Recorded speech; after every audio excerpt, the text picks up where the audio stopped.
Hi, welcome back guys. This is your friend, Parallel Deku. Back with another fanfiction.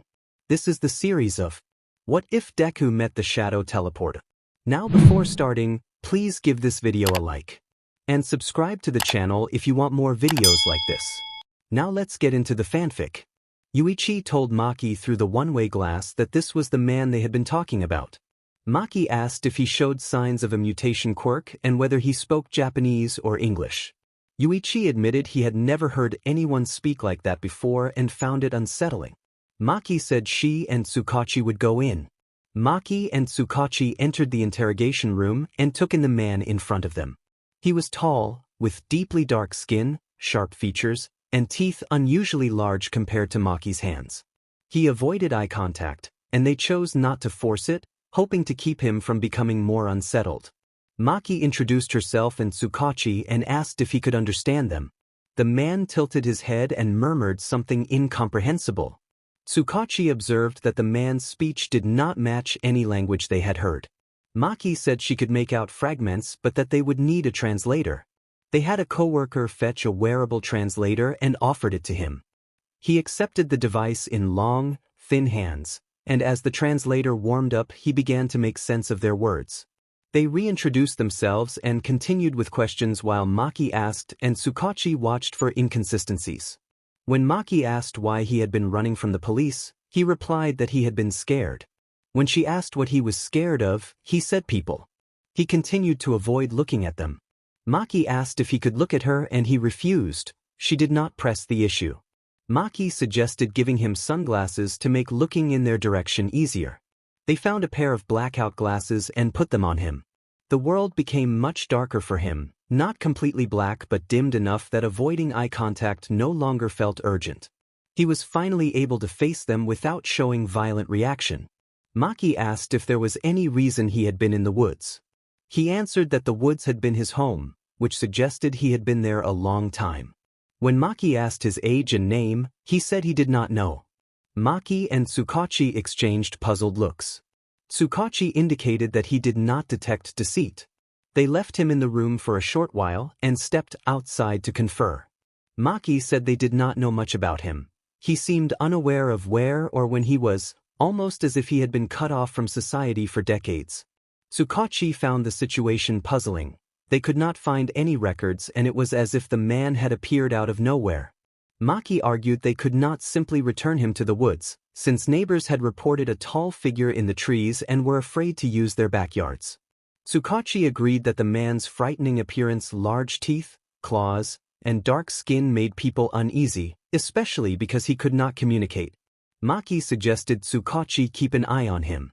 Tsukachi protested at first, saying Maki was better at communicating, but Maki pointed out that Tsukachi handled people well and could keep the translator.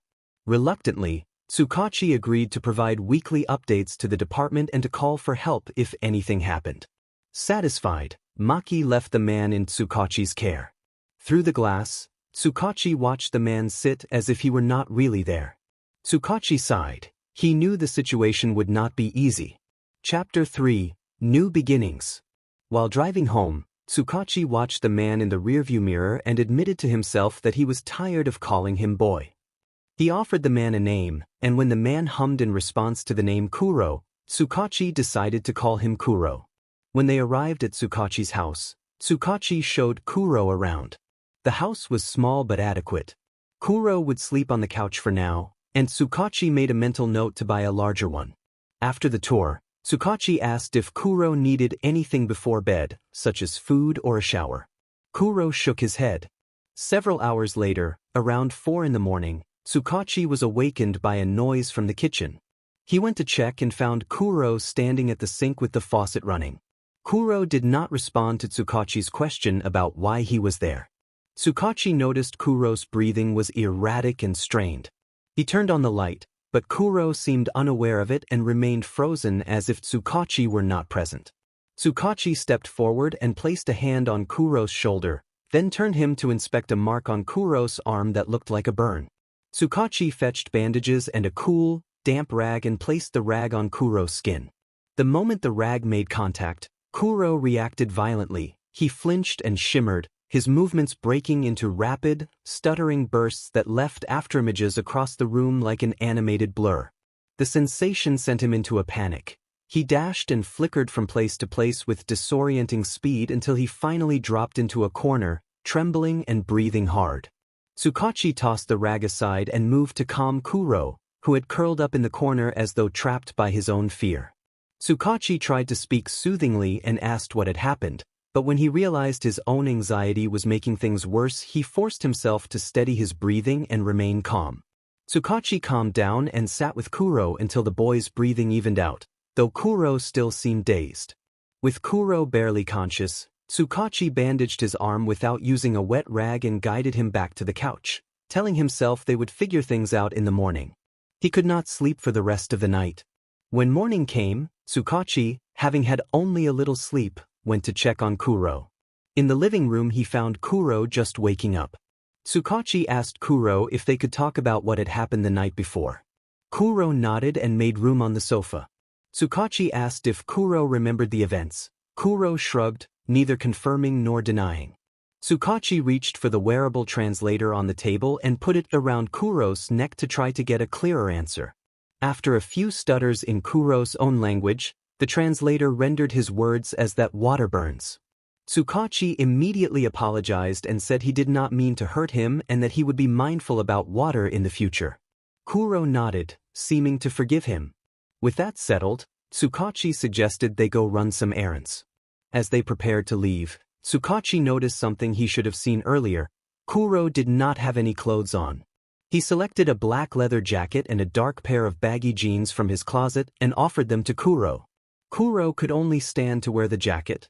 The texture of the jeans overstimulated him.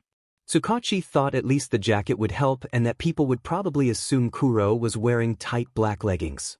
They stepped outside and began checking items off their to-do list. First on Tsukachi's list was picking up files from the department and filing a report about what he had learned about Kuro. He left Kuro to wait outside while he handled his business. While waiting, Kuro observed his surroundings and watched people go by. He was astonished by how different everyone looked, from wings to skin that seemed rock-like. A scream broke Kuro's attention. A short distance away he saw what looked like a slime creature. Slimes from his home were mostly harmless, so he did not pay much attention at first, but this one held a young blonde person who was yelling angrily. Flames had started around the scene and a crowd had gathered, watching as if waiting for something to happen. One green-haired youth, however, was already running toward the creature to try to help. The green-haired youth threw himself into danger, struggling to free the hostage. The situation escalated quickly, and the green-haired youth reached a breaking point. Just then a large figure intervened, moving with speed and strength in a dramatic, action-packed way. The creature was subdued without graphic injury, and both youths were freed. The blonde hostage responded to being rescued with anger toward his rescuer, harsh words were exchanged and tears were shed. After the commotion, Kuro noticed the green-haired youth had disappeared from the scene. Curious, Kuro stood and went to look for him, deciding that Tsukachi could wait a little longer. As dusk fell, Kuro found the green-haired youth walking through the streets looking noticeably happier, as if he had just received good news. Kuro approached from behind and tapped the youth on the shoulder. The green-haired youth turned and, startled at first by Kuro's height and presence, quickly brightened with excitement. He enthusiastically commented on Kuro's height and speculated that it might be part of his quirk, then realized he might be rambling and apologized. Kuro spoke through the translator, and the green-haired youth jumped when he heard his name. The youth introduced himself as Izuku Midoriya and said that most people called him Deku. Kuro nodded in response. At that moment Tsukachi came up to them, having been searching for Kuro. He apologized to Izuku for the inconvenience, explained that Kuro was not from the area and tended to get lost easily, and noted that Izuku had been telling Kuro about his quirk. Izuku waved off the apology and said it was no problem. He then mentioned that he could get home by himself and walked away with a cheerful goodbye. On their way home, Tsukachi asked Kuro if he had seen the earlier disturbance with the villain. He apologized for not explaining sooner, saying he had assumed Kuro already knew. Tsukachi explained that there were many villains in Japan but also many heroes who dealt with them, and that though heroes helped keep people safe, it was still dangerous. He added that because he worked with the police, he also had a responsibility to keep people safe and assist heroes when needed. Kuro asked about villains, and Tsukachi elaborated that many people dreamed of becoming heroes and that there was a way to become one, by obtaining a license through attending a specific school called UA. Tsukachi asked if Kuro might be interested in helping people.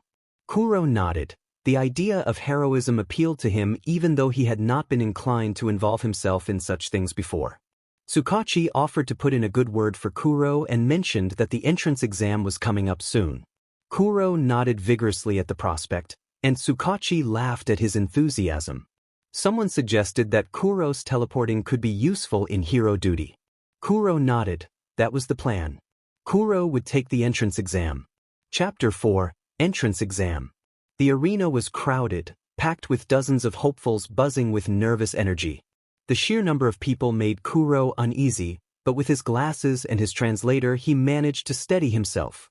As he looked around he noticed that almost everyone here had some kind of power. From his height he could spot familiar faces, including the green-haired boy Deku from a distance.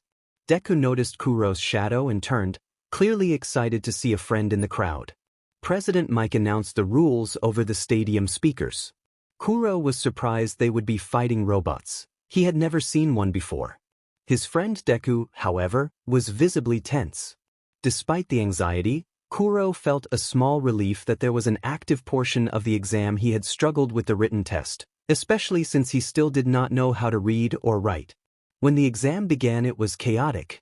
100 students surged into the mock city-like arena, all eager to score as many points as possible.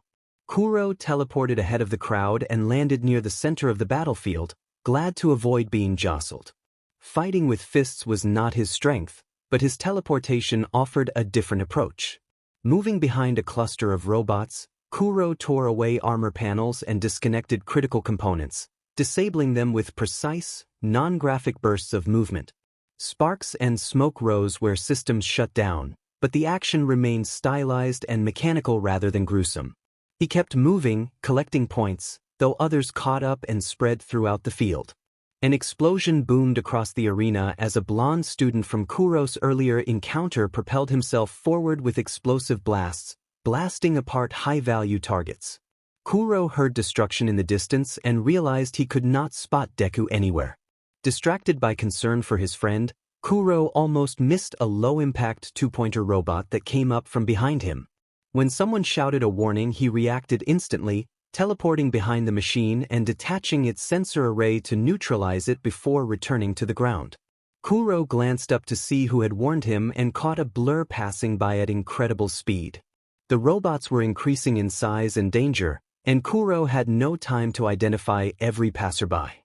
Ahead, a messy purple-haired boy was nearly pinned between two two-pointer robots. Kuro watched for the boy to use his quirk, but nothing happened. Assuming the boy's ability was not combat-oriented, Kuro teleported to cover his back instead. The purple-haired boy asked where Kuro had come from in surprise. Kuro remained silent as he teleported to the rear of the first robot and used his claws to pry open its armor, disabling its mechanisms until it collapsed. He assessed the other robot quickly, then nodded to himself before teleporting away to avoid getting trapped. Feeling satisfied that he had enough points, Kuro teleported to the finish line. The announcer reported that Kuro was the first contestant to cross the line, finishing in about 20 minutes. Kuro felt proud of that time, though he wondered if he could have gathered more points. He was tired and decided that he had done enough for the day. One by one other students crossed the finish line. Near the end, Deku finally arrived. Kuro teleported to his friend and found him looking downcast. Deku greeted Kuro warmly and praised his teleporting, but the disappointment on Deku's face was clear. Deku thanked Kuro for his encouragement and expressed hope that they would both pass. He left the stadium with his shoulders slightly slouched. A dark blue-haired boy who had warned Kuro earlier approached next. He reprimanded Kuro sternly about almost getting seriously hurt and advised him to be more careful. Kuro nodded respectfully and bowed slightly. The boy told Kuro there was no need to bow since they were the same age, but he reiterated the warning to be careful. The purple-haired boy Kuro had helped walked over, offered thanks to Kuro, and Kuro acknowledged him with a nod. Outside the stadium, Kuro met up with Tsukachi amid a crowd of proud parents congratulating their children. Tsukachi complimented Kuro's performance and asked about the written portion, knowing Kuro had difficulty with it. Kuro shook his head to indicate the written test had not gone well. Tsukachi laughed it off and suggested hot pot that evening to celebrate while they waited for next week's results. Kuro agreed and went home with him. After dinner, Tsukachi said goodnight and left Kuro to himself. Kuro rarely slept, so he used the quiet hours to replay the day's events and worry about the outcomes. He felt a tightness in his chest thinking about the results and hoped his efforts had not been in vain. He worried even more for Deku and whether his friend had done enough. Eventually, Kuro slipped into his usual night routine of drifting around the house, lost in thought. A week later, Tsukachi and Kuro watched the announcement of the exam results together. Kuro was surprised and relieved to see Deku featured on the screen as the heroes praised his actions during the exam. Deku had saved someone and, despite placing last overall, had earned enough points to be accepted into UA High School for his heroic deeds. Kuro felt proud of his friend and quietly content with his own contribution. Kuro and Tsukachi were not surprised when they heard he had drastically failed the written exam. Tsukachi remarked that he could not believe such a low score, saying it seemed as if the student had not even tried. It was not long before Kuro learned his actual score, 32 points plus 20 rescue points. For a total of the examiner noted that Kuro's heroism had been admirable and expressed hope that he would work on his academics when the school year started, then recorded a pass. Tsukachi congratulated Kuro, patted him on the shoulder, and said they should start getting him ready for the school year and go shopping soon. Kuro felt relieved, and that night he slept as if for the first time in a long while. Chapter 5, First Tests. Kuro stood outside his class, 1A. His hands felt clammy as they hovered over the doorknob for a moment before he opened the door. Yelling met him the instant he stepped into the room. The blonde who had exploded his way through the entrance proved to have an explosive personality as well. Katsuki Bakugo was shouting at Izuku Midoriya, and Kuro moved closer until he stood behind Midoriya, looking down at Bakugo's forehead. Kuro's shadow fell across both boys. Bakugo scoffed and called Kuro a freak, demanding to know what he wanted. Midoriya tried to plead with Bakugo, asking him to stop. Bakugo continued berating Midoriya, telling him to shut up and insulting him. Tenya Ida intervened and told everyone to get back in their seats, catching Kuro's attention. This was the same blue-haired student who had warned him during the exam. Bakugo then tried to escalate by insulting Midoriya again, but a sudden cough from the front of the room interrupted him. At the front stood their homeroom teacher, Shota Aizawa, looking tired and wrapped in what appeared to be a sleeping bag. His eyes sagged and he gave the impression of being done with the situation. Aizawa cleared his throat and announced that they would get started with the day's lesson. Everyone returned to their seats. Kuro sat between Midoriya and Tenya Ida.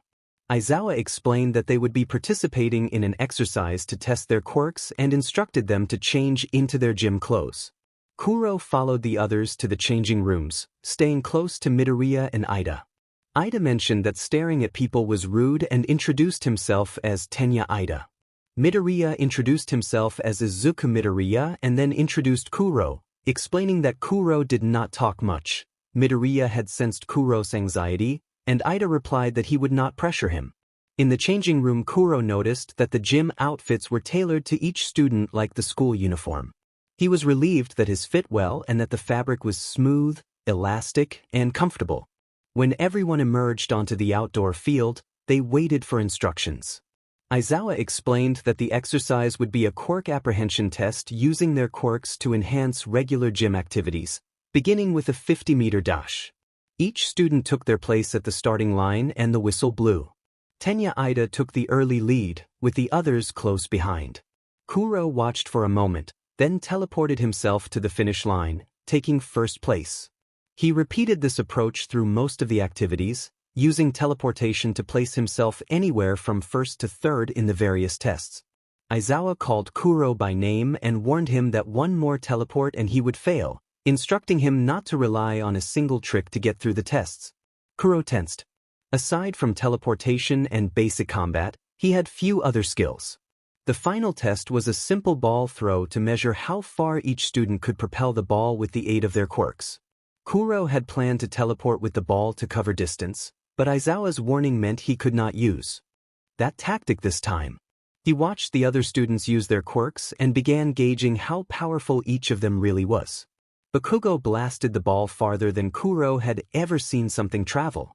Others used their quirks in various ways, demonstrating different strengths. The ball floated into the sky. What surprised Kuro most was Izuku. Seeing the boy snap his finger with such a powerful move made clear how strong he truly was. Kuro had never imagined anyone could be that strong. Now it was his turn. Kuro stood holding the ball in his long, sharp-fingered hands, thinking about what he could do. His arms were long, but that only went so far. He needed something more and he had to be clever. A memory from home came to him: Ender pearls. The ball matched the shape and weight in his mind. He wondered if he could treat it the same way.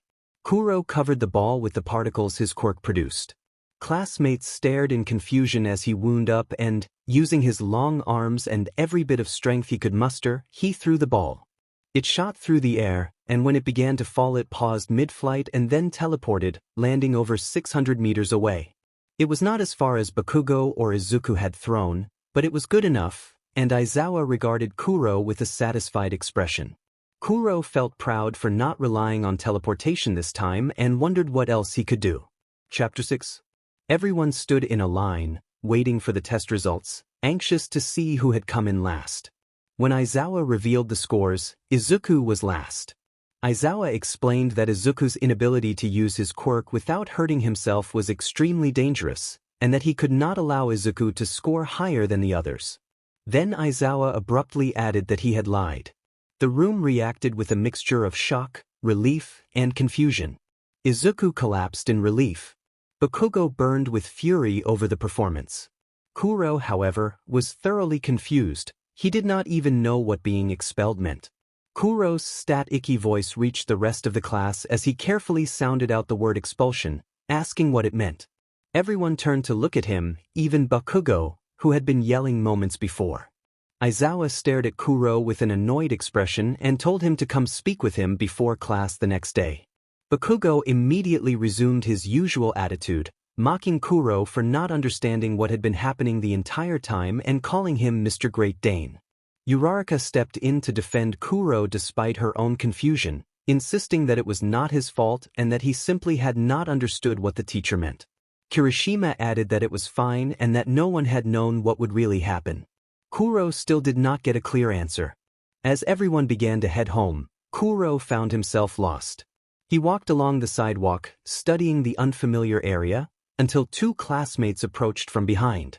The blonde student asked if Kuro had really not known what was going on.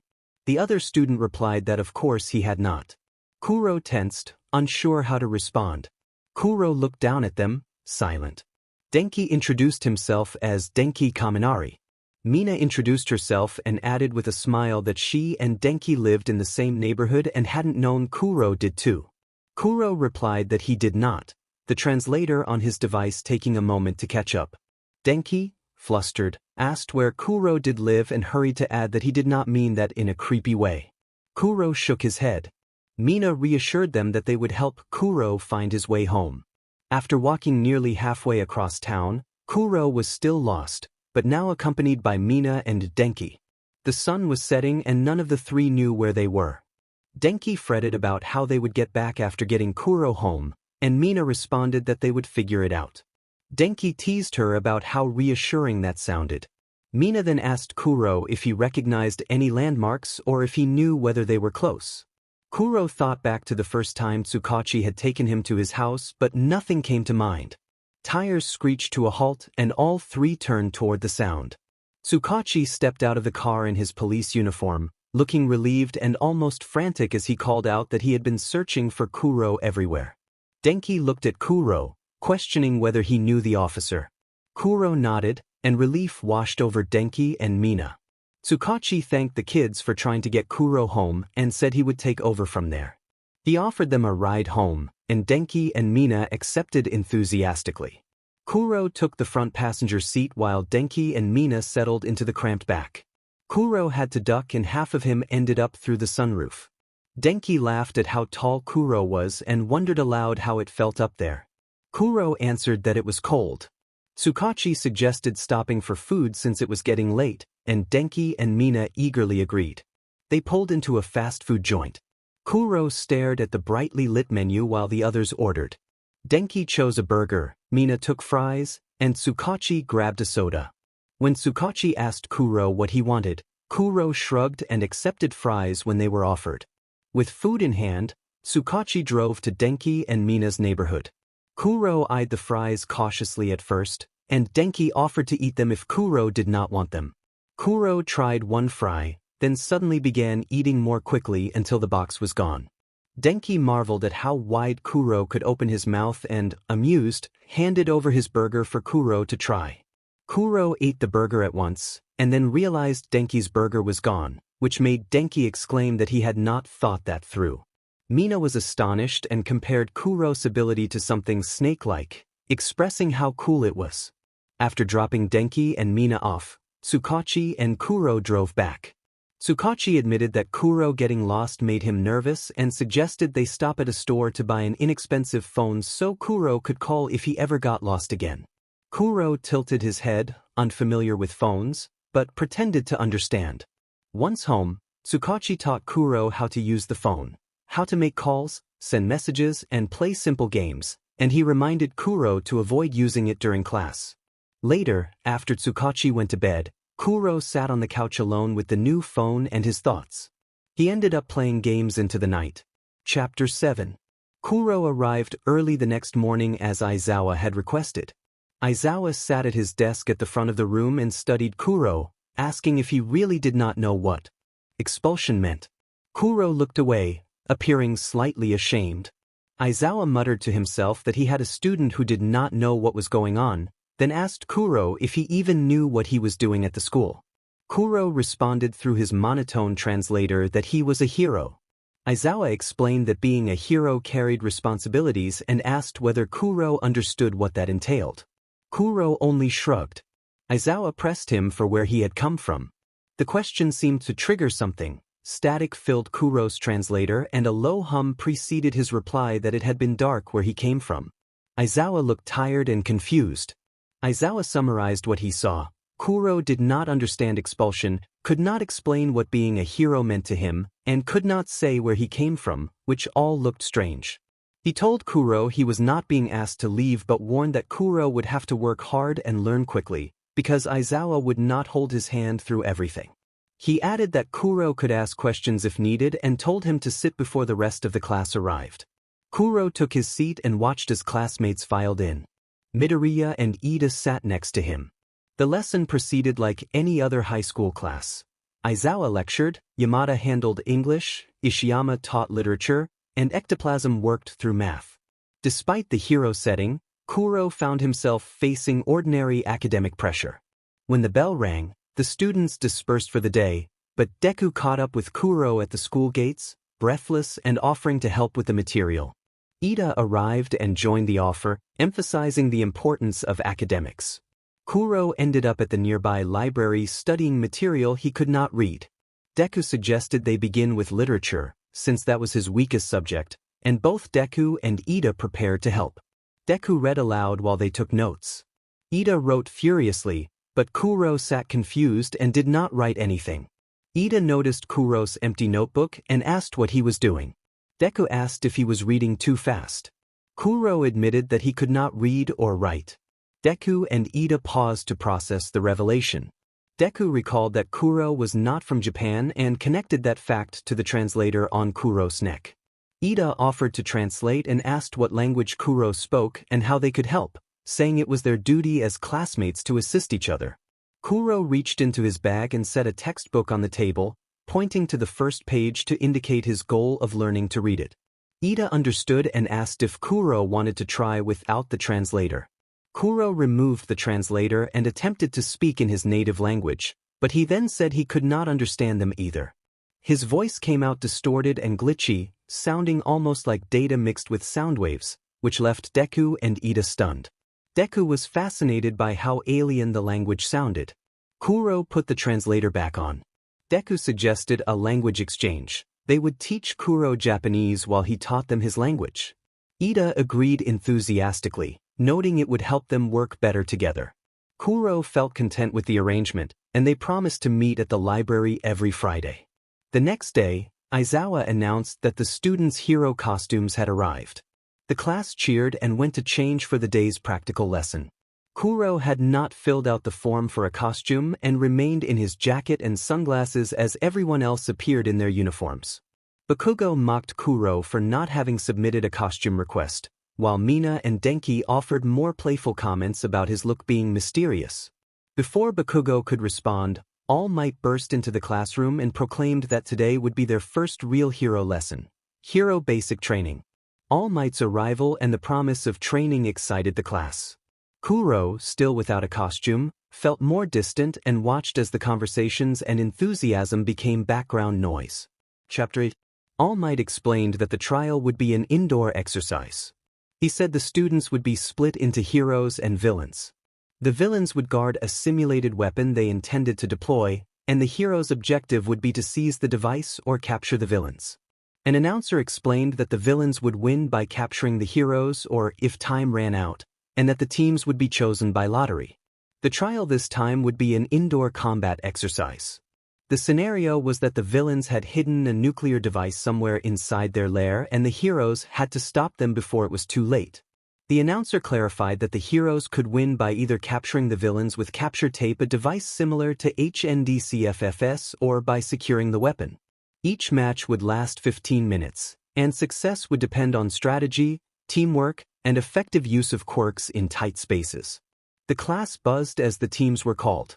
The first matchup paired Midoriya and Kuro as heroes against Bakugo and Ida as villains. Bakugo immediately declared that he would defeat both of them utterly. Midoriya ran up to Kuro and told him that it was great they were on the same team and that they should plan their strategy. Kuro nodded in agreement. The match began. Bakugo and Ida stood near the device, waiting for the heroes. Bakugo muttered a threat under his breath, eager for the coming fight. When the bell rang, Midoriya and Kuro entered the building.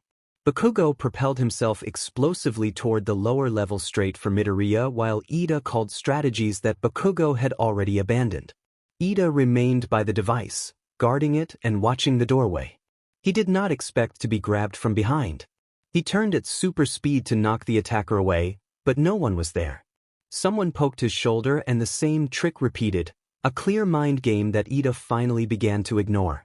He stood at full attention, protecting the device as the commotion downstairs grew louder. Kuro then appeared almost directly in front of him. He delivered a rapid kick that left a trail of blue light, but Ida caught the leg with his reinforced armor, stalling the momentum.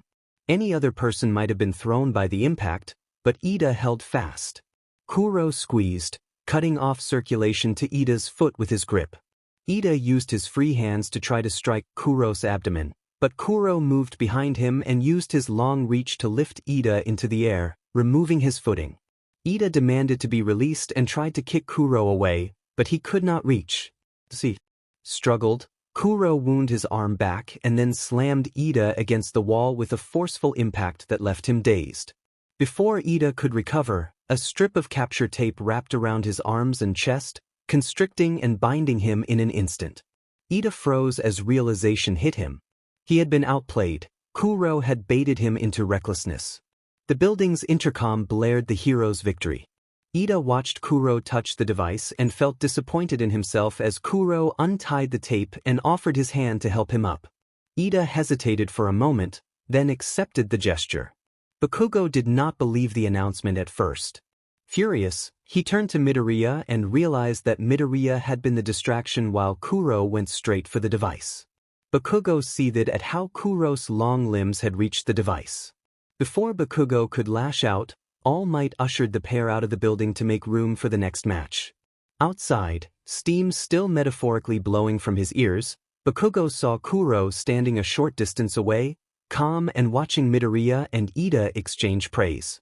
Kuro glanced slightly in Bakugo's direction, holding his gaze in a quiet, non-verbal acknowledgement before returning his attention to the others. To Bakugo it felt like an insult. Mina, Denki, and Kirishima approached Kuro with starstruck expressions, praising his movements and asking where he had learned to move like that. Kuro shrugged, offering no real answer. Ida, rubbing his injured back, also congratulated Kuro and acknowledged the impressive skill. All Might congratulated young Midoriya and young Kuro on their performance and warned Kuro to be careful with his strength so he would not injure someone next time. He addressed Bakugo, noting that Bakugo had been too wrapped up in personal grudges to focus on the exercise and had failed to communicate with his partner, reminding him that teammates were essential and that letting emotions take over could cause serious problems. He advised Ida to be patient because villains often used mind games to confuse opponents. All Might called for the next group. Midoriya noticed, and he did not miss the hard glare Bakugo shot at him and Kuro. Kuro watched the next teams being called. Todoroki was paired with Yaoyorozu as heroes and Shoji and Ojiro as villains. Kuro had only seen Todoroki occasionally and had little interaction with him, but he knew Todoroki's quirk from class and the entrance exam and recognized its power. The match ended almost as soon as it began when Todoroki immobilized the building with a sweeping use of his ice ability, rendering the villains unable to continue. Yaoyorozu voiced her frustration about not getting to work together as planned, and All Might agreed with her concern. All Might's booming voice reminded them that teamwork and communication were among the most important lessons in becoming a hero. Kuro stood with the other students while the static hum of his translator filled the air. In his mind he buzzed with silent excitement. He had never seen a power like Todoroki's, and the thrill made the translator's static feel louder. As Todoroki stood with the rest of them, Kuro watched him with quiet admiration. Todoroki noticed Kuro's glance for a moment before turning back to the demonstration. The rest of the day continued with more matches of heroes versus villains, teams trading wins and losses. All Might remained to teach and give feedback, and everyone learned what they could. Eventually they returned to homeroom to change out of their hero costumes and end the day. Detective Tsukachi chose to pick Kuro up this time, not wanting him to get lost again. Kuro waited while the others left to walk home. Midoriya approached and praised Kuro for his performance, complimenting his teleportation skills and admitting with a nervous laugh that he struggled with his own quirk. Kuro expressed his thanks. Midoriya then asked why Kuro was still outside and mentioned that Denki had said Kuro got lost before, and that he sometimes forgot Kuro was new around here. Kuro nodded and pointed to a car pulling up. Midoriya said he would see Kuro tomorrow and went back to scribbling in his notebook. Kuro climbed into the car and sat quietly as Tsukachi drove away from UA. Tsukachi asked if he had had a good day, and Kuro nodded, saying he was excited for tomorrow. Chapter 9. The next morning class 1A filled with energy as everyone talked about the previous day. Bakugo glared as Midoriya and Kuro discussed their victory. Aizawa, still in his sleeping bag at the front of the room, hushed the class and explained the day's activity, announcing that they would visit a special facility that afternoon and to put on their costumes and meet at the bus after lunch. On the bus, Kuro had his first real chance to chat with more classmates beyond Ida and Midoriya. The conversation turned to Kuro's teleportation. Kaminari asked whether it hurt, and Kuro shook his head. Tsuyu asked what it felt like, and Kuro shrugged, admitting he had never really focused on the sensation. Midoriya offered a theory about particles or another dimension, speculating excitedly, and Bakugo cut him off sharply, telling him to stop and implying Kuro probably did not know the answer. The topic shifted to who among them might be the strongest. Bakugo declared himself the top candidate as usual. Unexpectedly, Todoroki spoke up and quietly stated that he would most likely become the next #1 hero, a declaration that intrigued Kuro because he had rarely seen Todoroki include himself in casual conversation. Kuro still did not fully understand the heroes and villains system or what distinguished one from the other. He reflected that everyone was the protagonist of their own life, and he wondered what determines someone to be labeled a villain. The more his classmates asked about his quirk, the more Kuro felt detached from the idea of being a typical hero. He realized his abilities were not like the quirks here. He was not from this world, and his powers were part of a history and system tied to his people back home. He missed the others of his kind, the quiet understanding without a translator, the familiar environments he had explored, even the bleak stretches of the void, because they were known to him. Now he was somewhere new and had to cope with it. The static hum of his translator grew louder in the bus and drew several glances. Kirishima asked if he was okay, and Kuro nodded. They arrived at their destination and filed off the bus to wait for Aizawa's instructions. Aizawa introduced them to the well-known Hero 13 and explained that they were at the unforeseen simulation joint to practice rescue operations in disaster scenarios. There was a mix of excitement and nervousness among the students. Kuro listened to 13's explanation, but it sounded distant. He had already experienced far harsher disasters: lakes of fire, vast voids, and collapsing terrain, and this felt like another test to him. An insistent voice threaded through the edges of his thoughts, reminding him that he had faced tests before and suggesting he had been pretending to fit in. The voice warned he would not succeed. Kuro's throat went dry, his skin prickled, and his eyes widened. For a moment he could not feel the steady vibrations of his translator. A tap on his back brought him back to the present. Ida turned toward him and asked in a concerned tone if he was all right. Kuro realized he had been unconsciously gripping his arms, leaving pale impressions and small superficial scratches from his own nails. He looked back at Ida, suddenly aware of his trembling hands and the faint warmth of the moment. A short pause followed as everyone prepared to begin the simulated rescue. Kuro answered yes and turned away. Ida looked unconvinced, but with Aizawa and 13 still giving instructions, he turned back to the front. Kuro was left with his thoughts. He knew who that voice belonged to. He would always recognize her. Even now, even here, she still found him the dictator of the end, the dragon mother. Shaken, Kuro watched as the lesson continued, unsure what to make of the voice. Ida had noticed his glances, and Kuro knew he had lied. The dried traces on his arms were a reminder of what had passed, and his muscles slowly eased. As Aizawa explained the day's activity, Kuro noticed specks of purple forming behind him. He rubbed his eyes and looked back up. The portal tore open in the air. It was black and purple, spilling out a crowd of strangers. Kuro at first thought he was imagining things, that the voice was playing tricks on him, but his classmates were reacting the same way. Aizawa positioned himself in front of the class and made it clear this was a real villain attack, his voice low and serious. Kuro froze, unable to take his eyes off the portal. It reminded him of the Nether portal, the gateway to the underworld. Memories of burning fortresses and the cries from that place crowded his mind. He took a step forward despite the fear and unsteady breath. Someone grabbed his hand. Ida had a firm grip and warned Kuro to stay back and that this was no time for curiosity. A villain nearby sneered that with so many pro-heroes gone, it was the perfect chance to kill All Might.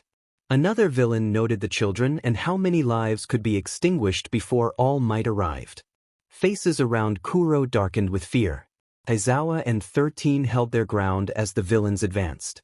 Aizawa ordered everyone to stay calm, gather together, and not move, and he directed 13 to start the evacuation before leaping into action to hold the line.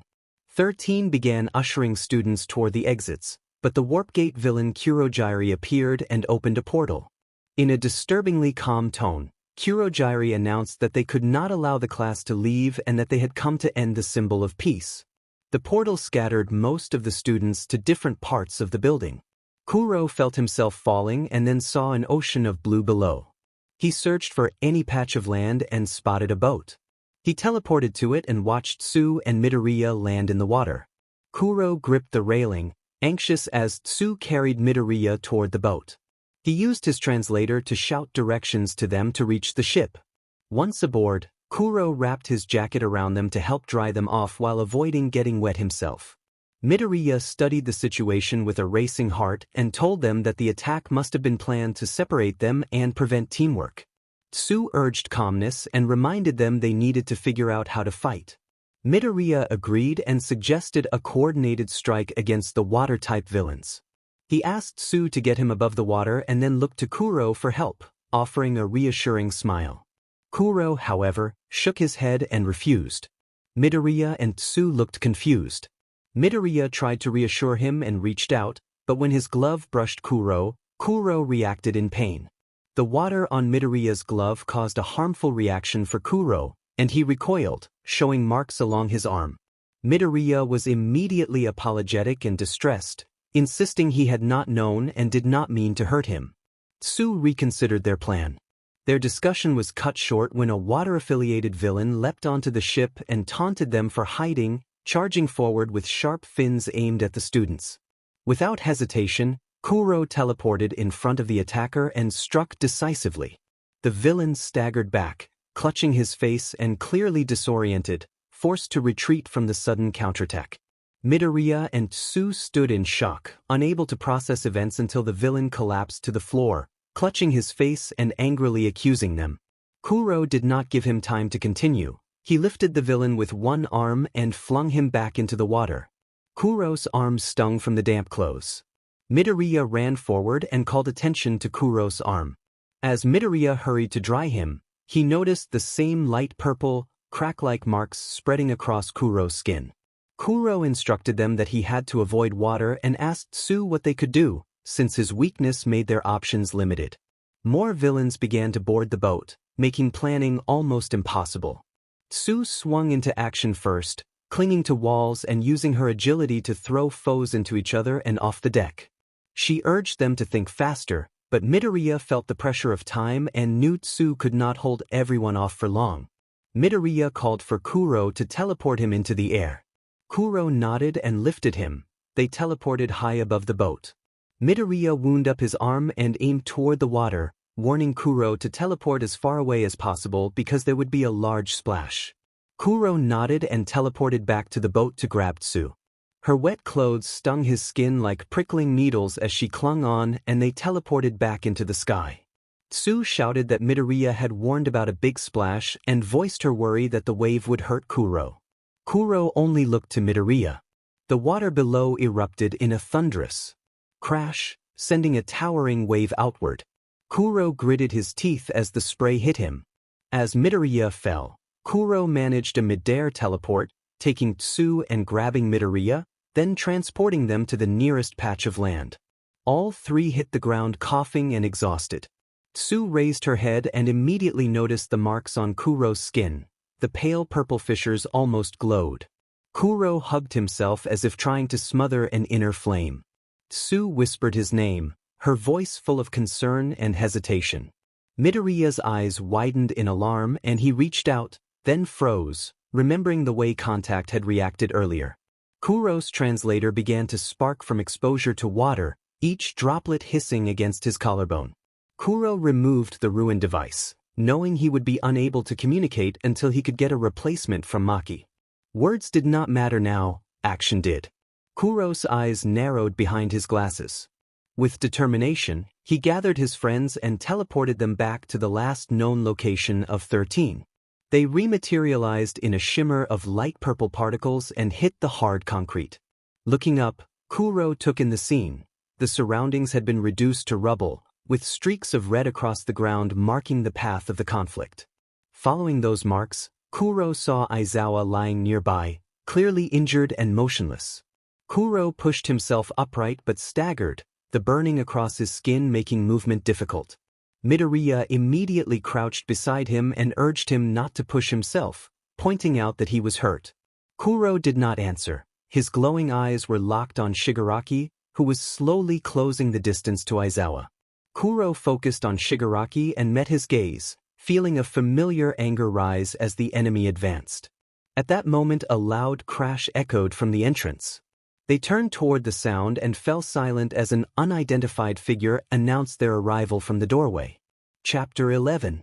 The battle continued, All Might trading blows with the villain's creation, Nomu. Kuro watched the symbol of hope fight with awe at the raw power All Might displayed. For the first time since the attack began, Kuro felt hope. He glanced back to see Aizawa struggling to keep his balance as he tried to stand. Kuro teleported to him, lifted him, and brought him back toward the entrance.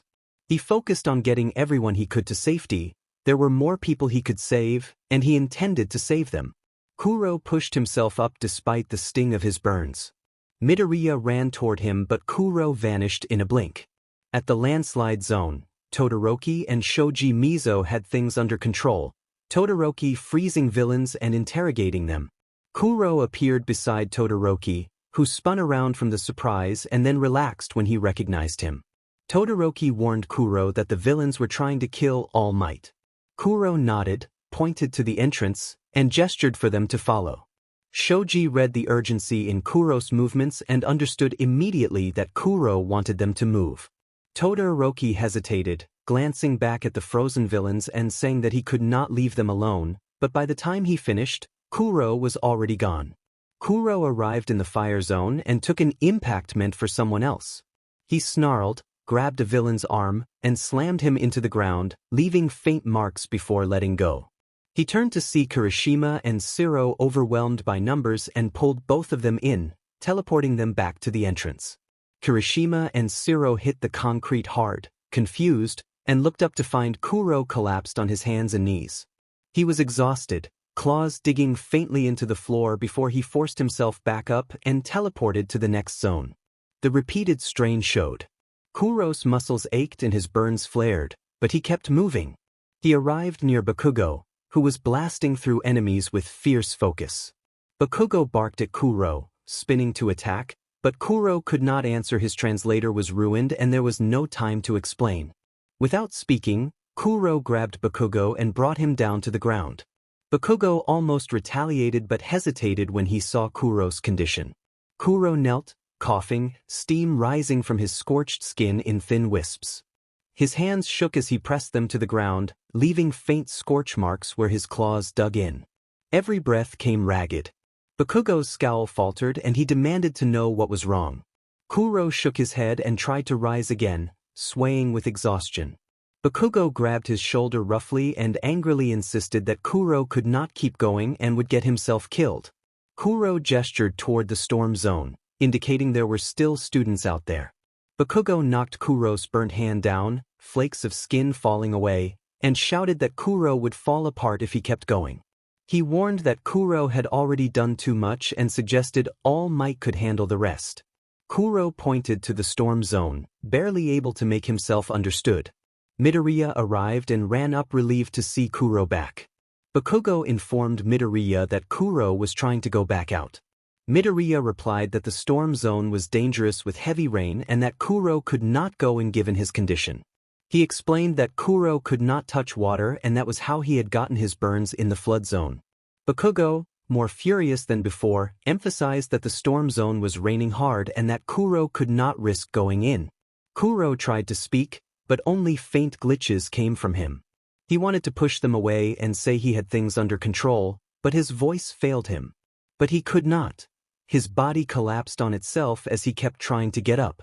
Bakugo scolded Momo to make something water-resistant and useful, then looked down at Kuro and insisted he would go too, refusing to let Kuro take all the credit. Midoriya agreed to go as well. They covered Kuro with the weather-resistant coat and took his hands as Kuro teleported them into the storm. There they found Koda and Ojiro still holding their ground against the villains. Ojiro expressed relief at the arrival of backup. Midoriya questioned whether Kuro could still fight. Kuro did not answer with words. He teleported behind an attacker, seized him by the collar, and flung him across the street, the impact cracking the pavement where he landed. Kuro's skin tingled and stung, his hands ached, and his face was set with tension. He watched explosions in the distance as Bakugo blasted foes out of the area, and he saw Midoriya pushing himself to his limits, using risky moves that left him exhausted but able to take down groups of assailants. At that moment, Present Mix's signature shout tore through the rain, a burst of sound that seemed to shake the storm itself. The rest of the UA staff arrived in a flood of light. Snipe's precise shots quickly neutralized attackers before they could close in. Midnight moved through the chaos, her calm presence and sweeping mist rendering several assailants unconscious. Midoriya brightened at the sight of the teachers, and Bakugo huffed with relief. With the staff's help, the students were able to push the villains back and clear the area. Present Mike, scanning the scene, noticed Kuro despite the storm injured and shivering beneath the coat. He hurried over and took Kuro's arm, wincing at how hot Kuro felt beneath the fabric. He told the others that Kuro needed Recovery Girl immediately. Kuro offered no resistance this time. He let his knees give out and sagged forward. Present Mike steadied him and called for Cementos to make an exit path. The world went dark for Kuro. Everything was black.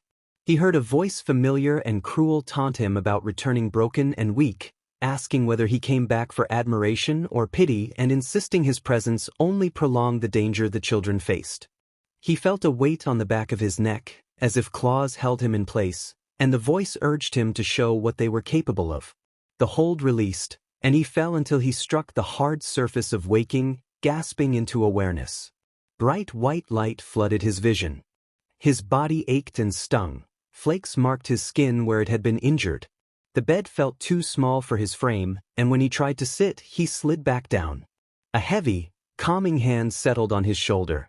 Looking up, he saw Inspector Tsukachi, exhausted and relieved, with tired bags under his eyes.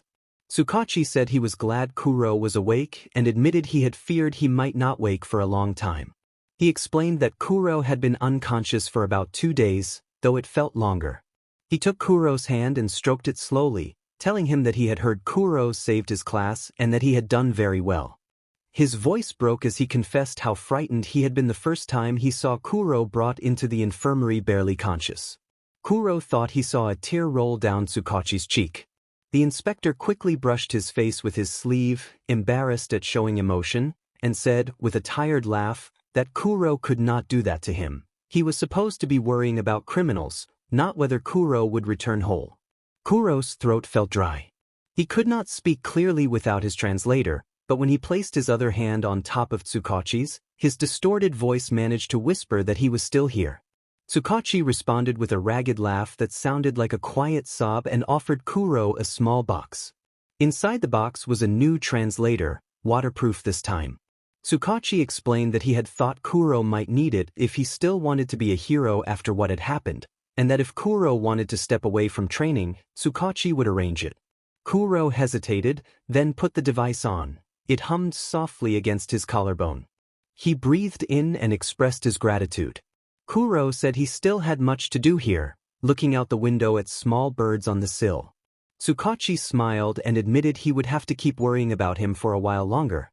The next day the infirmary door slammed open. Bakugo barged in, impatient and loud, and Midoriya protested that they should be careful not to disturb Kuro if he was still asleep. Ida urged quiet and reminded the others they should not disturb their classmate while he recovered.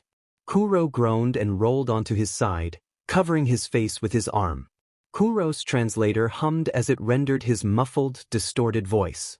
He said that he had a headache while looking at his visitors. At the side of his bed Midoriya, Bakugo, Ida, and to Kuro's surprise, Todoroki stood. Midoriya apologized, explaining that they were all very worried about Kuro's condition.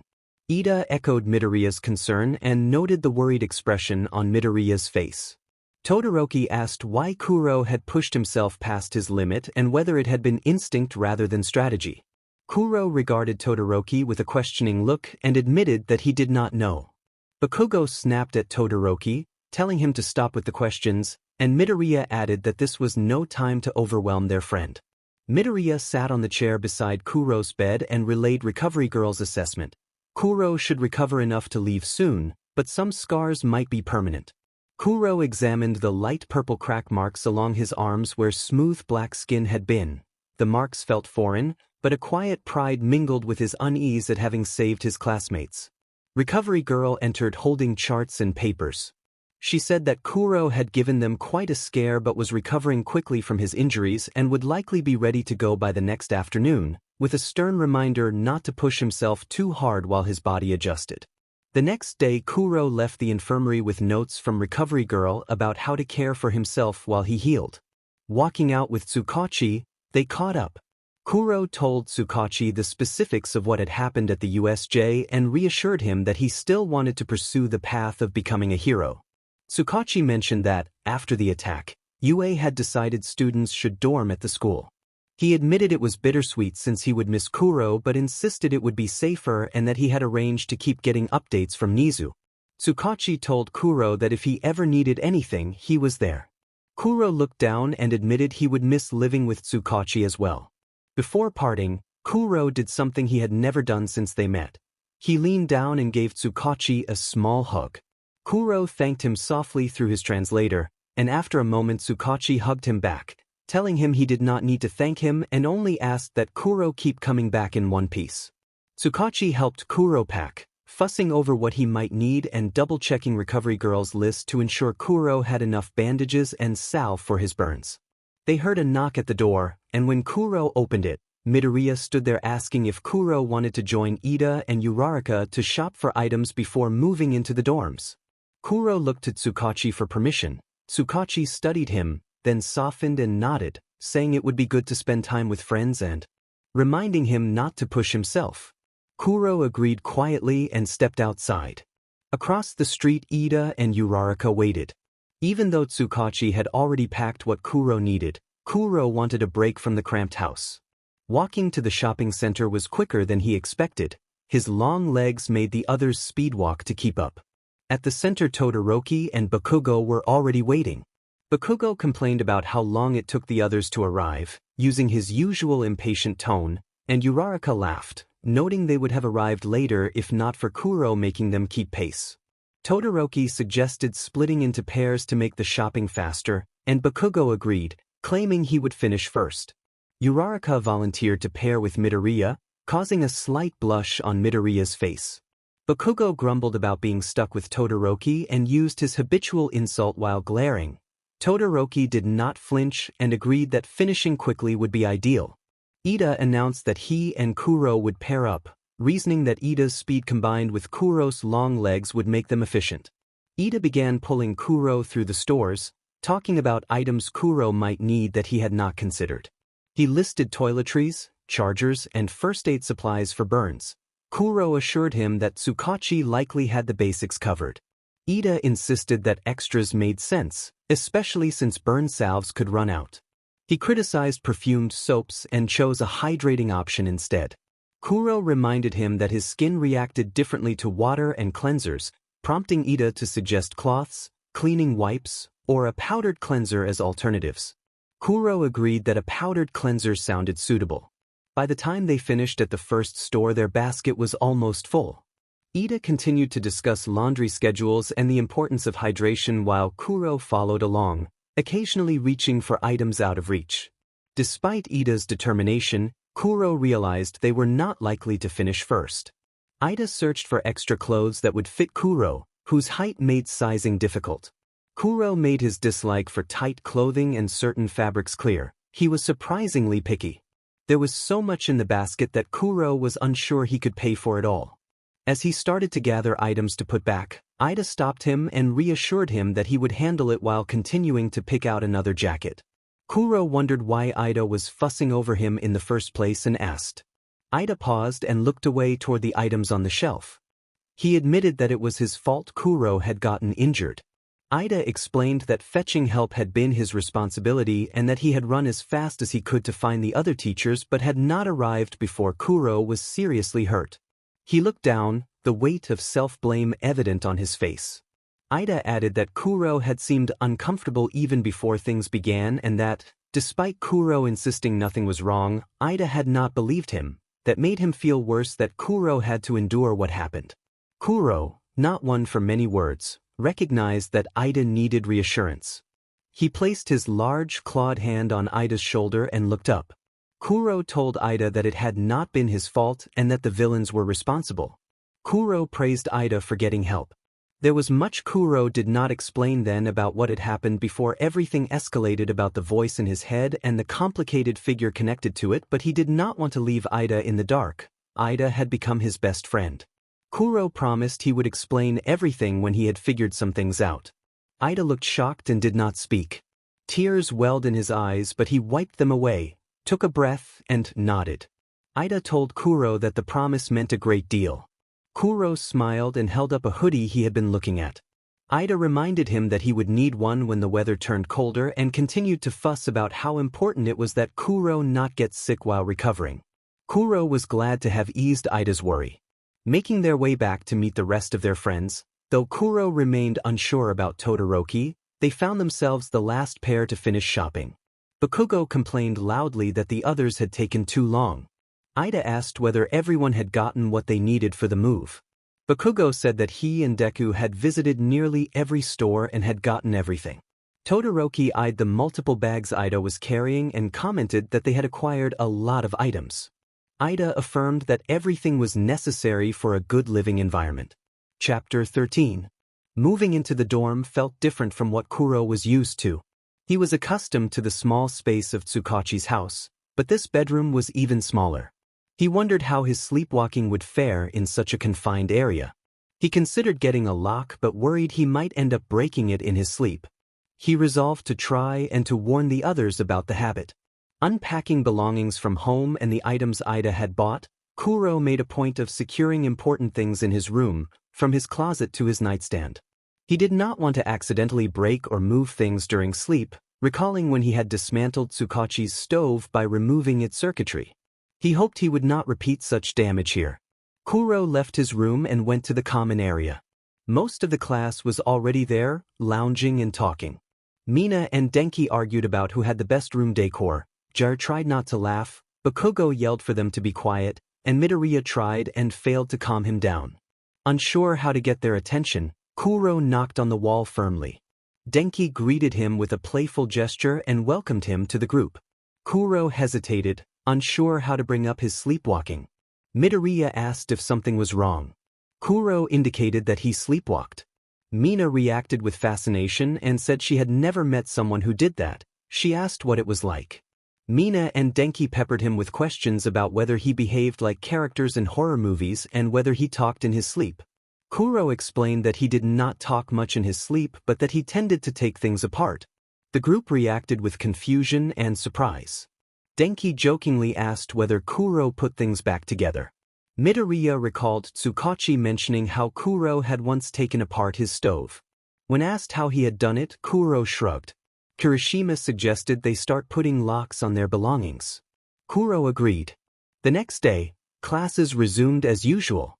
Kuro watched the room fill as the usual chatter buzzed. Aizawa entered with his face bandaged, which surprised the class and widened Kuro's eyes. They did not have much time to fuss because Aizawa immediately shifted to the lesson, dismissing their concerns and focusing on a new priority.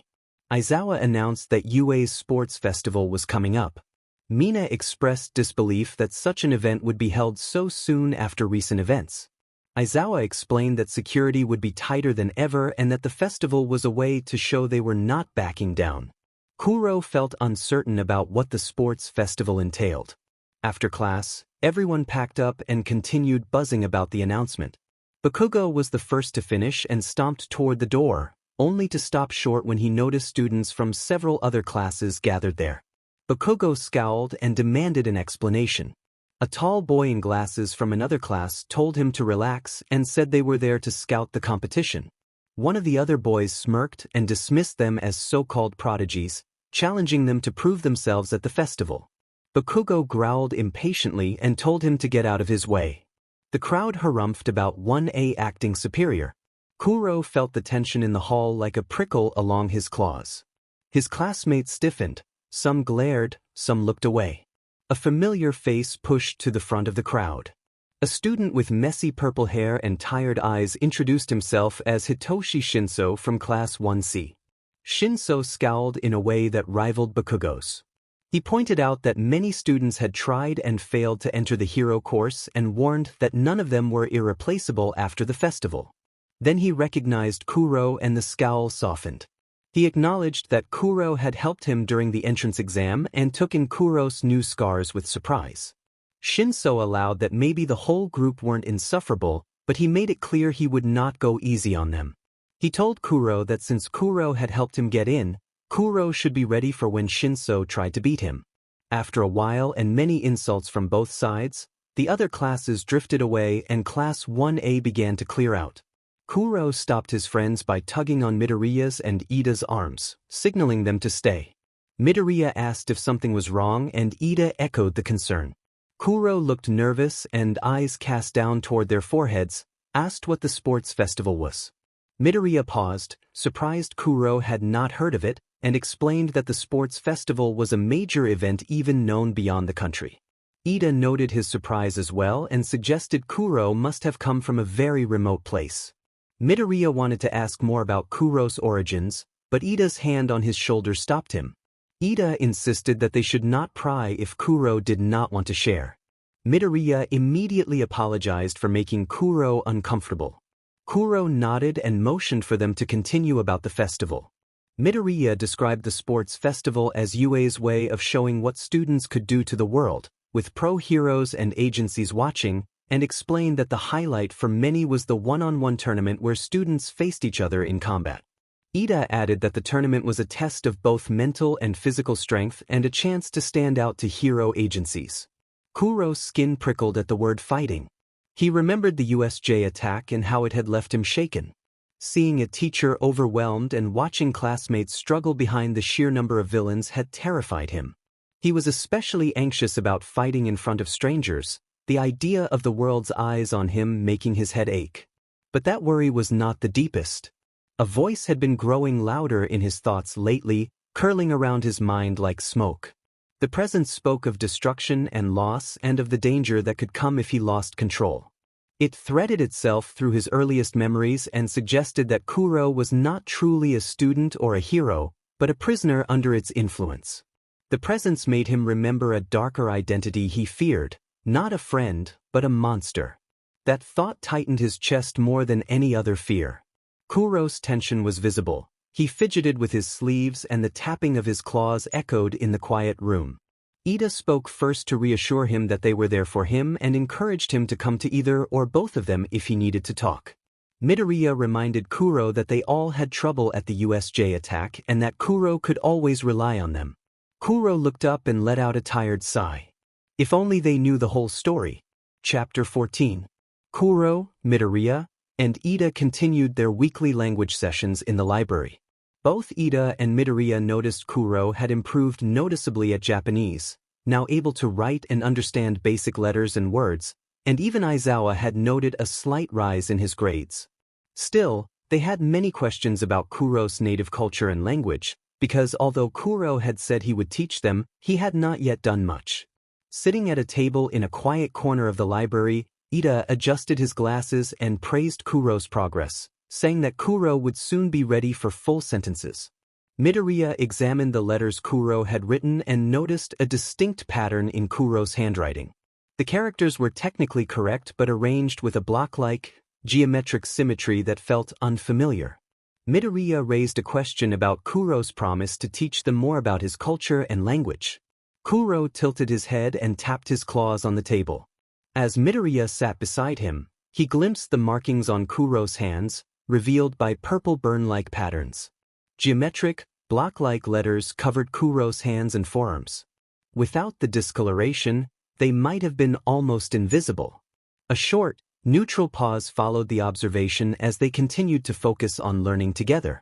Midoriya stared at Kuro's claws and asked what his language and culture were, taking out his notebook as if preparing to write an essay on the explanation to come. Kuro paused, searching for a way to describe it. He explained that his language was more often written than spoken, with words carved into stone tablets and into the memory of the world itself. Each word carried weight and power. Ida looked confused and asked for clarification. Midoriya, already scribbling furiously, leaned closer and noted that Kuro's writing looked precise, as if each character were being engraved rather than simply written. Kuro confirmed that enchantments and certain items were an important part of his culture. Ida grew more puzzled when Midoriya asked about enchantments. Kuro showed the engraved lettering on his forearms and hands and then asked for a notebook. Midoriya reached into his bag and handed Kuro a plain black book. Kuro scraped strange letters into the first page with his claws and set a broken pencil on top. The pencil faintly glowed and snapped back together as if it had never been broken. Kuro identified the spell as mending and watched for his friend's reaction. Ida's eyes widened, and he said that this could revolutionize the hero industry. Midoriya wondered if Kuro could teach others, noting how useful the technique could be for heroes and civilians alike. Kuro answered firmly that he would not. The sudden seriousness in Kuro's voice surprised them. Ida asked whether using spells like that was safe. Kuro said that the mending he had done was safer than some of the alternatives and then, after a pause, added that if the magic was used too much, someone back home noticed. He could only manage to say that someone from home watched and that she was not safe. A faint static buzzed at the edge of Kuro's thoughts and whispers he could not make out. He felt the weight of being watched, a pressure on his shoulders as if someone were there with him. The glow on the page flickered and died, and Kuro tucked the notebook back into his bag as if to hide it. Ida and Midoriya did not press further. Midoriya wrote in his notebook to ask Kuro more when he was comfortable. Kuro gathered his things and asked if they could meet next Friday. Midoriya nodded, and Kuro left. Ida let out a quiet sigh and straightened his glasses, commenting that Kuro carried a heavy secret. Midoriya agreed. That night, Kuro had trouble sleeping as usual. His eyes felt heavy, but he could not fall asleep. Sometime before 4 in the morning, exhaustion finally took him. He woke briefly, sat up, and, confused, walked out of his room. The door seemed to open on its own as he approached, and he padded down the hall with his claws trailing along the walls. Uraraka had come out of her room to get a glass of water and stood near the couch. She turned and jumped when she saw Kuro, dropping the glass. It shattered on the floor. The sound echoed through the dorm, but Kuro did not flinch. He whispered words she could not understand. Uraraka called his name quietly and then louder, hoping to wake him. Something about the way he stood too straight, too still made her skin prickle. Footsteps sounded behind her as Ida emerged into the common area. Ida asked what had happened. Uraraka, cautious, said that Kuro must be sleepwalking. Ida moved closer and said they should redirect him before he left the building because it would be dangerous to let him wander. They did not notice Kuro moving toward the door until they heard the sound of it being ripped from its hinges. Ida sprinted forward and grabbed Kuro's hand. The physical contact snapped Kuro out of his trance, and he fell backward into Ida. They both went down hard and Ida landed onto the broken glass, wincing as he felt a sharp pain in his back. Kuro twitched once, then went still in Ida's lap, breathing heavily. Ida looked behind him and realized he had been cut. He said they should tell Aizawa, stating that property damage and injuries could not be ignored. Uraraka worried that Kuro might get in trouble, but Ida insisted the point was to prevent further harm. Aizawa's tired voice came from the hall, demanding to know what was happening. He entered and crouched beside Kuro, checking his pulse before turning to Ida and asking for an explanation. Uraraka quickly explained that Kuro had been sleepwalking. Ida confirmed that Kuro had ripped the door off its hinges and that the two of them had fallen, indicating the broken glass on the floor. Aizawa noted that this was more than property damage, it was a safety hazard. He instructed Uraraka to go back to bed and told Ida to clean his wound and that he would have the school nurse look at him in the morning. Aizawa then decided to put a lock on Kuro's door from the outside until they could figure out what was happening. Ida protested, asking whether Aizawa intended to lock Kuro inside. Uraraka suggested that he could simply teleport out. Ida nodded, holding Kuro carefully as if he might break, and acknowledged that possibility, adding that Kuro's ability was not limited by physical barriers and that it did not seem intentional. Aizawa placed a hand to his chin and explained that this was not about punishment but about keeping everyone safe, including Kuro. Until they could determine the cause, extra precautions would be necessary, and Aizawa said he would speak with Tsukachi in the morning. Uraraka looked down at Kuro, who continued to sleep peacefully, and noted that Kuro would not be pleased when he woke. Chapter 15. The next morning Kuro found himself flat and tucked into his bed. A pounding headache and tense muscles made getting up a struggle. He could barely focus on his steps. When he shuffled to the boys' bathroom hoping for painkillers, he found Ida sitting on a stool in front of the mirror, rebandaging his torso. The faint smell of antiseptic hung in the air. Ida met Kuro's gaze in the mirror and explained that it had been an accident. He had slipped in the hallway the previous night and fallen on some glass that Uraraka had broken. Ida forced an awkward smile. Kuro tilted his head, curious about the details why Ida had been up so late, how Uraraka had broken glass, but he decided not to press. Ida already looked uncomfortable. Kuro took the painkillers from the cabinet and swallowed them, then offered some to Ida. Ida accepted and rinsed them down with a small cup of water.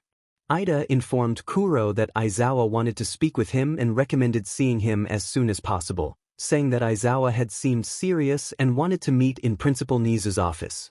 Kuro felt confused and uneasy at the tone in Ida's voice. In Principal Nizu's office, Kuro was met by Nizu, Aizawa, All Might, and, to his surprise, Tsukachi. Kuro sat across the desk in silence while the others exchanged looks. Tsukachi asked whether Kuro remembered what had happened the night before.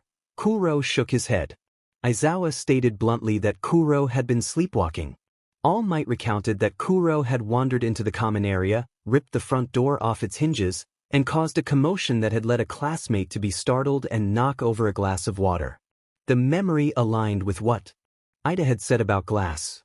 Nizu clarified that Kuro had not attacked anyone, but that there had been an accident in the process of stopping him, and that Ida had taken the brunt of that accident. Kuro felt his throat dry. He gripped the arms of his chair until his claws left the leather and began to apologize repeatedly, shame and guilt overwhelming him. Kuro's translator emitted soft static as his apologies and regret came out in stuttering bursts. Tsukachi quickly reassured him that no one was blaming him, but noted that precautions were necessary. Nizu explained the measures. An alarm would be placed on Kuro's door at night and the door would be locked from the outside during sleeping hours so that the alarm would alert others if he was not inside. Nizu also required that Kuro attend counseling sessions to investigate the cause of the sleepwalking episodes. Kuro nodded, understanding that the measures were intended to keep everyone safe, including himself. Still, dread tightened his chest.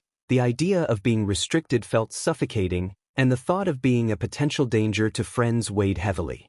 Memories of a woman surfaced, images and warnings that convinced him his friends might perish unless something changed, and he began to grasp how dangerous his uncontrolled episodes could be. Nizu dismissed Kuro with instructions to take it easy and handed him his new therapy schedule. Kuro walked the halls and sought out Ida, eventually reaching his room.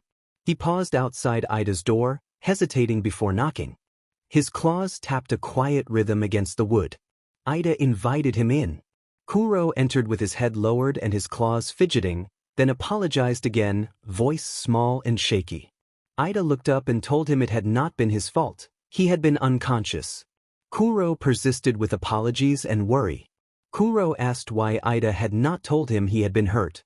Ida explained that he had not wanted Kuro to blame himself and that Kuro was too quick to take the weight of blame. Ida pointed out that Kuro's visible remorse showed how much he cared, and that caring was what mattered. Kuro's eyes lingered on the bandages on Ida's torso and the first aid kit on the bed. He confessed that he did not want to hurt anyone again. Ida reminded him that was why they were putting support in place and asked what the teachers had recommended. Kuro showed Ida the therapy schedule and mentioned the door alarm. Ida listened quietly. Kuro admitted that he hated how things had come to this point and felt trapped, his head buried in his arms as his claws tapped the floor.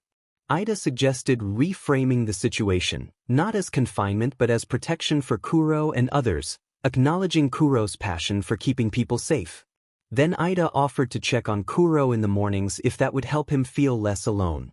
Kuro looked up, surprised and grateful that Ida would do that. Ida, putting on his uniform over the bandages, said he would be there first thing in the morning. The promise settled Kuro, and he felt a small measure of relief at the thought of someone waiting for him when he woke. Chapter 16. The next morning, Ida knocked on Kuro's door at 8 o'clock sharp to make sure they both got to class on time. Kuro had told him that the alarm shut off at 6 a.m. every morning. As Ida heard a click from the inside of the door, he watched it open to reveal Kuro on the other side, still fidgeting with his tie. Ida noticed dark circles under Kuro's glasses and heavier shadows on his already dark skin. Kuro struggled with his tie, the long, clawed fingers making the fabric hard to thread into the loop. His movements were quiet and jerky, less smooth than usual, and Ida could tell his coordination was off. Ida reached for Kuro's tie and straightened it himself, asking if Kuro was all right as he did so. Kuro looked down at Ida's hands and admitted that he was tired. When Ida asked whether he had trouble sleeping, Kuro hesitated and then nodded that he had. After class, Kuro packed up his book bag while Uraraka approached and asked if he was okay, noting that he had been dozing off in class. Midoriya joined them and observed that Kuro had been nodding off a lot. Kuro admitted again that he had trouble sleeping.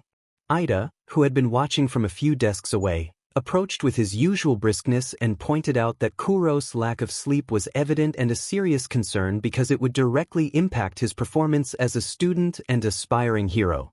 Midoriya added that with the sports festival coming up, Kuro needed a healthy sleep schedule. Uraraka asked Kuro if he had been training for the sports festival yet. Kuro froze for a moment, letting his claws tap the desk before hiding his hands behind his bag. He lied that he had been training.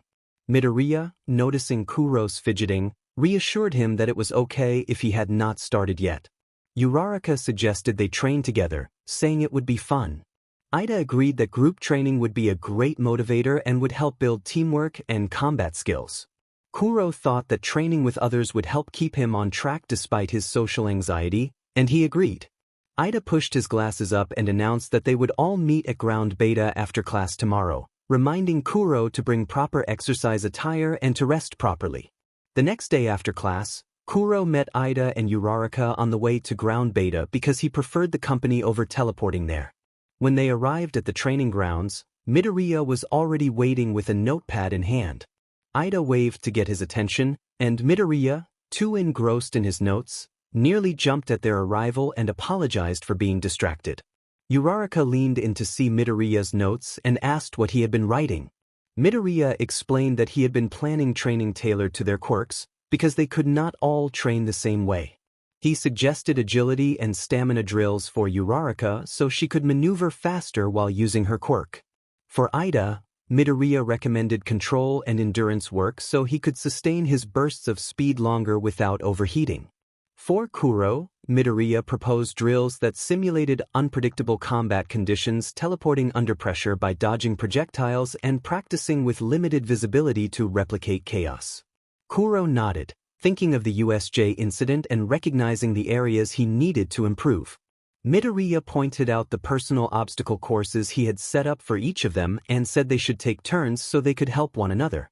Uraraka praised Midoriya's work and he admitted he had set it up the night before after being unable to sleep.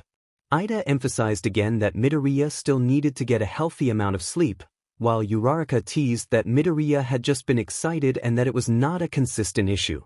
Midoriya kept quiet about his late nights studying quirks. Kuro's gaze lingered on the obstacle course meant for him, angular barriers, marked zones for teleportation points, and random distractions scattered throughout. The most surprising element was a tennis ball machine positioned like a projectile launcher. Midoriya explained that it would work like dodgeball to simulate incoming attacks. Kuro did not know the rules of dodgeball, but he pretended he did. He took his place in the middle of the maze and waited as Midoriya turned the machine on. The old machine shook as it started, and Midoriya positioned himself behind it to steer the direction of the ball. The first 10 minutes of the exercise were manageable. The ball launched from different directions and Kuro had no trouble avoiding them. As time passed, however, his breathing quickened and his movements grew clumsy. Across the training ground, Ida ran laps through his own course, engine legs roaring, his posture precise as ever. Uraraka drifted lightly between obstacles, smiling even as she pushed herself. Neither of them looked as winded as Kuro. Midoriya, shooting the ball, noted that teleporting took a lot of energy and asked whether Kuro perspired at all. Kuro tilted his head and indicated that he did not. Midoriya followed up by asking if Kuro felt hot, and Kuro confirmed that he did. Midoriya's mind raced with theories and notes. No perspiration meant no cooling, and if Kuro kept pushing he might overheat and collapse. Midoriya suggested taking a break, but Kuro shook his head. He wanted to get better. He could not accept being unable to teleport precisely for more than 10 minutes. Midoriya hesitated but nodded in agreement. Kuro continued to move corner to corner within the maze, dodging almost every ball thrown at him. Each hit increased his frustration and fueled his determination. Soon Midoriya had to resume his own training and suggested again that Kuro take a break, but Kuro ignored him and set the machine to automatic. With every fired ball, Kuro's movements grew more erratic. After the first hour his form began to stutter through the air. His breathing grew heavy and uneven.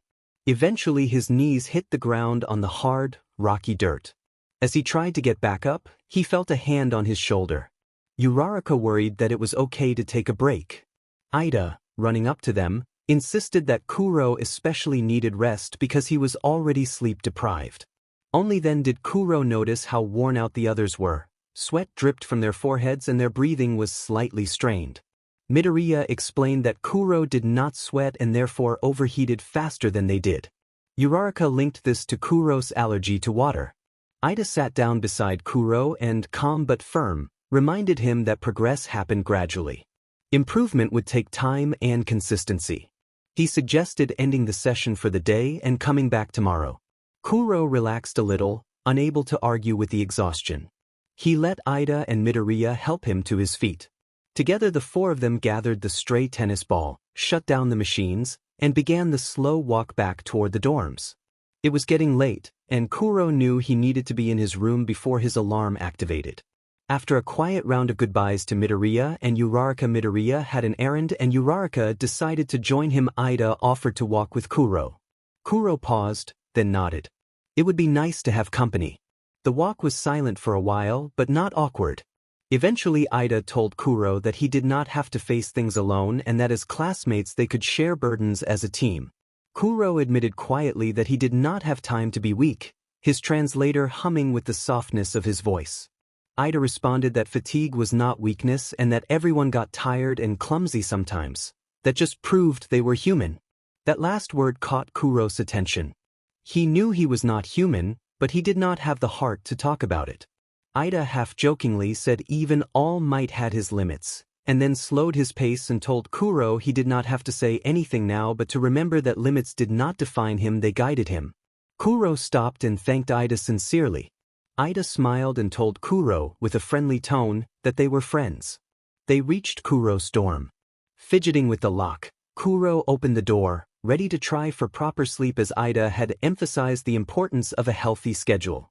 Kuro turned to say goodnight and Ida asked if he would see him tomorrow. Kuro nodded. Chapter 17. That night was rough. A voice in the back of Kuro's head reminded him that an hour on his knees had been enough to break him, and the thought made his body tense. He whispered to himself that he had lasted longer than before, but the inner voice mocked him for past failures and urged him to become stronger because being a hero was dangerous. Kuro pressed his hands to his temples as his breathing grew shallow. He tried to remember Ida's words about limits. The voice continued, warning that he did not have much time before something would happen. Kuro's breath hitched and his chest burned with a terror he could not name. He steadied himself on the bed, trying to slow his breathing. The last thing the voice said was that he was still of use, and that thought allowed him to breathe more easily, though the meaning remained unclear and frightening. Kuro did not sleep well. He paced his room through the night, focusing on his breathing to keep the voice at bay. The alarm on his door clicked quietly at 6, signaling the room was safe to leave again, but Kuro had not dared to rest. His eyes burned and his body ached from the previous day. Every time he closed his eyes, the voice crept back into his thoughts. That morning at 8 o'clock sharp, a knock at the door snapped Kuro out of his thoughts. Looking at his clock, he had not realized how fast the time had gone by. Kuro opened the door in his pajamas. Ida stood on the other side, prepared to greet him, but immediately took in Kuro's state, heavy eyes and a slight sway in his stance that said he had not slept. Ida observed that Kuro had not slept again and offered to talk, noting that stress was a common cause of insomnia. Kuro looked down and fidgeted with his claws, then shook his head to indicate he was not ready. He hesitated, thinking that Ida was his best friend and that he could tell her anything, but the truth felt impossible to explain. Coming from another world and being pursued by a dangerous ruler sounded too insane to say aloud. Kuro gave a small, non-committal answer instead, which Ida accepted, promising that she would be there whenever he decided to open up. She then urged him to get dressed before they were late and nudged him back into his room. Kuro allowed himself to be guided, a faint smile tugging at the corner of his lips as he turned back inside. The morning moved in a blur. One moment Kuro was getting dressed, the next he sat at his desk, dizzy and blinking as his claws tapped unevenly against the wood to keep himself awake. He barely registered the classroom chatter and only snapped to attention when Aizawa called his name, looking annoyed at Kuro's distracted state and noting that Kuro was worse off than usual. Kuro averted his eyes and his translator sputtered as he tried to answer, indicating that he was fine. Aizawa rolled his eyes and told him to see him after class. Ida and Midoriya exchanged worried glances, both silently agreeing that Aizawa's warning was serious. After class, Kuro stayed behind while Aizawa studied him. Aizawa pointed out that Kuro had been acting off and pressed him for an explanation. Kuro admitted that he had not been sleeping well but could not offer a satisfactory reason. Aizawa pressed further, demanding why this was happening. Kuro kept his gaze down, unable to think of anything that would not sound unbelievable. Aizawa sighed and reminded him that his therapy appointment started that day, asking if Kuro would be able to tell the therapist what was wrong. Kuro could only say that he did not know. Aizawa's expression softened briefly, but his tone remained firm as he urged Kuro to stop trying to carry everything alone, reminding him that if he wanted to be a hero he could not let things crush him. With that, Aizawa dismissed him. Outside the classroom, Midoriya, Ida, and, to Kuro's surprise, Bakugo waited. Midoriya approached with a dozen questions on his mind but could not find the words, while Bakugo cut straight to the point with a scowl, demanding to know what was going on and accusing Kuro of dragging himself around like a corpse.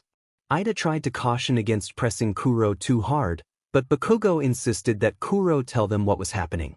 Pressured by Bakugo's blunt intensity, Midoriya's concern, and Ida's attempts at reassurance, Kuro felt overwhelmed. After a while, he sighed and signaled for them to follow him. They followed Kuro to his room and found the space in disarray. Clothes and bits of drywall littered the floor, evidence that Kuro had been clawing at the walls in restless nights. His bed, however, looked untouched. The three of them fell silent, taking in how badly Kuro had been struggling. Ida was the first to break the quiet, adjusting his glasses and recognizing that this was more than ordinary stress. Kuro had not been sleeping at all. Kuro lowered his eyes, shame washing over his face. Bakugo grew quieter, clicking his tongue and shifting from insult to frustration, muttering that Kuro was an idiot if he thought wrecking himself would make him stronger. He stepped forward and began picking things up off the floor, and soon Midoriya and Ida joined him. The three worked in silence to tidy what they could. Kuro sat frozen and watched, expecting anger or judgment but instead feeling the steady presence of friends who refused to leave him alone. Guilt tugged at him, and he finally admitted that there was something he needed to confess. Kuro revealed that he was not from this world. When Midoriya pointed out that Kuro had already mentioned being from another place, Kuro clarified that he had not arrived here by choice. He had come from somewhere far away and had woken up in this world. Bakugo demanded to know what that meant, and Kuro explained that in his home there were no heroes, no villains, and no Yue. It was an entirely different world. The others listened, trying to piece together what he was saying. Kuro went on to say that he had been followed. He reminded them that he had once mentioned enchantments while explaining other oddities, and that this was connected. When Bakugo asked what an enchantment was, Kuro deferred, saying he would explain later. The crucial part he revealed was that a dictator from his world had followed him here. Kuro explained that she communicated with him, that she was dangerous, and that he heard her voice in his head. The three friends absorbed the confession, each processing the implication of a threat that crossed worlds and preyed on Kuro's nights. Kuro admitted that the woman from his past told him things she knew would get under his skin, and that while she spoke the truth, she was dangerous. He was trying to get away from her, but she always mentioned that she would see him soon. Kuro admitted he was scared. Bakugo tried to summarize the situation, saying that Kuro heard the voice of his queen from back home and that she gave him commands he did not want to follow. Kuro nodded. Ida voiced concern that Kuro had been keeping this to himself, and Kuro nodded again. Midoriya sat on the bed, looking down at his hands before asking if Kuro had therapy that night and whether he wanted to tell the teachers, perhaps Principal Nizu. Kuro shook his head instantly, not feeling brave enough to confess it to anyone else.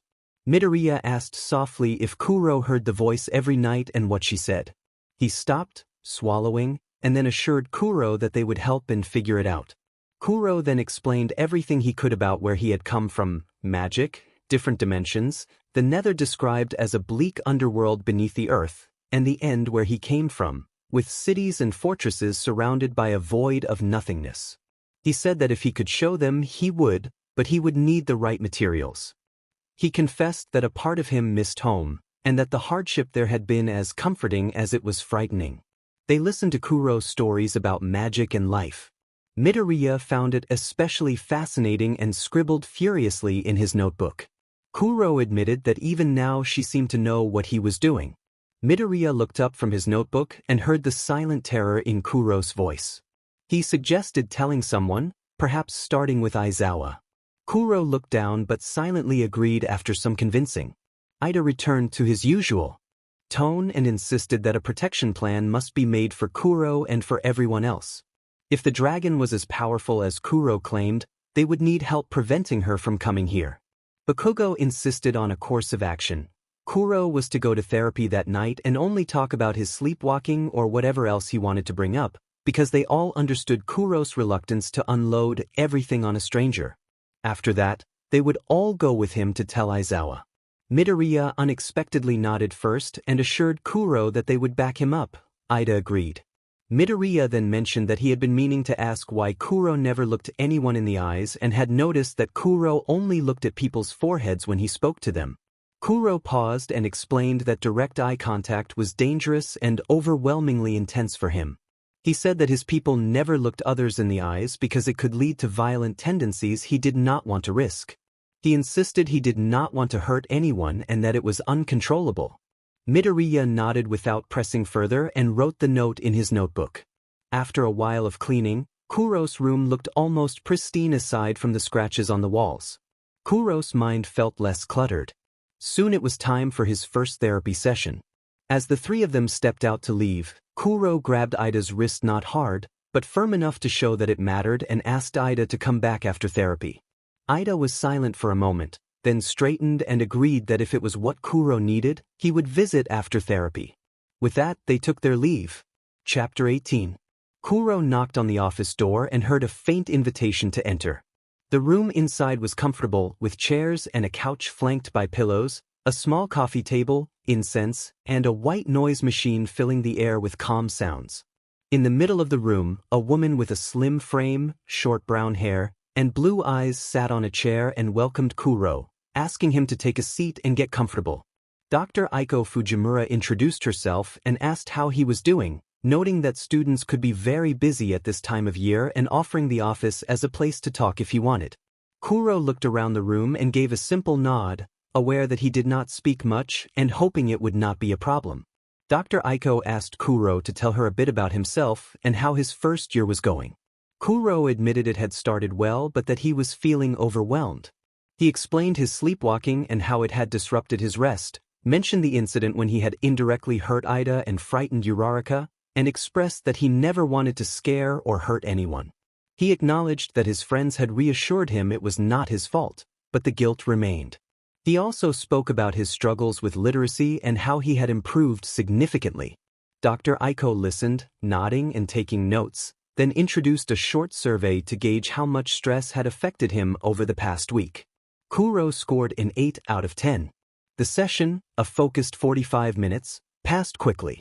Afterwards, Kuro walked back to his room. He paused at the door, not used to seeing his room so tidy, then stepped inside and texted Ida that his therapy session was over. A short while later, a knock announced Ida's arrival. Ida noted simply that Kuro had asked him to visit and asked how Kuro was feeling. Kuro invited Ida in and described how therapy had gone, admitting surprise at how comforting the session had been. His translator hummed softly as it conveyed his words. Kuro confessed that the meeting had not felt like the interrogation he had expected and that it had been strange but reassuring. Ida smiled and said he was glad Kuro had found somewhere to feel comfortable, even if he was not used to it yet. Kuro also admitted he had not told Tsukachi what he had shared with the others. Ida reassured him that he did not need to tell everyone at once and that there was no required order for sharing things. Ida then asked whether Kuro thought he would be able to sleep that night. Kuro responded that he was unsure and still frightened. Ida noted that the sports festival started on Monday and that Kuro needed all the rest he could get. Ida paused, considering how to help, and offered to spend the night to make sure Kuro stayed safe. Kuro hesitated, unsure whether his sleepwalking would be frightening, but after a moment he agreed. It was late and the dormitory doors were locked overnight, so Ida would remain until morning. They set up a spare futon next to the bed, and Kuro gave Ida most of the pillows despite Ida's protest. When the lights were out, Ida noticed a small purple nightlight that Kuro faced and learned that Tsukachi had given it to him after seeing him sleepwalk for the first time. Ida smiled, lay down, and fell asleep not long after, and Kuro followed a while later. In the early morning, Ida quietly left Kuro's room to get ready and to have time to pick Kuro up for class. In the common room, Denki and Mina were already up, with Mina teasing Denki as he fumbled with a Rubik's Cube. They turned when Ida entered. Mina asked why Ida was in the common room so early and pointed out that his room was on the other side of the hall. Denki, grinning and mischievous, asked whose room Ida had come from.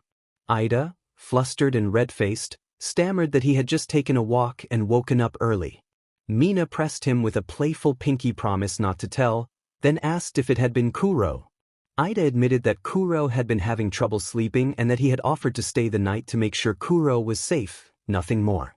Mina accepted the explanation with a smirk. Class that day was long and grueling, focused on the rules and training for the sports festival. The students left exhausted, bags slung over shoulders and bodies already sore.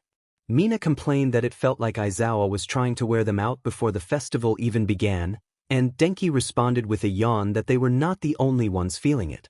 Denki looked over at Ida, who was putting away his books and appeared tired. Denki offered a playful grin and asked if Ida had a rough night. Ida choked out an embarrassed apology. Mina, wearing a similar grin, observed that Ida seemed out of sorts. Ida felt his face flush as he tried to keep his composure. It was the Saturday before the festival. Everyone in the dorms buzzed with restless energy, nerves tightening from relentless training and studying. In the common room, Ida and Midoriya sat on the couch, while Kuro lounged nearby, largely indifferent to the strategy books on the table as they discussed what the festival might be like. Ida adjusted his glasses and insisted that they must approach the festival with precision and discipline, confident that their notes would prove valuable. Midoriya nodded and scribbled furiously in his notebook, murmuring half-formed strategies as Ida highlighted passages from various textbooks. Across the room, Denki hung upside down on the other couch, drained from the studying he had not done. He complained that their tense atmosphere was affecting him and urged them not to be so stressed. Ida answered that they could not simply stop because there was much to prepare for. Midoriya agreed, saying they needed to be ready if they wanted to impress the pros. A door opened and Mina stepped into the room carrying a small bag. She told them she had something to help them relax before the festival. Kirishima arrived next, rubbing his tired eyes from training, followed by Bakugo, who looked exhausted though he would never admit it. Tsu and Uraraka drifted in from the other hallway, clearly worn out as well. They agreed that Ida and Midoriya in particular needed a break from constant studying and training. Mina presented the bag and announced that she had obtained some weed. Ida reacted with shock and insisted that it was highly illegal and questioned the example such behavior set. Denki took the bag with a grin, joking that no heroes had been harmed in the making of the joint. Mina confessed it was not the best quality but it was all she could get. Midoriya suggested they find another way to relax, tugging nervously at his collar. Tsu worried about the teachers finding out, and Denki brushed that off, saying no one would find out if no one told. Reluctantly, Ida sighed and declared he would have no part in it, but Kuro stood and asked what they were so excited about. Denki, delighted to show Kuro something new, held the joint up like a prize. Mina tried to explain what it was, and Ida interrupted to label it illegal. Denki urged them to be quiet and described it as something meant for relaxation. Kuro asked why it would be bad if it was for relaxation, and Tsu shrugged that it was not exactly allowed. Bakugo made a remark that he found the situation amusing. After a moment of consideration, Kuro said he would try it. Ida reacted as if he was about to explode. Bakugo laughed to tease Ida, and Denki encouraged Kuro, saying he would show him how it's done. Denki lit the joint and explained the basic idea, warning that first-timers often coughed, then handed it to Kuro. Kuro studied what he was holding, noted the smell and the warmth of the lit end, then took a cautious inhale and coughed on the way out. Mina congratulated him as she reached to pass the joint along. They continued passing the joint around the group like a shared object. Ida and Midoriya did not participate. Ida refused outright and Midoriya declined out of nervousness while he watched the others. Ida soon noticed a change in Kuro's behavior. Kuro appeared more relaxed than before, settling deeply into the couch cushions. Sitting down beside him, Ida asked with concern if Kuro was feeling all right. Kuro nodded but let his head drop for a moment longer than usual before burying his face in his hands. Bakugo rolled his eyes and made a dismissive comment about Kuro's reaction, which Ida sharply challenged, questioning why anyone would encourage something if they expected it to have that effect. Denki responded that it would be cruel to deny someone a new experience when they had asked to try it and that Kuro had volunteered, which left Ida scowling. Looking back at Kuro, he reached a clawed hand to his collarbone and unclipped his translator. Kirishima noted that he had not seen Kuro without the translator since USJ. Uraraka wondered aloud that she barely remembered what his real voice sounded like. Ida observed that the others probably would not understand him. Bakugo challenged whether Ida would, and Ida admitted that he did at least partly, and that he and Midoriya had been studying with Kuro since they discovered Kuro could not understand Japanese. Ida covered his mouth when someone reacted with surprise that Kuro had been illiterate. Mina chuckled and reassured Kuro that he had gotten much better. Bakugo asked if Ida could actually speak Kuro's language, and Ida explained that he could not. His mouth simply could not move the way Kuro's did. Uraraka laughed at the exchange, and Ida went red. Kuro turned to Ida and spoke in his native tongue, the sound oddly distorted yet musical. Ida adjusted his glasses and explained that Kuro was just asking what they were talking about. Denki was amazed that Ida understood and teased him, while Ida pointed out that Midoriya knew a little as well. Midoriya admitted that he understood less than Ida. Bakugo mocked Ida playfully about learning for someone he cared about, and Ida demanded silence, flustered. Denki waved off the secrecy and promised Kuro that whatever it was would be revealed in time, calling it a surprise. Kuro seemed to accept that answer and leaned his head against Ida, a small smile on his face. The others teased and laughed, and Ida fought the urge to scold them, staying quiet so as not to disturb Kuro. He sighed and looked resigned. Bakugo teased Ida not to be such a nerd, and Kirishima egged him on. The group's joking continued until the atmosphere settled into comfortable conversation and laughter. After a while, Kuro murmured something low and soft in his language and rested against Ida's shoulder, smiling. Ida froze for a moment when he realized what Kuro had actually said, that Ida was warm. Midoriya thought Kuro had simply said something like, good, and Denki joked that Kuro might have thought Ida was a pillow. The others laughed, but Ida's face burned with a more private understanding. He tried to hide his reaction, and the teasing continued in lighter tones.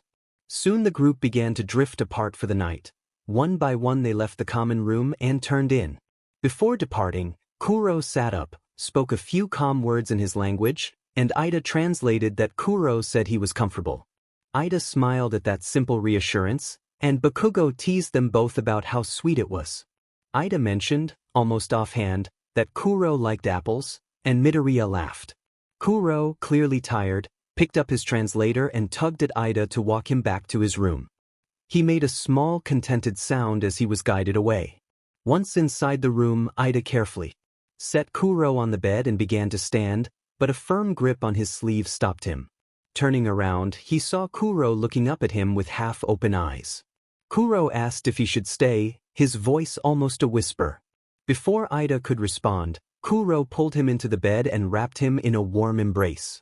Ida felt the warmth settle in as Kuro drifted off to sleep. Ida lay frozen, staring at the ceiling as his thoughts raced. Finally he exhaled through his nose and allowed it to happen this one time. Chapter 19. All Kuro could hear was the roar of the crowd as he and his class walked into the stadium. Announcements introduced the classes while Kuro tried to cover his ears to escape the noise. If it continued like this, he knew participating would be difficult. He did not want to be there in the usual sense. He felt overwhelmed rather than nervous. The small vibration of his translator against his collarbone and its soft hum grounded him as he kept his hands over his ears. It did not take long for one of his classmates to notice his distressed state. Kirishima approached with a worried expression and asked if Kuro was okay. Kuro nodded and gestured that the noise was too much for him. Kirishima thought for a moment and offered a grounding exercise, asking Kuro to name 4 things he could see, 3 things he could feel, 2 things he could smell, and 1 thing he could taste. Kuro followed the exercise. He identified his friends walking ahead, the blue sky, the crowd, and the stadium itself. He felt his feet hit the ground, the light breeze on his skin, and the tension in his muscles. He smelled freshly cut grass and the nervous sweat of those around him. He noticed the taste of his own saliva. As he completed the task, his muscles began to loosen. He looked at Kirishima and nodded in thanks, then turned his attention back to the field. The crowd seemed a little less overwhelming. Standing with his class, Kuro watched the other groups line up and walk into the stadium. They all looked determined, an energy he could not relate to as he remained focused on the excited chaos around him, his claws fidgeting against one another. Midnight explained the rules of the first event, an obstacle course race, and Kuro felt his shoulders relax a little. When the race began, Kuro watched as his classmates and the others charged ahead, fighting through obstacles and strategizing their way around. He remained still at the start. Present Mike announced over the intercom that Kuro from Class 1A had not moved, wondering aloud if nerves had overcome him. Kuro glanced up, then teleported to the finish line, appearing well ahead of the others. The crowd fell quiet for a moment as they registered that one of the students had bypassed the course entirely. Present Mike reacted with surprise, questioning whether what Kuro had done was allowed. Aizawa responded bluntly that the objective had been to finish and the rules had not specified a single path to take. Bakugo immediately accused Kuro of cheating, furious that Kuro had taken what he considered an easy route. Todoroki's eyes widened briefly and then returned to his focus on the course. He recognized the teleportation from past encounters but had not realized Kuro could travel that far. Many students, especially those from other classes, showed annoyance at how easily Kuro had reached the end. Bakugo in particular looked as though he wanted to rip Kuro's head off as he blasted his way through the course. Kuro, for his part, surveyed the obstacles he had avoided and felt thankful he had not had to tackle them. By the end of the race, Kuro watched as Midoriya finished second, followed by Bakugo and Todoroki. Midoriya approached Kuro excitedly, asking a string of questions about teleportation range, limits, and whether it caused fatigue. Bakugo stomped over and told Midoriya to be quiet. He accused Kuro of cheating and declared he would defeat him fair and square without cheap tricks. Shinsho studied Kuro with interest and noted that an ability that bypassed obstacles entirely was more than raw power. It was a tactical advantage he would remember. Todoroki stood nearby with a calculating stare, assessing Kuro as a possible threat. Kuro felt like a target. Everyone's eyes were on him. The crowd was divided between those who admired the quirk and those who booed him for taking a different route. He did not notice Ida approach until a tap on his arm brought him back. Ida reassured him that he had done nothing wrong and reminded him that the rules had only required finishing the race. Kuro looked at Ida and nodded. The next challenge was unusual, a cavalry battle. The rules confused Kuro at first, and the pressure of having the most points from the previous stunt made his stomach knot. He knew others would look to target him after what had happened, and finding teammates proved difficult as many brushed him off out of fear. Just when he was about to give up, Ida walked over and offered to face the hunt together. Kuro felt visibly relieved, but 2 people would not be enough for the event. Todoroki then joined them and stated that he would be on their team, which surprised Ida and left a hint of unspoken curiosity between them. Kuro accepted the new arrangement and prepared for the next round. They needed one more person. Kuro felt more confident now, sensing the last recruit would be easier to find with a team capable of protecting the 10 million points. Ida asked around again and was able to convince Mina to join, since she thought it would be fun. In formation, Ida took the front, Mina and Todoroki held the flanks, and Kuro positioned himself on top where he could fit without upsetting the balance below. When the buzzer sounded, the arena erupted into chaos as teams lunged at one another. Mina pointed toward a group already charging straight for them. Ida moved the formation forward, pulling away from the other teams with speed, while Todoroki raised ice walls to shield them and to box other teams in. Kuro gripped the headband with all his strength, determined not to let it be taken. Their strengths had weaknesses. Ida had pushed them so fast that balance wavered, creating a jolt through the formation. For a split second Kuro slipped before teleporting back onto the group. Ida apologized aloud and slowed to restore their formation, which made them more vulnerable. Mina flung a corrosive substance that forced opponents to adjust their footing, sending some tumbling. Then a familiar, seething voice cut through the din as Bakugo led a charge directly at them. Todoroki froze the floor, but Bakugo used explosions to blast into the air and propel himself straight toward them. Kuro considered teleporting but remembered the rule that he could not touch the ground. He recalled Aizawa's early warning about relying on a single trick. Bakugo rocketed in, aiming for the headband. Todoroki put up an ice wall that absorbed the initial impact but was shattered by Bakugo's blast. Bakugo taunted Todoroki defiantly as he closed in. Kuro remembered how he had handled Aizawa's first challenge and, acting on instinct, grabbed the headband off his own head. The headband vanished immediately from his grasp. Bakugo, nearly within punching distance, pulled back toward his team when he noticed the band had reappeared wrapped around Todoroki's arm. Present Mike announced over the intercom that Kuro was not limited to teleporting himself and could also teleport objects he touched. Aizawa clarified that since the band remained on Kuro's team, he had not violated the rules. Todoroki, surprised, glanced down at his arm and then back at Kuro, assessing the situation. Ida cast a quick look at Todoroki before refocusing on the battle. With the band now on Todoroki's arm, opposing teams swarmed toward him. Todoroki handled the pressure with controlled bursts of ice, building barriers and trapping rivals, until an ice wall shattered and Bakugo flew out from the other side, roaring that he was not finished. As Bakugo closed in, Kuro latched onto Todoroki's arm and teleported the headband to Mina's ankle, forcing Bakugo to change course. Mina grinned at the clever move but quickly reacted as Bakugo twisted in midair and launched an assault toward her flank. Mina brought a spray of corrosive liquid to bear, forcing Bakugo to adjust, but he kept coming. Todoroki acted small ice barriers around Mina's feet, though Bakugo blasted through them. Ida skated across the ice Todoroki had laid down, pushing them all forward.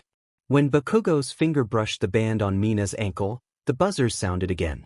The band fell to the floor and everyone held their breath as officials reviewed the playback. The footage showed the band touching both Bakugo and Mina at the buzzer. Present Mike asked what that meant. Aizawa and Midnight reviewed the rules on the fly. Midnight explained that because both teams had contact with the band at the end, both would advance to the next round. Ida was sweating, Todoroki exhaled in relief, Mina sighed dramatically, and Kuro felt Bakugo's furious glare but avoided meeting it. The announcer then directed those who did not make the top 4 to side games during intermission and invited everyone back to the field. Kuro checked the scoreboard and saw that his team and Bakugo's team were tied. Midoriya's team had placed 3rd and Shinsho's team 4th. Kuro realized he had almost forgotten about his friends in the chaos and walked into the crowd toward Midoriya.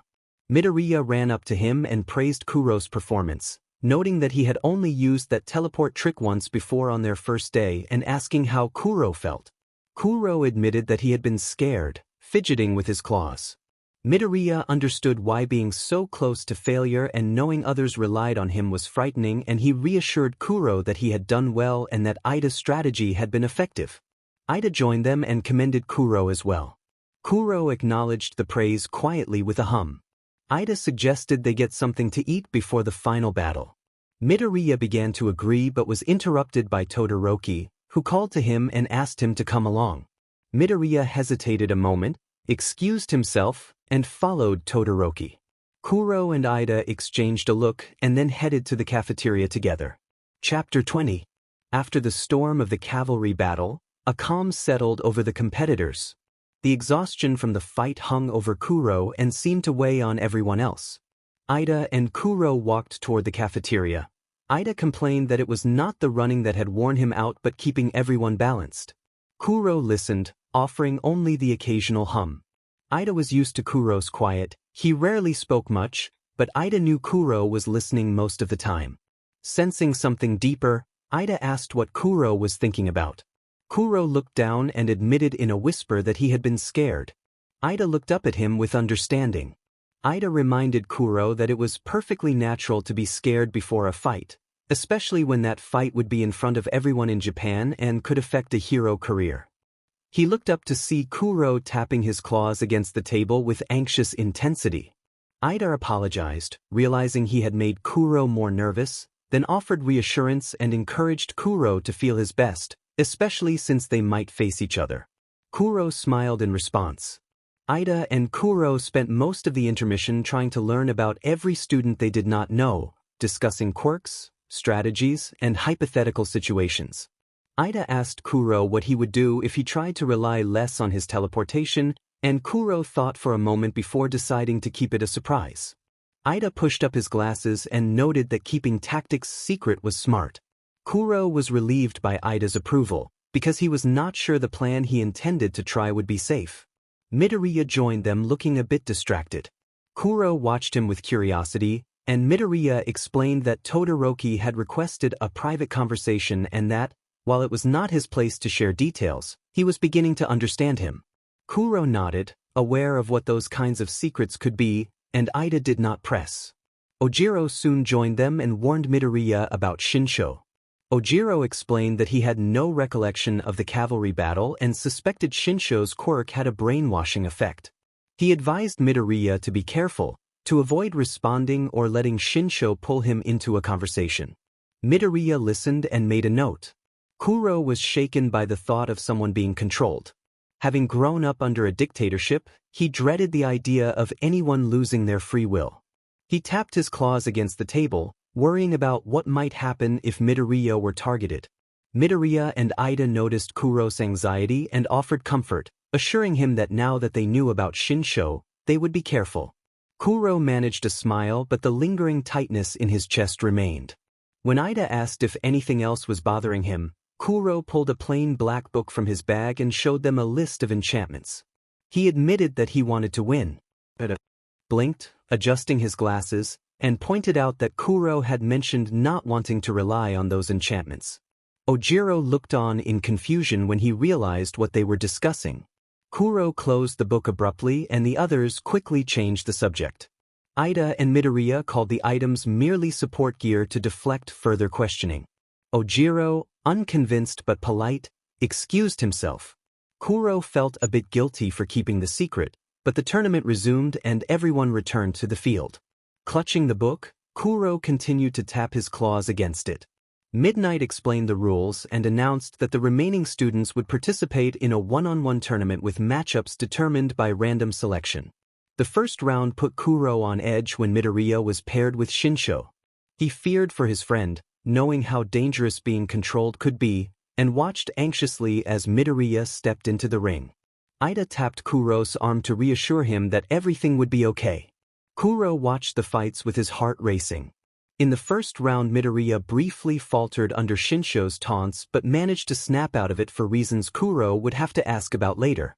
The subsequent rounds were intense, reminding Kuro of past battles at the USJ, but with a different quality of focused resolve rather than mere survival. He felt the weight of why the festival mattered to his classmates and was motivated to bring that same fire into his own fight. His chance came sooner than he expected. Kuro was matched against Zero. Stepping into the arena and feeling the gaze of the crowd made him tense. He disliked eye contact and loud noises. Zero appeared excited and said he had been looking forward to a flashy opponent and was eager to see Kuro's gimmicks in action. Kuro nodded and prepared himself. Midnight signaled for the match to begin. Zero immediately used his tape to try to immobilize Kuro. As the tape closed in, Kuro teleported to a point inches in front of Zero and struck with a focused punch, connecting with enough force to send Zero flying backward and out of the ring. The announcers declared Zero eliminated and Kuro the victor in seconds. Ida, Midoriya, and even Todoroki reacted with surprise at Kuro's unexpected strength. From across the stadium, Shinsho grimaced and muttered that Kuro was lucky to have his quirk. Kuro appeared next to his friends, startling them, and the tournament continued. Even Bakugo jumped. Bakugo shouted that Kuro should not do that. Midoriya scrambled to keep his notebook from falling and his pencil clattered to the ground. Midoriya asked Kuro to give a little warning first. Ida added that Kuro should announce himself next time since it was proper manners. Kuro tilted his head, unbothered, explaining that then it would not work. Bakugo accused him of meaning to scare them and nearly lunged. Kuro was surprised. The next set of fights proved even more intense than the last. Watching from the sidelines while waiting for his turn, Kuro observed Ida facing Shiozaki, her vines keeping Ida on the defensive. Kuro had always been impressed with Ida's speed. Ida was the only one who could almost keep up with Kuro's teleportation, so Kuro was not surprised when Ida won. The other matches were equally fierce. Midoriya and Todoroki took the stage with overwhelming power. Kuro's jaw almost dropped at the display, and although he was disappointed when Midoriya lost, he admired Todoroki's skill. Soon it was Kuro's turn again. He would face Tokoyami, whose dark shadow had always intrigued him, and Kuro felt equal parts excitement and nervousness. He grabbed his book, thinking he would need it, and stepped onto the field. Tokoyami warned that Kuro's unpredictability might give him an edge, but asserted that dark shadow would prevail. Kuro opened his book and landed on a page, anticipating that dark shadow would charge straight at him no matter how many times he teleported. He activated the Thorn's enchantment damage return and pressed his hand to the page as dark shadow struck. Present Mike announced to the crowd that it was a direct hit and wondered if Kuro would make it through. Tokoyami expected to have the upper hand until dark shadow cried out and staggered back. Tokoyami felt the pain that should have been inflicted on Kuro. Kuro clenched his jaw as the mirrored damage hit him. His ribs ached and his breathing grew shallow, but Tokoyami's strained expression showed that the tactic was working. The exchange continued, both fighters breathing heavily as pain rippled through them. Tokoyami was the first to falter, which gave Kuro the opening he needed. Kuro teleported behind Tokoyami and Dark Shadow, murmured a short apology, and slammed his palm down, releasing a pulse of force into Tokoyami's back before Dark Shadow could fully turn. Tokoyami stumbled and dropped to a knee. Dark Shadow lashed out in reflex, but the attack collapsed as its form unraveled and it withdrew back into Tokoyami. Present Mike declared that Tokoyami was unable to continue and that Kuro had taken the win. Lying on the ground, Tokoyami looked up to see Kuro offering his arm. Tokoyami accepted the help and rose to his feet. Tokoyami reassured Kuro that there was no need to apologize, saying they had both fought hard, congratulating him and asking how he had managed the feat. Kuro put a finger to his lips and then teleported back to the stands, leaving Tokoyami curious. Reappearing at his friend's side this time, expected Kuro was immediately bombarded with questions. He remembered why he had hesitated to test that ability sooner. Chapter 21. Uraraka excitedly told the others that what Kuro had just done was impressive and asked if it was part of his quirk. Kuro looked at a loss, tapped his claws together, and nodded. Tsu, hand on her chin, wondered how teleportation and reverse damage could be the same thing. Mina pointed to the glowing marks on his arms and expressed disbelief that it could be simple teleportation. Denki, eyes wide, speculated about a second quirk and laughed. Bakugo cut through the chatter with a sharp command for everyone to quiet down. Kuro turned to see him trying to cover for him, and Ida stepped in to explain that Kuro only had a support item. Mina raised an eyebrow and asked why she had never seen Kuro in the support course. Denki noted that he had never heard of a support item that made scars glow. Tsu's inquisitive tone made Kuro feel the weight of his inability to explain everything, and his chest tightened with guilt.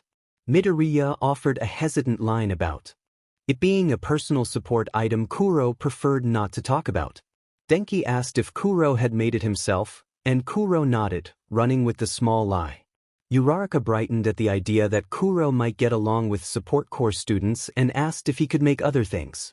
Midoriya quickly added that Kuro only knew that one thing and could not make another, trying to ease the tension. Ida agreed and reinforced the explanation. Denki, Mina, and Uraraka looked intrigued, praising the supposed support item, but Jiro's narrowed eyes and Tsu's low hum showed they were not all convinced. Still, Kuro considered it a small victory. He told Ida that it was his turn next and accepted Ida's offer to get water before the match. Ida suggested they go together, and Kuro stood up a bit too quickly, nerves obvious. Denki muttered something about lovebirds, which only added to Kuro's confusion. At the water fountains, Kuro let out a breath he had been holding. Ida advised him to be more discreet with his enchantments if he did not want attention. Kuro acknowledged that Ida was right. He knew using his powers in the match was risky, but a part of him still wanted to test them. He did not yet know whether that urge came from a desire to connect to his roots or from carelessness. He resolved he would think about it later. The semifinals were approaching, and with Ida's defeat to Todoroki, Kuro knew he would be facing Bakugo next. He did not feel enthusiastic. In the arena, Bakugo towered over Kuro with aggressive excitement, asking if Kuro was ready and declaring that he planned to blow him off the stage. Kuro remained silent. Bakugo taunted that Kuro's silence would soon end and vowed to make him fight. When the buzzer sounded, Bakugo launched a series of direct explosive attacks. Kuro kept teleporting out of the way, trying to survive. Explosion after explosion missed as Kuro slipped free, and Bakugo grew increasingly fired up, warning Kuro that he could not evade forever and urging him to fight like a real hero. Bakugo nearly blasted Kuro out of the arena before Kuro teleported behind him.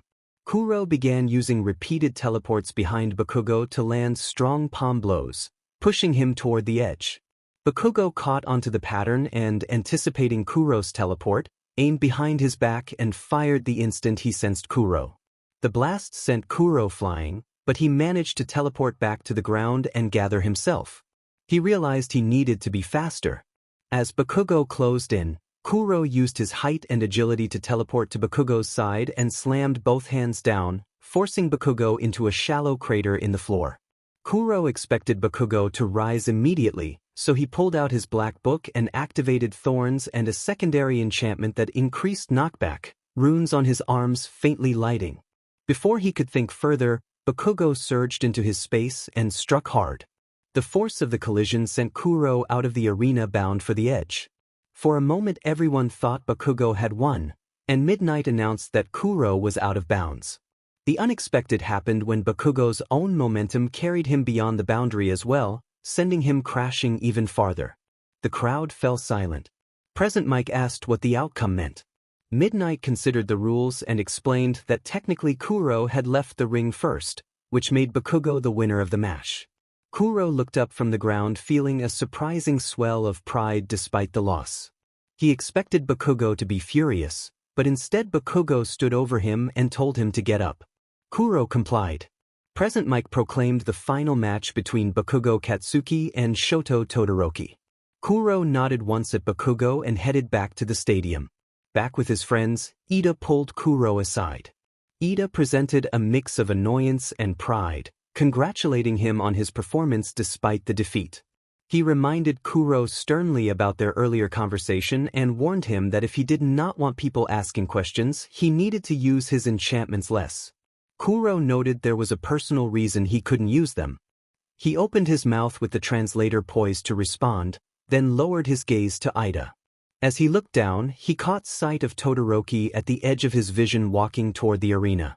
Kuro pointed frantically at Todoroki as he walked away.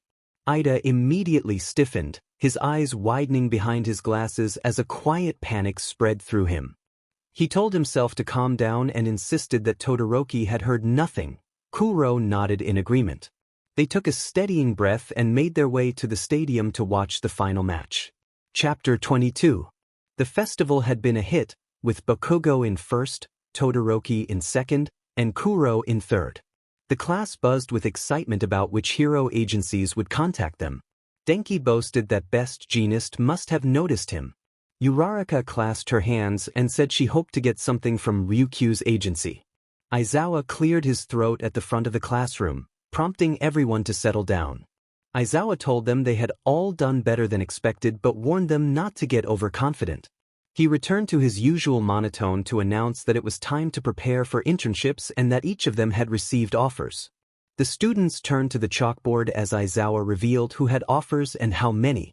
Curious expressions turned to shock at the sheer number of offers, especially those for Todoroki and Bakugo. Kuro looked at Ida and silently congratulated him on his 300 offers. Ida smiled, then grew thoughtful as he stared at the board. Kuro promised himself he would ask later. Kuro noticed that he, too, had received several offers. Being from another world, he did not recognize most of the agencies and planned to ask Midoriya, who knew a lot about heroes. When class was dismissed, the classroom erupted again with conversation.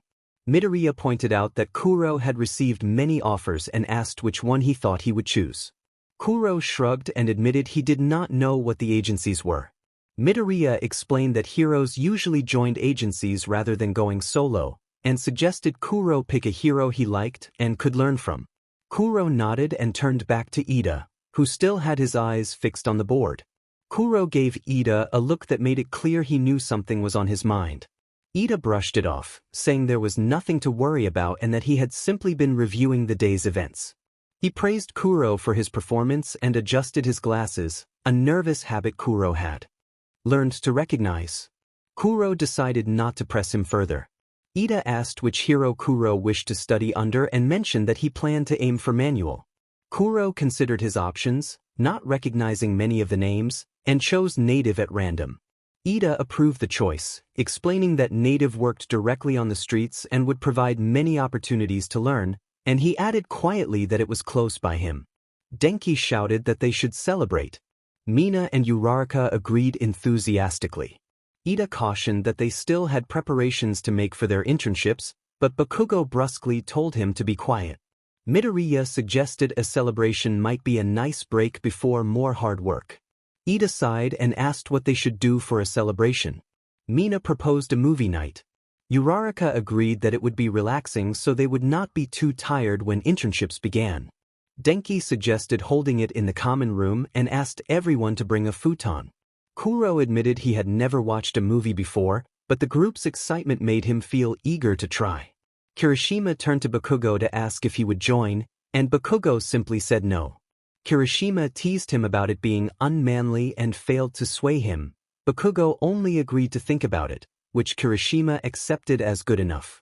Later that day, Kuro gathered his things for the movie night. Midoriya had explained it as a group activity where they watched stories on the TV. Kuro's translator hummed quietly as he tried to figure out what he needed for an overnight stay. Principal Nizu had given him permission to participate and had asked the others to look out for his sleepwalking. A knock at the door brought Ida into Kuro's room.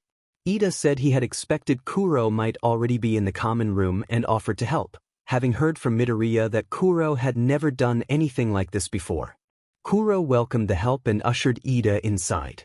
Ida looked around at the slightly messy room and observed that Kuro had been searching through his belongings. Chargers, backup translators, and what looked like a first aid kit were scattered across the floor. Ida told Kuro not to overthink it, explaining that it was just a simple movie night and that all he really needed was himself and a blanket. Ida folded one of Kuro's blankets and convinced him that was sufficient. They went to the common room together and were met by chatter, laughter, debates over movie choices, and the smell of popcorn. Mina said they were deciding between a scary movie and a funny one, pointing to the two films Denki was holding. Kuro noticed Bakugo there. Kirishima had apparently convinced him to come and Todoroki was present as well, a bit unusual but not something to dwell on. Kirishima offered Kuro some fresh popcorn, and Kuro nodded. Ida warned against adding butter because Kuro had a light stomach. Denki asked what that meant, and Midoriya explained that heavy or junk food made Kuro sick.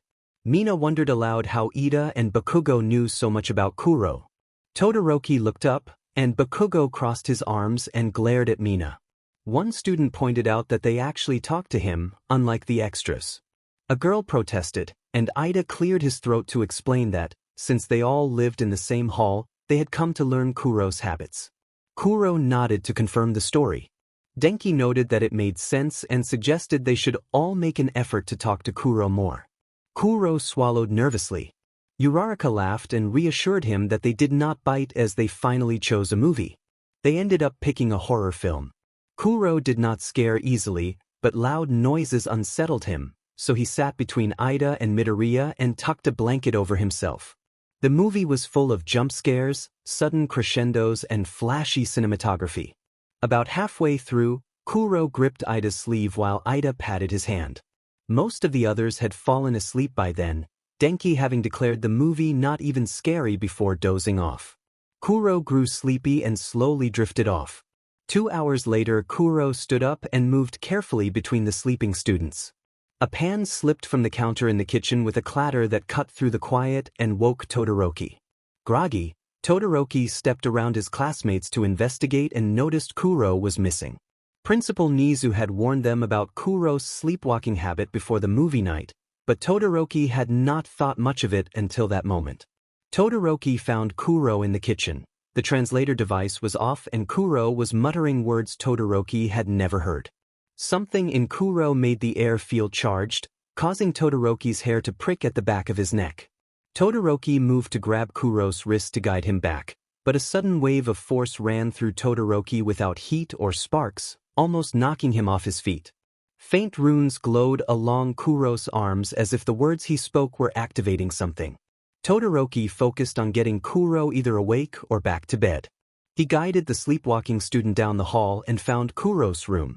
Shoving the towering peer into bed had been difficult but manageable once Kuro bent down. After settling Kuro under the covers and locking the door from the outside, Todoroki started back to his own room and encountered a tired, curious Ida. Ida yawned and asked if everything was all right. Todoroki replied that it was. Ida asked whether Kuro had been sleepwalking again and mentioned that this had been the 3rd time that week and the 2nd time he had left his room. Todoroki admitted he had not realized he would be affected by touching Kuro. Ida looked puzzled when Todoroki described the strange sensation, and Todoroki explained that it had not felt like electricity or heat, but something different. Ida stiffened and pushed his glasses up, trying to prepare an answer, then admitted the situation was complicated but not dangerous. He explained that Kuro's body reacted differently to certain stimuli as a side effect of his quirk.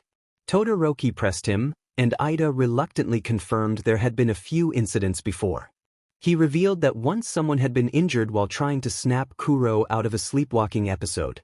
Ida clarified that the injury had been his own. He had slipped and been hurt by broken glass while trying to help Kuro, and Kuro had not acted with any intent to harm.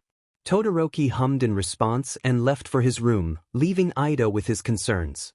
Kuro's claws tapped together as he waited. Despite being the one who had chosen this assignment, Kuro knew little about Native beyond what Midoriya had told him. Native was an independent hero with an agility-based quirk who usually worked the streets. The city's crowded, busy streets felt different from Mizudafu, and Kuro adjusted his stance as he walked toward the meeting point. A commotion to his right drew his attention. A tall man in a sleeveless orange jumpsuit had been admonishing a reckless driver about nearly hitting someone. When the man turned, Kuro saw a white stripe on the jumpsuit with the name Native. That was the hero Kuro had come to meet. Native was busy and only realized Kuro was there when a shadow fell over him. He looked up and joked about Kuro's height in comparison to All Might. Kuro simply tilted his head. Native introduced himself, explained he was glad Kuro had accepted the offer, and asked if Kuro was ready to go on patrol. Kuro nodded. The patrol itself was uneventful. The only real incident that day was a small robbery.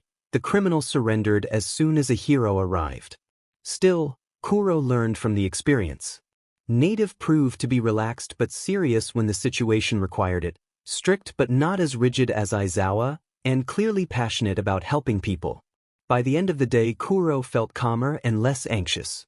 The patrol went smoothly and gave him some practical experience of everyday hero work. On the way back, Kuro spotted Ida in the street and tugged Native along to catch up with Ida and Manuel. Native greeted Manuel enthusiastically after not having seen him for a while. Manuel smiled and replied that the day had been pretty quiet. He laughed and told Ida he wanted to show what a slow day looked like, patting her on the shoulder. The sudden pat made Ida tense slightly. Kuro noticed. Native commented that the man had seemed determined. Manuel agreed that he had been anxious but resolute. While Manuel and Native continued their conversation, Kuro walked over to Ida and tilted his head to check on her. Ida insisted that everything was fine, but her voice sounded too sharp and too quick. Kuro sensed that something was wrong. Before he could press further, a loud explosion echoed from deeper in the city and the ground shook under their feet. Native, stunned, demanded to know what had happened. Manuel decided they had to move fast and began running toward the source, their interns following close behind. Kuro realized Ida was not with them and stopped, scanning the empty street. His stomach dropped. Kuro called Ida's name through his translator but received no answer. Native turned back and noticed Ida's absence as well, asking where she was. Kuro pointed down the street and began scanning corners and rooftops. Manuel grunted that he'd suspected Ida was distraught and might have gone after someone. Native asked who, and Manuel warned about Stain, a wanted criminal who had been in the area before and was dangerous. Manuel urged Kuro to look for Ida and not let Stain get to him while the others chased whoever had caused the explosion. Kuro had heard about Stain in the news and knew to stay away, but he ran toward the area without hesitation. Native insisted on going with him, so they set off together, searching as if their lives depended on it. They arrived at a dark alleyway where Midoriya was already searching for Ida. Midoriya and Kuro exchanged terse observations and immediately focused on finding Ida. Native went into the alley first and then went quiet. Then Ida's voice came from deeper inside, calling Stain's name in a strained, angry tone. Kuro teleported into the alley with Midoriya at his heels. Inside, they found Native unconscious and Ida frozen in place, shock on his face as he warned them that Stain was dangerous and had a paralysis quirk. Midoriya analyzed the scene and stepped forward, but Kuro moved to put himself between Stain and Ida. Stain was there, nudging the unconscious Native and sizing them up. Midoriya activated full cowl and struck Stain with a powerful blow. Stain recovered quickly as if the hit had been a test rather than a threat, wiping at his lip and grinning while remarking that the boy had power but no conviction. He lunged toward them with knives drawn. Kuro moved to shield Midoriya, but Stain ran past him and slashed Kuro's long arm. Kuro stumbled back in surprise as Stain made a theatrical, unsettling gesture with the blade. The air seemed to change. Kuro's legs went heavy and his fingers stopped obeying him. His breathing quickened and panic began to rise. He slumped to the ground, immobilized. Midoriya rushed forward and was kicked into the wall by Stain. Stain stepped closer into the cramped alley. The damp ground darkened from the struggle. He crouched down to Kuro and asked what he was. Then, with a sudden, forceful motion, Stain tore Kuro's goggles away, insisting that if Kuro was going to die there, he should at least look his killer in the eyes. That moment triggered something in Kuro. Looking at Stain set off a surge of raw emotion and energy. The runes on Kuro's arms began to glow and the air around him pulsed. A distorted, mechanical-sounding noise filled the alley from his translator as the symbols on his arms flashed. Stain's confident expression faltered as Kuro started to rise, shaking violently but moving against the paralysis. Before anyone could stop him, Kuro slammed his fist into the ground, channeling a burning energy through his hands. He launched himself at Stain with a ferocity that felt less like a measured attack and more like something desperate. Kuro's energy struck Stain, gripping him and searing through clothing and armor without any graphic detail, leaving scorch marks and smoke. Stain struggled to break free as Kuro held on, his movements driven by something fierce and uncontrolled. Midoriya shouted for Kuro to stop, but Todoroki intervened and formed a wall of ice to block Midoriya, warning that Kuro was not himself in that moment and needed to be contained. Kuro's breathing was ragged and animalistic. When he finally withdrew his hand, Stain recoiled, hurt and battered but still alive, his confidence shaken. Todoroki and the others moved to restrain Kuro and secure the scene. Stain, bruised and breathing hard, managed to insist that Kuro was no hero as the group worked to calm the situation and get Kuro under control. Stain accused Kuro of being a monster pretending to be one. Kuro did not respond. There was no sense of reason left within him. It was as if he could not understand what was being said. Midoriya ran up to Kuro from behind and grabbed him by the waist, using his quirk to give extra strength. But Kuro teleported out of his grasp. Kuro went for Stain again with murderous intent. His eyes held only rage. All Kuro could hear was a voice in the back of his head, whispering faint promises. Todoroki tried to freeze Kuro's feet to the floor, but it only stopped him for a moment before Kuro ripped free, injuring his feet on the ice. Kuro raised his hand, ready to finish the job as Stain lay on the cold concrete. Ida, terrified by the scene, shouted desperately and panicked, pleading with Kuro to stop. Kuro hesitated. Even like that, he did not know why he stopped. It felt as if he were tied to something unbreakable. Ida's eyes began to leak tears as he begged Kuro not to do it, saying that Kuro would not be able to go back if he gave in. He added that he cared deeply for Kuro and did not want to lose him. The runes on Kuro's arms began to fade. His breathing remained ragged and his body continued to shake, but a part of him was fighting to pull away from Stain. Todoroki seized the chance to freeze Kuro's entire body to the wall, trapping him. Kuro could have broken free, but a part of him held back, still shaking and feeling the cold bite his skin, yet making no move to free himself. Then the sirens came. Police stormed into the alley with pro-heroes, including Tsukachi. Tsukachi, gun drawn at Stain, soon noticed Kuro frozen to the wall, shaking violently and with injured feet. Looking back at Stain, he saw the villain had suffered a serious abdominal wound and was lying on his back, unconscious. At first Tsukachi feared the worst, but relief came when they checked for a pulse. After Stain was in HNFFS and the paralysis on the others wore off, Tsukachi hurried over to Kuro. Todoroki warned that Kuro was not in the right state of mind, and Tsukachi acknowledged the concern. This did not seem like the Kuro he knew, staring into the distance and trembling as if not fully present. On the other side of the alley, Ida got to his feet and ran over to Tsukachi, placing a hand on his shoulder and urging him to step away. Tsukachi followed, face in his hands. Ida glanced back as Kuro was chipped out of the ice and the heroes walked him toward the ambulance. The cold had left marks on his skin that looked worse than before. Chapter 24. The lights were bright.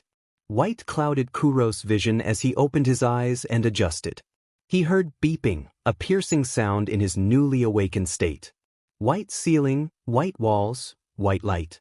Kuro blinked up, trying to remember why his body felt like it had been breaking down for the past several years. He tried to move and realized he was strapped to the bed. The restraints were tight on his wrists, ankles, and torso. Panic began to seep in as he struggled and failed to move freely, breath growing heavy and quick, until he felt a hand on his shoulder. The room grew less harsh as he felt pressure on his face. His glasses had been returned. He looked to his side and felt a wash of relief. Tsukachi explained that Kuro had been out for a while and asked how he was feeling as he fastened a translator around Kuro's neck. Kuro could only describe himself as dizzy. His head throbbed as if hammered at the back of his skull. Tsukachi placed 2 pills in Kuro's palm and said they would help. Kuro took them, and as the pain began to subside he realized he could not remember what had happened, as if a whole portion of his memory had been replaced with static. He did not like that. When Kuro asked whether he had hurt anyone, Tsukachi paused and then tried to reassure him. Kuro covered his face with his hands, feeling the weight of things without tears, saying he had not meant to and that he did not remember. Tsukachi responded with concern and comfort, explaining that Aizawa and Nizu would be coming to talk with him about the incident and that they would try to help him understand. Kuro nodded, aware that what had happened was terrible even if he could not recall it. Tsukachi left the room briefly after a reassuring pat on Kuro's back. Aizawa and Nizu entered next. Only a limited number of people were allowed in at a time. If Kuro could sweat, he would have been drenched as Aizawa studied him with a calculating look. Aizawa observed that Kuro did not remember what had happened. Kuro kept his gaze downward until Nizu recounted the alarming details of his condition. Nizu commented that Kuro's state had been unlike anything they had seen, moving with quick, concerned gestures. Aizawa crossed his arms and said they were not there to scold him but needed to understand what had occurred, noting that losing control over such power could have had catastrophic consequences. Kuro looked down, aware of their intent and increasingly nervous. Finally he looked up at the two of them. Kuro confessed that there was something he had been meaning to say for a while. He admitted that he was not from here. Aizawa assumed he meant he was an exchange student, but Kuro clarified that he had been brought here unwillingly and was not from this world. Nizu's eyes widened and he encouraged Kuro to continue. Kuro said he came from a different place, a place of endless lands and beings like him, a place called the End. Kuro tapped his claws together and explained that his homeland was nothing like where they were now, a void of floating islands and small cities. He said it had been peaceful until a dragon arrived and took control, turning it into a dictatorship. He admitted that sometimes he heard her voice in the back of his mind, that she tried to control him and wanted to come here, and that the enchantments and magic he used originated with her so she could locate them. Nizu and Aizawa looked stunned as Kuro revealed that he had died and awoken in that place. He said he still remembered falling onto the cold stone floor. Kuro met Aizawa's gaze and reminded him that his kind avoided eye contact for a reason. Nizu considered the situation and suggested they would need to watch him closely in case he ever lost control again. Kuro agreed to be monitored. Nizu also proposed that they try to find out why the Ender Dragon wanted Kuro back so badly. After promising Kuro that they would handle it and reassuring him that things would be all right, Nizu and Aizawa left to consult the other staff. The hospital lights felt a little too bright for Kuro's liking. On his third day in the hospital, a visit arrived that was neither a teacher nor an officer. Ida entered carrying flowers and placed them on the table beside Kuro's bed before sitting down. He told Kuro that the others would be along shortly and that he had come to talk first. His voice was steady even though his hands trembled. Kuro asked if Ida meant what he had hinted at before. Ida confirmed that he had meant every word. Kuro said he had heard Ida's voice during the incident and that it had hurt to move. He asked Ida not to let him sound like that again. Ida admitted he had sounded panicked and asked, quietly and earnestly, not to be left wondering if he had lost Kuro to whatever had taken over him. Ida took Kuro's hand and told him that he knew Kuro had not been himself and that he cared for him more than a classmate. He acknowledged that it might not be the right time or place, but after what had happened he could no longer pretend otherwise. He said that Kuro made his chest feel strange in an earnest, nervous way. Kuro asked for help to avoid losing control like that again. Ida promised to do everything he could to help. They remained holding hands, both aware and comforted by the presence of someone who cared. Before Kuro could respond further, the doors swung open and a boisterous group arrived. Bakugo charged in, loudly complaining about visitor limits and teasing about the slow development between Kuro and Ida. He expressed relief and irritation that the tension had finally broken. Midoriya turned red and tried to quiet him, while Todoroki observed with a raised eyebrow as if he had expected this all along. The group crowded around the bed, cheerful and concerned, asking when Kuro would be discharged. Kuro said he would be leaving the next morning, and Ida immediately offered to pick him up.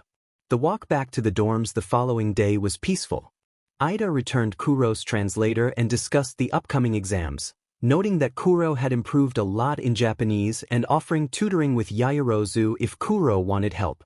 He mentioned uncertainty about what form the practical exam would take, whether it would involve training robots similar to the entrance exam or something different. Ida gave Kuro's hand a gentle squeeze and reassured him that he would do fine. Most of the other students only knew from the news that there had been a major incident in Hosu involving villains. They did not know the details that had landed Kuro in the hospital. Bakugo told everyone to be quiet when they asked. Todoroki remained silent, and even Midoriya slipped away from those conversations, so they were all curious when Kuro returned. When Kuro stepped into the classroom, the room fell silent. Nobody expected him to be covered in bandages or otherwise show obvious signs of injury. Kaminari greeted Kuro enthusiastically, and Mina and Kaminari ran up to the door to welcome him. Yaoyorozu asked with concern whether he had been at the hospital and if he was all right. Kuro nodded, relieved to be back in his routine.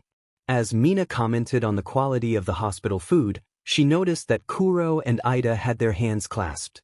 Mina reacted with delight and nudged Kaminari for the money he had handed her. Kaminari admitted that he and Mina had placed a friendly wager on the two of them getting together. Ida was surprised that their classmates had noticed, and Mina teased that the pair had been obvious to everyone for a long time. Kaminari asked who had spoken up first, and Kuro pointed to Ida. Ida buried his face in his hands, cheeks flushing, and acknowledged that he had been the one to step forward. Jiro wondered whether the moment had been romantic, and Kuro, considering the circumstances, did not call it particularly romantic.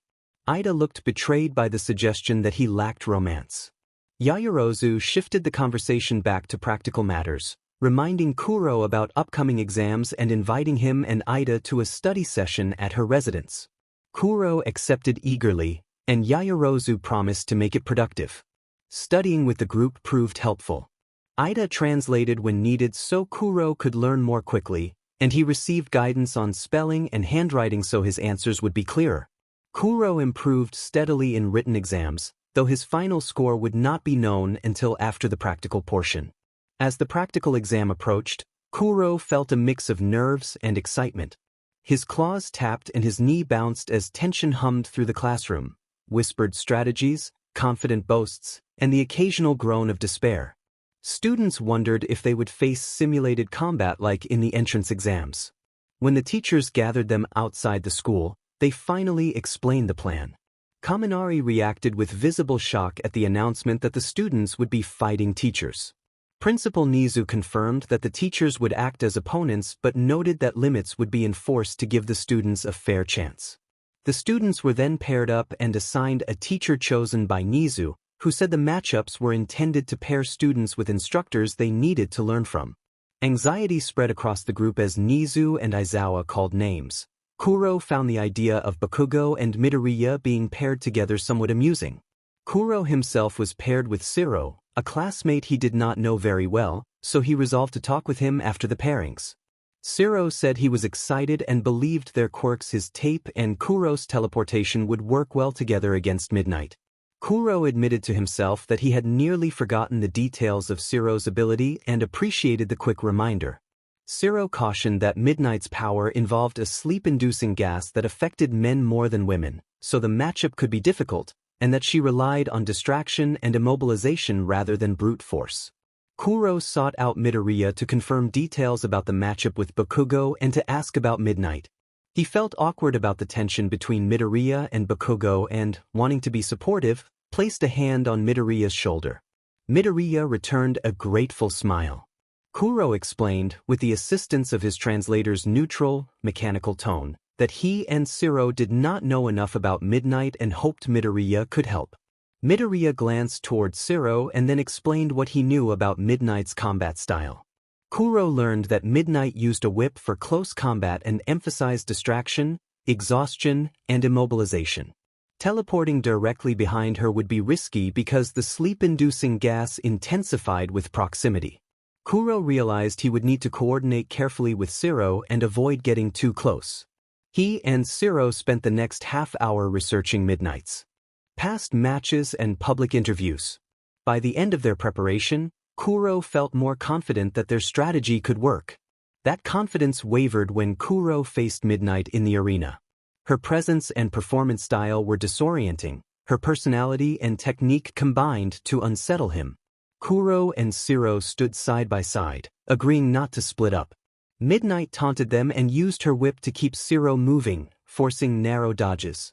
The smell of the gas made Kuro's head swim, and he felt dizzy. If they did not act soon, he could lose consciousness. They pressed on, coordinating tape placement and teleportation in an attempt to neutralize her distracting tactics while staying at a safe distance. He finally signaled Shiro to begin their plan. Shiro, still running, wrapped tape around Midnight, intentionally missing her as she dodged until he circled her and trapped her in a box of tape. The running and the gas had exhausted him, and he eventually passed out. Kuro taunted that she had made things too easy, one down and one more to go. Midnight looked around and could not find Kuro. Thinking he had fled to get help, she reveled in her silent victory. In a blink, Kuro appeared behind her and pushed her into the tape before she could turn. Midnight realized the capture cuff had been placed on her wrist as if teleported there before Kuro pushed her. It was the same trick he had used during the sports festival cavalry battle. Shiro later exclaimed that he had forgotten Kuro could do that. Midnight noted Kuro's quick hands and admitted she had underestimated him, teasing about his height and teleportation with a wink. Kuro shivered. The buzzer sounded and the match was over. After exiting the arena, Shiro gave Kuro a high five. Shiro told Kuro it had been awesome and asked when he had teleported the cuffs. Kuro replied that he had done it at the beginning. Shiro stood stunned and asked if he had passed out for nothing. Kuro shrugged and said it had still been a good tactic. Shiro sighed, still feeling dizzy from the fight. The debrief was tough. Aizawa reprimanded Kuro for using an unnecessary tactic that could have hurt his teammate. Kuro later apologized to Shiro. Thankfully, despite losing the match, they all learned they would be going to the training camp. Kuro breathed a sigh of relief. It would not be the same without Mina and Denki there. Chapter 26. Training camp was only a couple of days away, and everyone was preparing for whatever the teachers might have planned. Somehow, Denki had convinced the class that a shopping spree was necessary, and surprisingly many of them agreed, even Bakugo. Kuro decided to tag along without much hesitation. The mall was busy but not overwhelmingly so, which made it bearable. Many classmates split off to shop in pairs, and Kuro grabbed Ida by the hand and headed straight for the fashion stores. Since their first shopping trip together, Kuro had developed an interest in fashion. Before they left, Kuro gave Midoriya a thumbs up toward Uraraka, and Midoriya's face went an obvious shade of red as Kuro and Ida walked away. Ida reminded Kuro that they also needed to pick up travel essentials, dragging him to the pharmacy section. She talked about items he might need, and they went through bath powders so he could avoid using public showers, a first aid kit for his burns, light foods for the trip, and travel-sized necessities. By the time they were done, Ida was carrying several bags. Kuro offered to carry them since Ida had paid, but Ida insisted, saying this was technically their first real date. Kuro blushed, though his darker skin hid it. They took a break at a mall table while Ida stepped into the men's room. Kuro people-watched and noticed Midoriya a few yards away, but something was off. A taller figure stood with Midoriya, hood up and face covered. Midoriya's stance was tense, as if he were frightened. Without thinking, Kuro got up and walked over. From a few feet away, Kuro heard the man threaten Midoriya, telling him he would not kill him yet. The man's attention shifted past Midoriya and faltered when he saw Kuro. A dark, towering figure loomed a couple feet away, claws tapping softly against his leg and eyes fixed on the stranger. Kuro realized the man was Shigaraki, the leader of the League of Villains they had encountered at the USA. Kuro stepped forward and Shigaraki loosened his grip on Midoriya, who used the opportunity to break free and turn to face him. Midoriya murmured that the man was the one who had almost killed Stain, as if to himself. Shigaraki seemed to sense Kuro's presence and took a cautious step back. Kuro told the man he was a monster. Shigaraki only grinned and said he would see them both again soon before disappearing into the crowd. Midoriya ran over to Kuro and expressed his relief that Kuro had shown up when he did. When Kuro asked why Shigaraki had been there, Midoriya explained that he was not sure, but that Shigaraki had been watching them for some time and had been telling him that villains and heroes were not so different, questioning why villainy was condemned while heroes were praised. Ida returned and sensed the tension. She said she had been looking for them and asked what was wrong. Midoriya recounted the encounter, from Shigaraki's presence to Kuro stepping in. Ida was shocked and insisted they go to Aizawa immediately, saying the situation could not be taken lightly. Kuro and Midoriya agreed, and the three of them left the mall to report everything to Aizawa. Aizawa reacted with mild shock when he learned Midoriya had been threatened at the mall. Midoriya clarified that he had not been physically attacked so much as held while Shigaraki talked. Aizawa noted that walking away from that man alive was an accomplishment. He told them they would need to come in for questioning and that Principal Nizu and Detective Tsukachi would be present. Ida, Kuro, and Midoriya agreed to cooperate. Answering questions proved harder for Kuro than confronting Shigaraki had been. With Shigaraki he had only needed to be intimidating, but here he had to recount events and his thoughts. Kuro described seeing Midoriya being held, walking up without thinking to seek help first, and how that impulsive action had worked.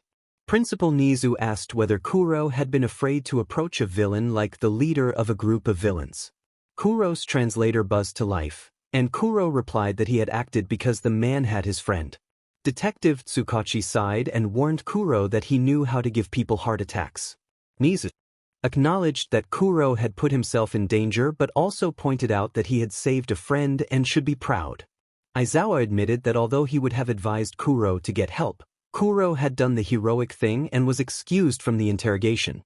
As Kuro packed to leave the office, Detective Tsukachi pulled him aside and urged him to seek help next time, reminding him that he would face many dangerous situations as a future hero and that requesting help when possible was important. Kuro looked down, aware of the concern but not ready to explain everything. Kuro put his hand to his shoulder and his translator beeped. He apologized and promised he would be careful next time. Tsukachi returned a weak smile and said he was glad to hear it.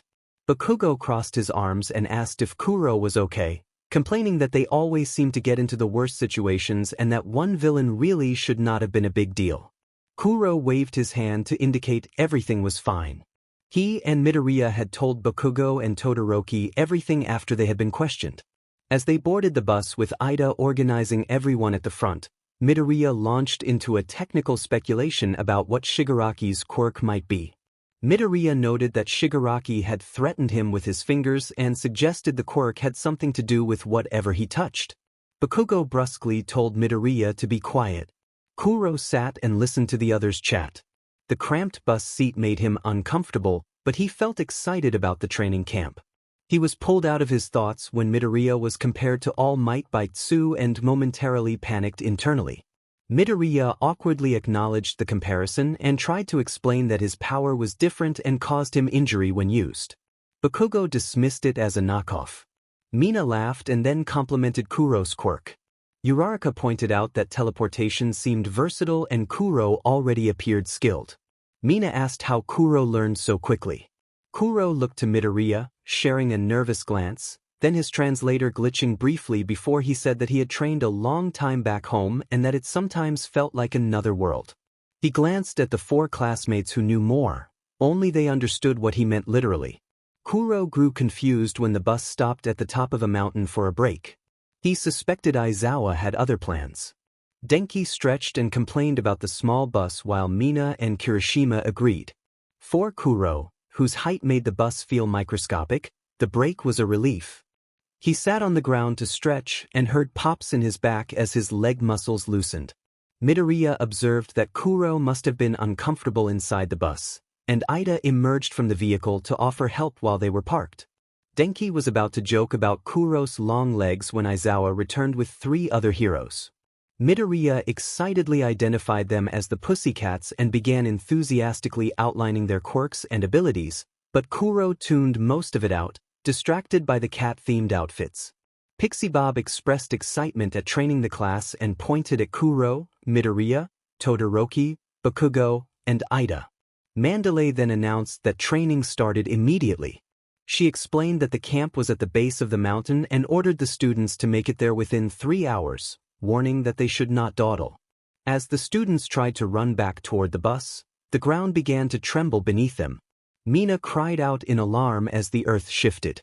Suddenly a surge of force launched them off the cliff toward the mountain. Kuro felt wind and debris strike his face and instinctively teleported to the ground, landing hard on his knees. He turned to see the others tumble and hit the slope. Some were momentarily buried in the dirt. Denki was partly trapped and frantically worked to free himself. Kuro grimaced as his back protested the sudden impact. Kuro teleported back to the group and helped Ida to his feet. Ida thanked him and offered a smile that made Kuro feel unexpectedly warm. Denki yelped when Kuro pulled him free by the arm, and Kuro noticed a large centipede crawling along Denki's uniform. Kuro immediately turned his attention toward the forest to avoid the creature. The forest answered with birdsong and rustling leaves, and the smell of earth and grass filled the air. Mina brushed dirt from her hair and wondered aloud where the camp could be. Bakugo pointed in the direction the Pussycats had indicated and told everyone to move that way. The air around them shimmered and the ground shifted again, this time reshaping into a towering stone construct that loomed over the students. Kirishima started to call out a warning as the scene turned tense and everyone braced for what came next. Bakugo said that if they were planning on surviving this, the first person to reach camp would win all the meat they wanted at dinner. Kuro asked about the first one, his translator buzzing. He was not a fan of meat or of food in general, but he admitted to himself that he had grown at least a little competitive. Before anyone could react, the air around Kuro vibrated. Midoriya warned that something was wrong, and then Kuro vanished, leaving only a faint crackle of static and a swirl of dust. Denki groaned that teleporting ahead was cheating. Ida replied that it was efficient. Mina protested and gave Ida a sharp look. Midoriya said they had no rules set up, and Kirishima only groaned, burying his head in his hardened hands. Several miles away, Kuro reappeared. Following the direction Bakugo had pointed out earlier, he realized he was close to camp. Walking, he took a breath and welcomed the break from the chaos of his class. A breeze shook the leaves, and warm sunlight filtered through the dense forest. Kuro's claws tapped together as a sudden wave of nostalgia washed over him. The overworld back home had been exactly like this forest, peaceful, quiet, and relaxing, with the smell of damp earth and moss on stone. He remembered traveling between dimensions, between the nether, home, and the overworld. He missed that freedom, and even the harshness of the nether called to him in a strange way. His thoughts were violently interrupted by a rush of static in his mind, and his translator began to short-circuit, shocking him when he took it off. A voice asked if he was having fun and said it seemed he had built a life for himself here. Kuro's chest tightened and his breathing became short and shallow. He collapsed to the cold ground and could not move. Begged the voice to stop and go away. The voice told him to hush and said it was only there to deliver a message, that it had no use tormenting him for now. It warned that his friends were in grave danger and that he would eventually return, willingly or not, but for now it would watch how things played out. Kuro tried to ask what the voice meant, but the words stuck in his throat. The voice refused to explain further and told him to enjoy his time while it lasted because he was only prolonging the inevitable. The static subsided and Kuro's breathing slowly returned. He grabbed his translator and put it around his neck, clearing his throat. He sat for a while, turning over the warning and the unsettling attention the voice had shown him. He wondered what danger she had meant and why she found him entertaining. Those questions circled in his head until something moved at the edge of his vision. Kuro snapped to his feet and the runes on his arms flickered to life. Kirishima raised his hands and told Kuro to calm down, identifying himself and assuring Kuro that it was only him. Kuro recognized Kirishima and saw that the sky had gone dark, the crickets were singing, and the night air had cooled. Kuro asked how long he had been out there, his translator glitching as it conveyed the question. Kirishima said Kuro had been out for about 6 hours and that he had fought Ida off when Ida tried to run into the woods searching for him. Kirishima scratched the back of his head and asked what Kuro had been doing, noting that when Kuro teleported they all expected him to be the first to camp. The trees shook behind them, branches snapping and leaves scattering, and a blur of blue and white burst through the underbrush. Ida stumbled into the clearing, panting heavily, his glasses crooked and dirt streaked across his uniform. He looked as frantic as Kuro had ever seen him outside of their darkest encounters with villains. Kirishima laughed nervously and observed that he had expected Ida to be hot on Kuro's trail. Ida told them he had searched everywhere and asked if Kuro was all right, clearly worried and trying to hide the depth of his concern. Kuro stepped forward and pulled Ida into a tight hug. Ida froze for a moment, then returned the embrace, burying his face into Kuro's shoulder while Kuro did the same. Kirishima watched, unsettled by the intensity of the worry between them. The silence was filled only by Kuro's uneven breathing and the rustle of leaves in the cold wind. When the hug ended, Kuro and Ida shared a look of shared understanding and unspoken concern. Kirishima made a mental note to ask about it later. The walk back to camp was mostly quiet, accompanied by the sounds of a summer night and the flicker of fireflies in the distance. When they heard voices ahead, they quickened their pace. Soon they arrived at a warm fire and the smell of curry dinner. Kirishima noted that they had cooked, stepping out of the woods. Uraraka ran up and greeted them, relieved to see them back and saying they had been worried about Kuro. Ida downplayed the situation, saying it had been nothing serious and that Kuro had simply teleported to the wrong spot and gotten lost. Kirishima noticed there was something Ida was trying to cover up. Uraraka offered food, mentioning that Ida had saved a little for Kuro. Sue suggested that he might have been hungry, and the remark made Ida's face heat up. Ida defended that it was a valid thought and that anyone would be hungry. Bakugo sat by the fire and teased Ida, calling him Four Eyes and saying they got it and that he was gross. Kirishima noticed a faint flash in Bakugo's eyes, as if he too knew something. The same look passed between Todoroki and Midoriya as they guided Kuro to the fire. Kirishima looked around at the rest of the group. Denki had shocked himself, Mina, Tsu, and Uraraka were chatting, and Tokoyami listened to the others. He realized there was an underlying tight circle made up of Bakugo, Todoroki, Midoriya, Ida, and Kuro, all sitting quietly as if thinking the same thing. As the night went on and the fire began to die down, most of the class turned in. Kuro stared into the fire for a long time, almost as if he were not really seeing it. After Kuro shook his head, Ida led him to the boys' sleeping quarters, with Midoriya and Todoroki following. That left only Kirishima and Bakugo at the fire. Bakugo prodded the flames with a long stick while Kirishima watched. Kirishima observed that Bakugo had looked worried when Kuro came back.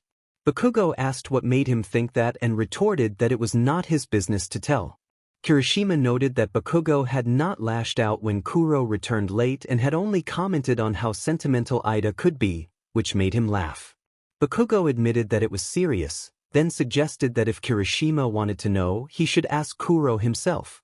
Kirishima wondered aloud whether Kuro would tell him, noting that it seemed the others had known for a while and that Kuro might only trust them. Bakugo insisted that if Kuro chose not to tell him, that was Kuro's decision, and he got up and left. Kirishima was left to ponder and whispered that he wondered what Kuro was hiding. Aizawa woke them early the next morning. Kuro did not need as much sleep as the others, but training at that hour still felt dreadful. Stepping outside the sleeping quarters, he heard mourning doves cooing and was hit by warm, almost moist summer air and the smell of grass. Denki complained loudly that it was way too early and stretched while making a few pops. Kirishima agreed as he came out. Ida called for everyone to get up and head to the training area to meet Mr. Aizawa. Denki let out a dramatic sigh and dragged his feet to the training grounds. Arriving late the previous night, Kuro had not noticed that Class 1B would join them. He was not surprised when Minoma approached with a smug look. Minoma taunted him as Class 1A's trouble magnet and hinted that he had brought bad luck. Kuro, quiet by nature, did not reply. Minoma pressed for a response and mocked him for being silent, suggesting he might not be able to talk.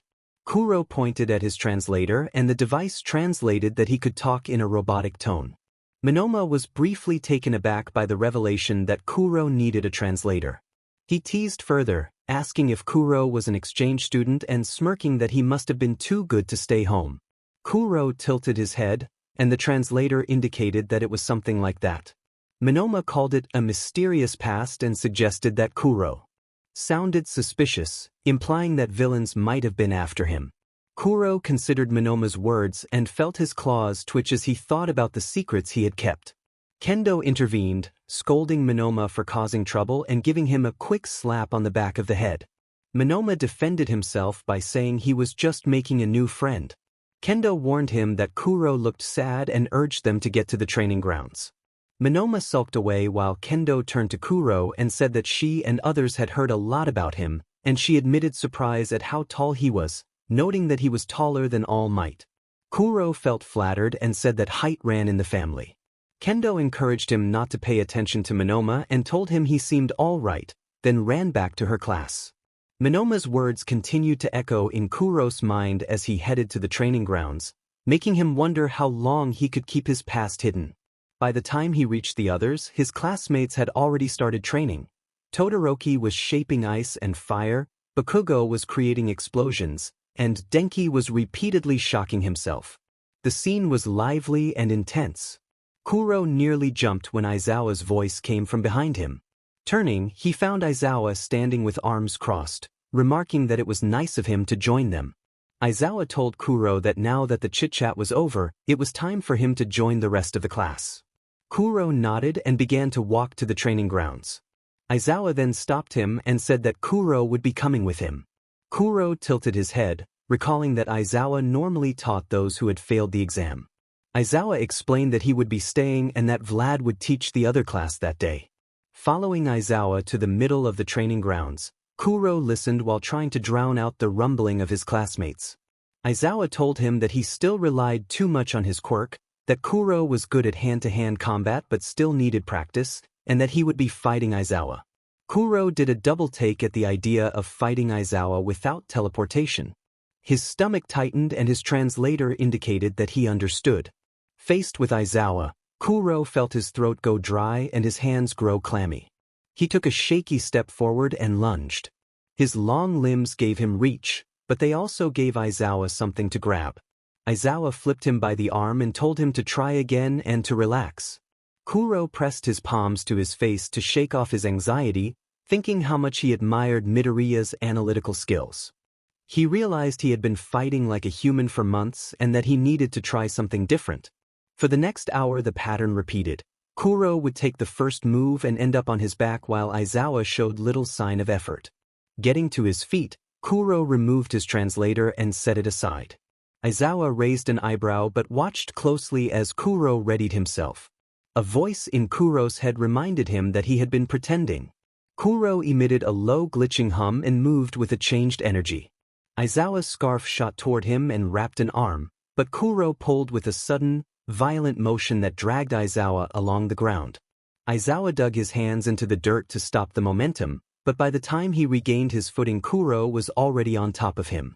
Kuro produced the same glitched hum, grabbed Aizawa by the scarf, tore it off, and threw it aside. Aizawa sprang up and charged. Kuro shifted and used his long arms to catch Aizawa by the chest, slamming him against a tree. Aizawa, face to face with Kuro, sensed that something had changed and called the match. He told himself that Kuro had not used his teleportation. Kuro shook his head and tried to respond without the translator, but his words came out unintelligible. He ran back to retrieve the device, wrapped it around his neck, and then used it to state that he had not used teleportation. Aizawa reflected that he kept forgetting Kuro was not human. Kuro looked down and nodded in agreement. Aizawa told him to stop fighting like a human. Kirishima had paused with bags still in his hands after going to bring hot towels for Midoriya, only to stumble upon Kuro and Aizawa during the training. At first he wondered why Kuro got one-on-one training, but then he heard Aizawa say that he kept forgetting Kuro was not human. Kirishima froze and watched Kuro slowly nod. He listened to the wind and the crickets and felt the words reverberate. Kirishima had half expected the moment to be a joke, but there was no laughter. A comment Bakugo had made the night before replayed in his head, and Kirishima realized he would have to ask Kuro about it eventually. He walked away carefully, planning to find out and to support his friend. When Kirishima returned to Midoriya, Midoriya thanked him and accepted a towel. Midoriya mentioned that training had been tough and asked Kirishima how his session had gone. Kirishima awkwardly said it had been manly and then told Midoriya that he had heard something odd about Kuro. Midoriya listened with a sudden nervousness, and Kirishima told him that Aizawa had said Kuro was not human and asked if Midoriya knew anything. Midoriya hesitated, breath hitching, and then explained that it was not his place to tell and that it would be difficult to explain. He advised Kirishima to go ask Kuro directly and warned him not to view Kuro differently because that would upset him. Kirishima nodded, determined to find out and to support his friend. It was dark now. Crickets sang and the cool summer air brushed Kuro's skin. After a full day of training, everyone had expected to turn in for the night, until the Pussycats announced one more activity. Mandalay declared the last event, and Uraraka asked in confusion what a courage test was. Mandalay confirmed it was a test of courage, explaining that Class 1B would head into designated areas of the woods while Class 1A would traverse the forest and attempt to startle the other class. Denki remarked that they were basically going on a spook walk, sounding excited. Kuro tilted his head in confusion, and Kirishima, noticing, asked if he was all right. Kuro nodded but still did not understand what a spook walk was. Kirishima laughed and explained that it was a tradition where groups walked through a designated spot, usually in the woods, while actors tried to surprise them. Kirishima announced that he and Kuro were partners and playfully warned him not to teleport off. Although still unsure, Kuro could not help smiling at Kirishima's infectious energy as they were pulled into the woods. Kirishima's flashlight beam cut through the trees as they walked. He joked about classmates hiding behind every bush and guessed Monoma was planning something dramatic. Kuro nodded. He considered himself not easily scared and felt confident they would make it through despite the screams coming from deeper in the forest. Still, an unease lingered. He remembered a woman's warning telling him that those he called friends were in grave danger. The words echoed in his mind. A shiver ran through him and he stopped, eyes scanning the forest behind them. Kirishima paused beside him and assured him the walk would not be that scary and that they were too manly to run. Kuro motioned for him to be quiet instead. Kirishima, sensing that something else was wrong, asked what was bothering him. A sharp grinding noise echoed through the woods, making both of them wince. Kirishima wondered aloud what kind of scare tactic could make that sound, but Kuro said it was not a tactic. There was a seriousness in Kuro's voice that Kirishima had never heard before. Before Kirishima could react further, Kuro pushed him to the ground. Kirishima had been about to speak when he saw what Kuro had avoided. A jagged blade had just emerged from a nearby tree. It had not been thrown. It seemed to grow out of the wood, twisting free and snapping back toward them. From deeper in the shadows, a muffled, metallic voice spoke, commenting on their movements and the scent of fear. Kirishima braced himself and stood up with Kuro, facing the source of the voice. Another blade shot from the darkness, and a man appeared, suspended unnaturally as if supported by extended metallic teeth. Kuro ducked and narrowly avoided the attack, then grabbed Kirishima and began teleporting rapidly through the forest. The villain's teeth emitted a screeching sound that seemed to chase them through the trees, and the voice continued to follow them. Kirishima shouted that the villain was following them, barely catching his breath between jumps. Kuro did not answer. He was focused on reaching a clearing. The forest was dense and offered little visibility, leaving them vulnerable to blades that struck from random directions. Bladed teeth shot at them from multiple angles. Kuro teleported between the attacks while Kirishima's hardened skin protected him. Despite their efforts, one of the blades grazed Kuro's left arm, leaving him injured. Kirishima called out and rushed to shield his friend, doing his best to fend off further attacks. Kuro spotted an opening beyond the trees and grabbed Kirishima, teleporting them into a small clearing. Kirishima noted that they no longer had tree cover, and Kuro observed that the villain had cut his way through to reach them. The man lunged forward, and Kuro teleported behind him, raking his claws across the back of the villain's neck in a sudden counterattack. Kirishima moved in to provide cover, using his hardened skin to absorb further strikes. The villain shouted for violence as he attacked relentlessly. Kirishima began to show scratches and abrasions from the barrage of bladed assaults. Seeing the damage to his friend made something in Kuro change. He realized he had been reacting like a human, dodging and protecting, but he was not like the others. The woman's warning returned. Stop pretending. Kuro pushed past Kirishima's call to stick together and shifted into a different, more primal mode. His posture hunched, his eyes fixed on the villain beyond his darkened glasses, and he emitted a loud, distorted shriek that resonated through the clearing, amplified by the static of his translator. Kirishima flinched at the raw, hunting sound. When a blade came at him, Kuro did not retreat. Instead of dodging in the usual way, he lunged in and caught the blade between his clawed hands. Pain shot through him, but he held on and used his grip as momentum, driving forward and pulling the villain with him. Runes along Kuro's hands and arms flared as he made contact, and a surge of force pushed the attacker backward. The force was a powerful enchantment that created distance with each hit, sending the villain flying away from them. The dazed villain, stuck in a tree, could only murmur about being hurt as he tried to free himself. Someone called for moonfish from the distance. Another villain emerged from the forest in a black and silver suit, dramatic energy radiating from him as he stepped forward with his hands raised in mock surrender. He announced that he had been admiring the show, calling it very dramatic and noting the debris and broken branches everywhere, rating it 10 out of 10. Kuro growled and lowered his stance. Kirishima grabbed his arm. Kirishima urged them to go, noting that the villain was not attacking yet and that the other one was stuck in the tree. His eyes remained fixed on the two villains as if they might move at any moment. The suited man taunted them and introduced himself as Twice, claiming he was there to take them down. Kuro twitched. Twice said he had seen Kuro before and casually mentioned that Kuro and the explosive kid were on Stain's capture list.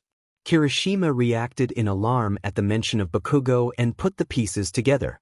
He insisted they reach the others immediately, worried that if there were 2 villains here there could be more in the forest and that their classmates might be in danger. He reminded Kuro that he was hurt as he tugged on his arm.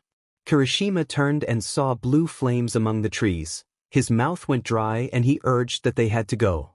Kuro looked between the villains and Kirishima, his claws tapping.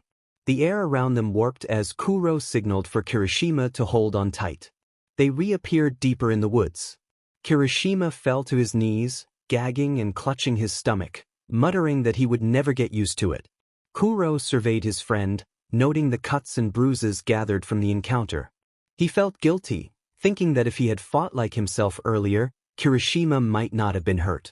Kirishima told Kuro not to look so guilty and praised his courage, saying he had never seen anyone fight like that and that it had looked like instinct more than training. Kuro chuckled softly and thanked him. They quickened their pace through the trees. Kirishima asked quietly where Kuro had learned to fight like that, since he had never seen him act that way before. Kuro paused mid-step, his clawed hands still shaking and showing the signs of the struggle. He met Kirishima's eyes and reminded him that he had been asking about. Kirishima swallowed and admitted that he had been worried. He explained that Kuro had seemed troubled, that it was not a secret to everyone, and that the way Kuro had fought looked instinctive rather than trained. He said he wanted to know more about him. Kuro's gaze drifted from Kirishima back to his own trembling hands. He promised that he would not be judged and that Kirishima was his friend. Then he revealed that he was not from here. Kirishima waited, sensing there was more to come. Kuro explained that where he was from was harsh, without heroes but with monsters, and that he was one of them. He emphasized that he still was. He said he had tried not to think about it since waking up here, but it was the truth. Instinct had kept him alive. There were many places he came from, but home was different. Kirishima asked what home was like. Kuro described it as the end, ruled by a dictator who still knew his whereabouts and who spoke to him. He said that creatures like him lived under that rule and that he had escaped by luck. He admitted he missed it sometimes despite not understanding why. Silence settled between them, broken only by the crunch of leaves and the faint buzz of Kuro's translator. Kirishima asked Kuro to describe the different places he had mentioned. Kuro nodded, no longer seeing a reason to keep it from him. He described the overworld as similar to their world but sparsely populated, with monsters roaming the dark. The nether he likened to a hellish landscape of fire and lava that, surprisingly, still supported life in ways he found beautiful.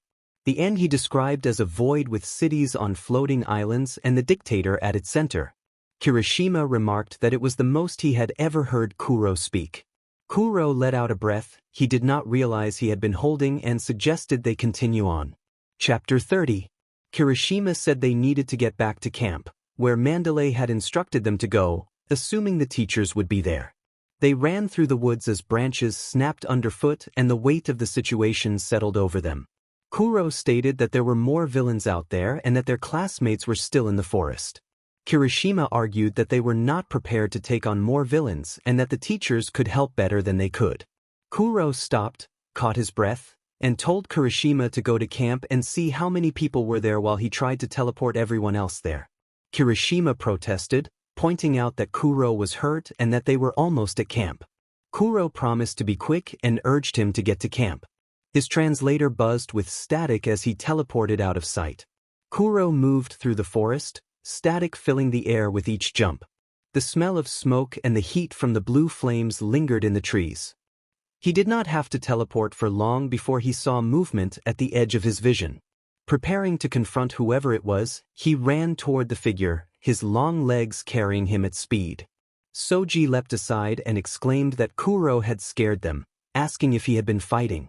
It was then that Kuro saw Midoriya being carried on Soji's back, severely injured with broken arms and weakened legs. Kuro noted Midoriya's condition and assessed him, acknowledging that he was hurt. Soji asked if Kuro had come alone and where Kirishima was. Kuro explained that he had left Kirishima at camp so he could come back and bring people back without worry. Midoriya indicated that they were trying to reach Tokoyami. Midoriya warned that Dark Shadow was relentless and that they were trying to lead him to Bakugo and Todoroki so they could provide some light. Kuro nodded, knowing they could not leave Tokoyami in that state. His claws tapped together. He knew what it felt like to lose control and did not want that to happen to anyone else. Then he heard a painful, restrictive scream. Soji shouted that it was Tokoyami and that he was trying to hold back Dark Shadow. They had to hurry. Midoriya, panic in his voice, asked Kuro if he could make out where they were, saying they could not just run around aimlessly. Kuro nodded and vanished in the blink of an eye, teleporting toward where Midoriya and Soji were headed. He soon caught sight of explosions and reappeared next to Todoroki just as Todoroki turned and saw Kuro above him. Kuro asked for a warning next time as he landed and tried to steady the situation. Ahead, Kuro recognized a man he knew all too well. Moonfish had pried himself out of a tree, teeth clacking as he moved through the forest. Though clearly hurt, Moonfish still moved erratically, launching bladed teeth in their direction. He shouted as he spotted Kuro and headed straight for him. Crashing sounds announced more danger. Trees were knocked down and dust clouded the air. Kuro called for Tokoyami, Bakugo, and Todoroki to provide light. Bakugo snapped that they were not going to be protecting anything and that he did not need their help. Above them in the trees stood a man in a yellow trench coat, a magician's hat, and a porcelain mask. Kuro clenched his fist and let out a low, distorted growl. The man, balancing on a branch with theatrical ease, mused about the curious collection of students, scattered and tired and easy to take.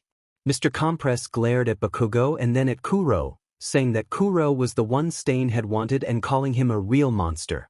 Kuro's throat went dry and his stomach twisted. He had hoped never to hear Stain's name again. Soji asked what Mr. Compress was talking about, but before Kuro could answer, Mr. Compress threw 2 blue marbles.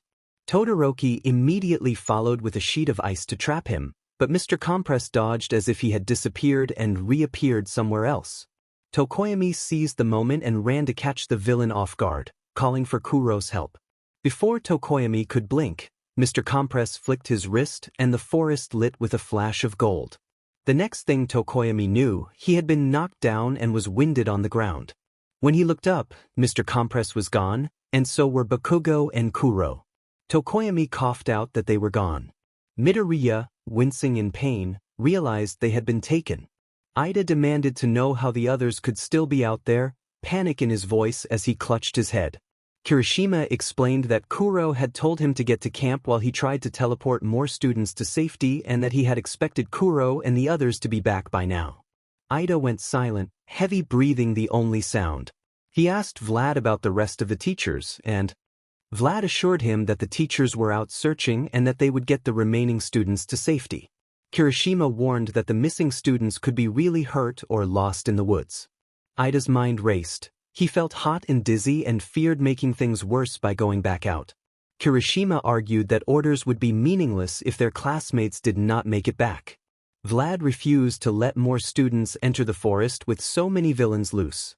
Ida begged to be allowed to try, offering to bear the consequences if things went wrong. The sincerity of his plea stalled Vlad, and before another refusal could be voiced, Kirishima sprinted out of the building with Ida following close behind into the woods, lungs filling with smoke and ash that did not slow their pace.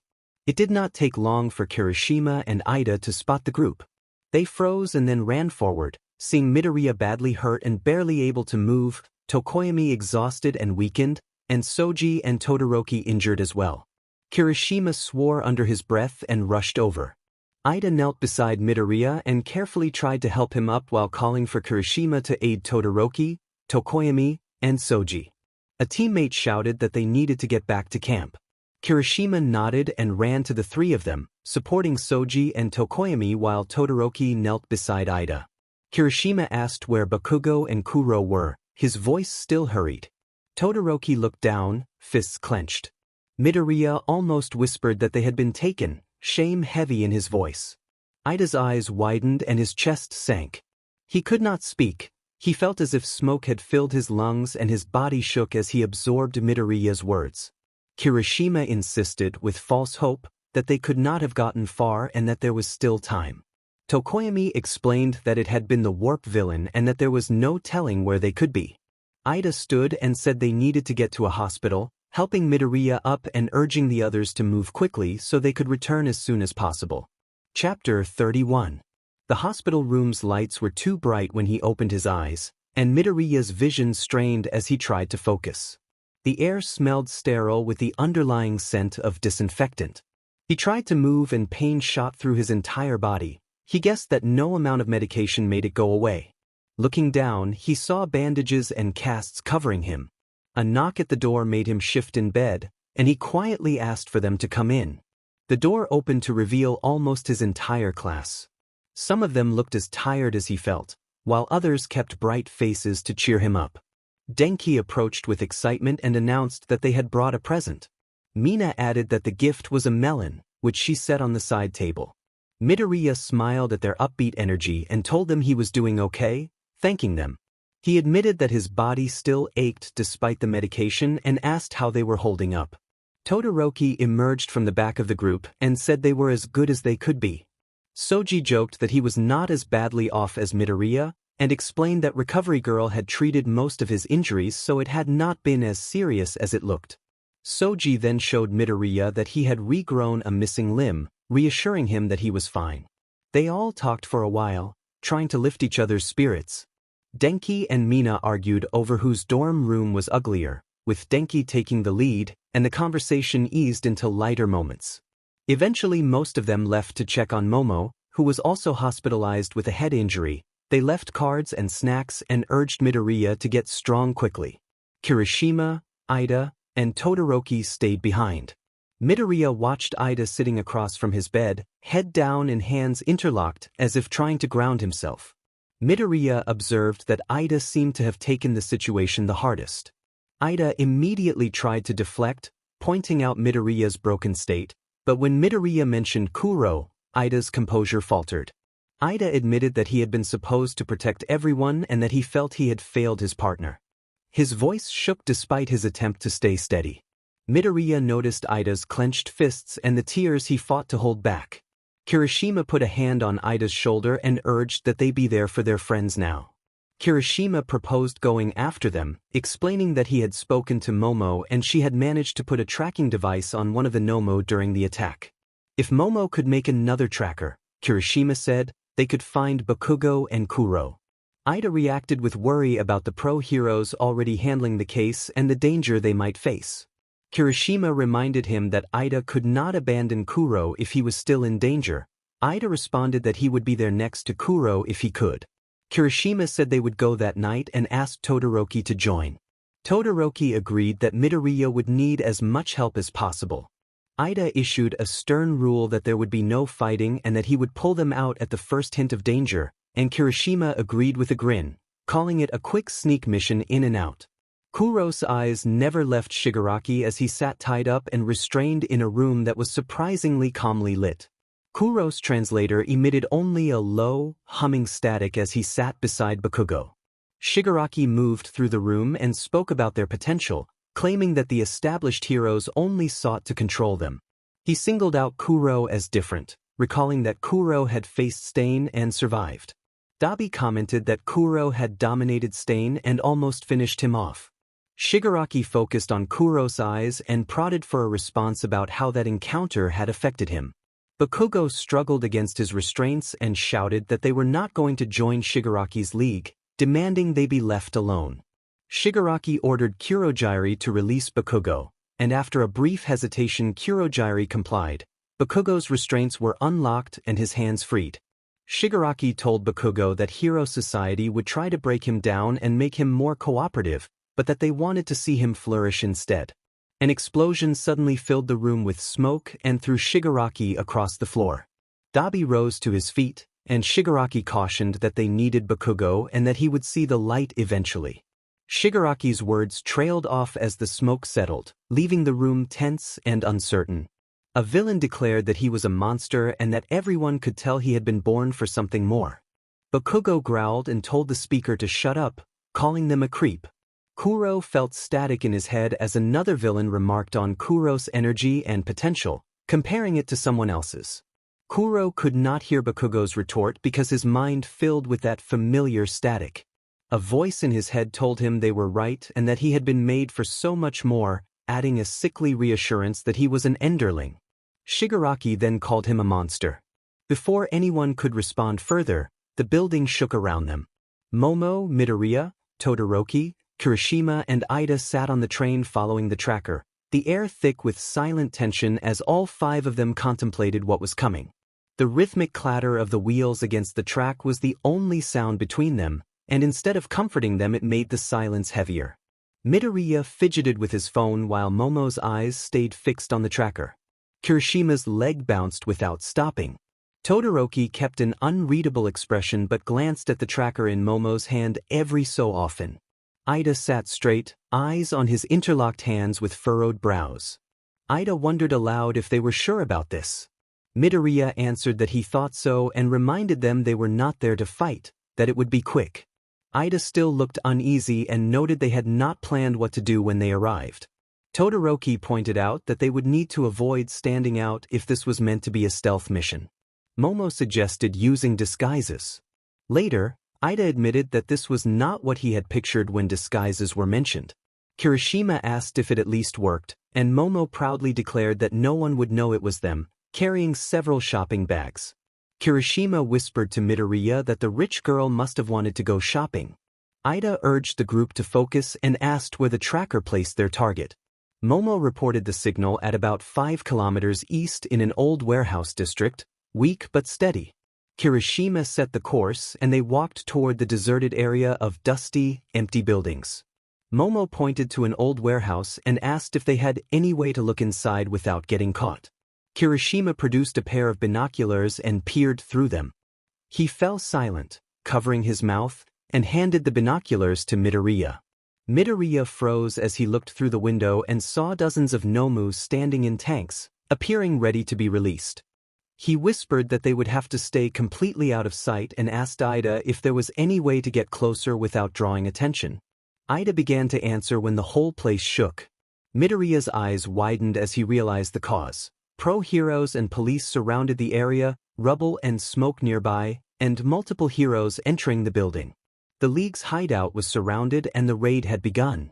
Kirishima warned that the heroes were there. Inside the hideout, Kuro flinched as the ceiling lights flickered and the entire room trembled under heavy impact. Dust fell from above, and chaos rose outside. The wall was smashed inward as All Might and several other pro-heroes made their way into the building, and police could be heard calling for the villains to surrender. Kuro's senses overwhelmed him. He could not follow the conversations around him. The lights and smoke disoriented him, his heart raced and his chest tightened. Bakugo shook him and tried to snap him out of his unresponsiveness, telling him it was time to go and to get up. Bakugo hauled Kuro to his feet and snapped at him to stop letting his sensory issues get in the way. Amid capes, silhouettes, and rapid movement, Kuro saw Shigaraki and other villains being contained by a hero and wrapped in restraints. He did not look worried, his gaze tracing the 2 of them as Bakugo pulled him along. A whisper in his head calling him a monster echoed, and for a moment that was all he could hear. Gradually his body and mind began to catch up to the situation and Bakugo dragged him toward an exit. In the blink of an eye they were both outside. The cold night air hit them as Bakugo stumbled forward, boots striking the concrete. He expressed shock that they had suddenly appeared outside and demanded a warning next time Kuro decided to drag him through space or whatever had happened. Kuro's translator crackled, the mechanical voice still carrying static. Bakugo continued to pull him along through the chaos. Behind them, heroes were managing the raid and Nomu were moving through the streets, with police and pro-heroes coordinating to keep them at bay. Kuro could not tear his eyes away from the building as the operation continued. He knew there was more than the villains had let on. Kirishima called out for Kuro and Bakugo as he emerged from a tight alleyway across the road, dragging Bakugo behind him. Bakugo reacted in disbelief at seeing everyone and tried to suppress his relief. Kirishima ran toward them, boots slapping the pavement, relief radiating from him. Ida arrived out of breath, eyes nearly wet, and said he and the others had been so worried. Kuro pulled Ida into a tight hug, holding him as if he would never let go. Ida froze, then returned the embrace gently, clinging to Kuro as if to make sure he was truly there.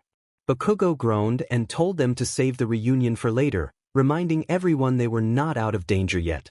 Ida, cheeks flushed, agreed and let go of Kuro. Midoriya asked Kuro if he could teleport them all to a populated street and warned that transporting many people at once could be draining. Before Midoriya finished speaking, Kuro blinked and they appeared a couple blocks away in the center of the main street. Kuro stumbled from the effort and dizziness, and Ida grabbed his hand to steady him. Bakugo complained that Kuro should have given a warning and demanded to know why everyone was dressed the way they were. Kirishima raised his hands and explained that they thought disguises would be necessary. Momo pointed up to one of the large screens hanging above the street, and everyone froze. The advertisement screen showed a helicopter view of the ongoing battle. The crowd on the street watched All Might fighting, and to their shock, All Might was visibly struggling against a villain. Kuro felt the crowd's mixed energy cheers for All Might mingled with a low, anxious undercurrent.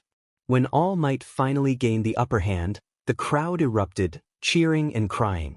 Kuro realized he had been holding his breath until All Might stood, thinner and injured in a way people had not seen before.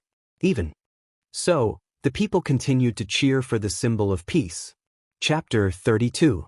Tsukachi asked how Shigaraki had behaved when speaking to them and requested details of what had been said. Bakugo and Kuro sat on the couch across the room. Kuro had been mostly silent while Bakugo answered most of the questions. Kuro sat with his claws clicking together, staring down at his hands, and Bakugo glanced over occasionally as if trying to gauge his mood. Tsukachi softened his tone and told Kuro he knew it was hard and that sharing would help. He then asked if Kuro's translator was working. Kuro felt his chest tighten and indicated the translator functioned well enough, though it glitched with static as he spoke. Tsukachi observed that the device must have been damaged during the ordeal and asked whether that had happened when the building was raided. Kuro replied that he was unsure. Tsukachi offered to get a replacement and, consulting his notes, asked about the restraints that had been torn apart and whether Shigaraki had done it. Kuro shook his head and made it clear he had broken them out of anger. When Tsukachi pressed for what had provoked that anger, Bakugo interjected that someone had called Kuro a monster. The room fell silent and Tsukachi's pen paused. Kuro's claws tapped the table as he indicated he had not liked being called that. The translator stuttered. Bakugo glared at Kuro and insisted that Kuro had rescued them and that monsters did not act that way. Tsukachi reassured Kuro firmly that he was not a monster. The interrogation ended shortly after. Bakugo and Kuro provided all the information they had about Shigaraki's instructions and their limited knowledge of the others involved. As they were leaving, Tsukachi advised Kuro not to use the translator much until a replacement arrived, warning it might give him a shock. Bakugo dismissed the concern with an eye roll and a comment that lampposts tended to be quiet even when the device worked. Tsukachi repeated his warning more seriously and warned them not to make a habit of it, noting it might give him a heart attack. Kuro offered a sheepish apology as the translator emitted a small jolt against his neck. Tsukachi laughed and patted Kuro on the back, wondering aloud what he was going to do with him. When Tsukachi re-entered the building, Kuro heard his name called and felt relief wash over him as Ida, Kirishima, and Midoriya greeted him and Bakugo. He had not realized how tense he had been during the interrogation until his muscles relaxed. Midoriya ran up and asked how it had gone and whether they were okay. Bakugo snapped at Midoriya to be quiet.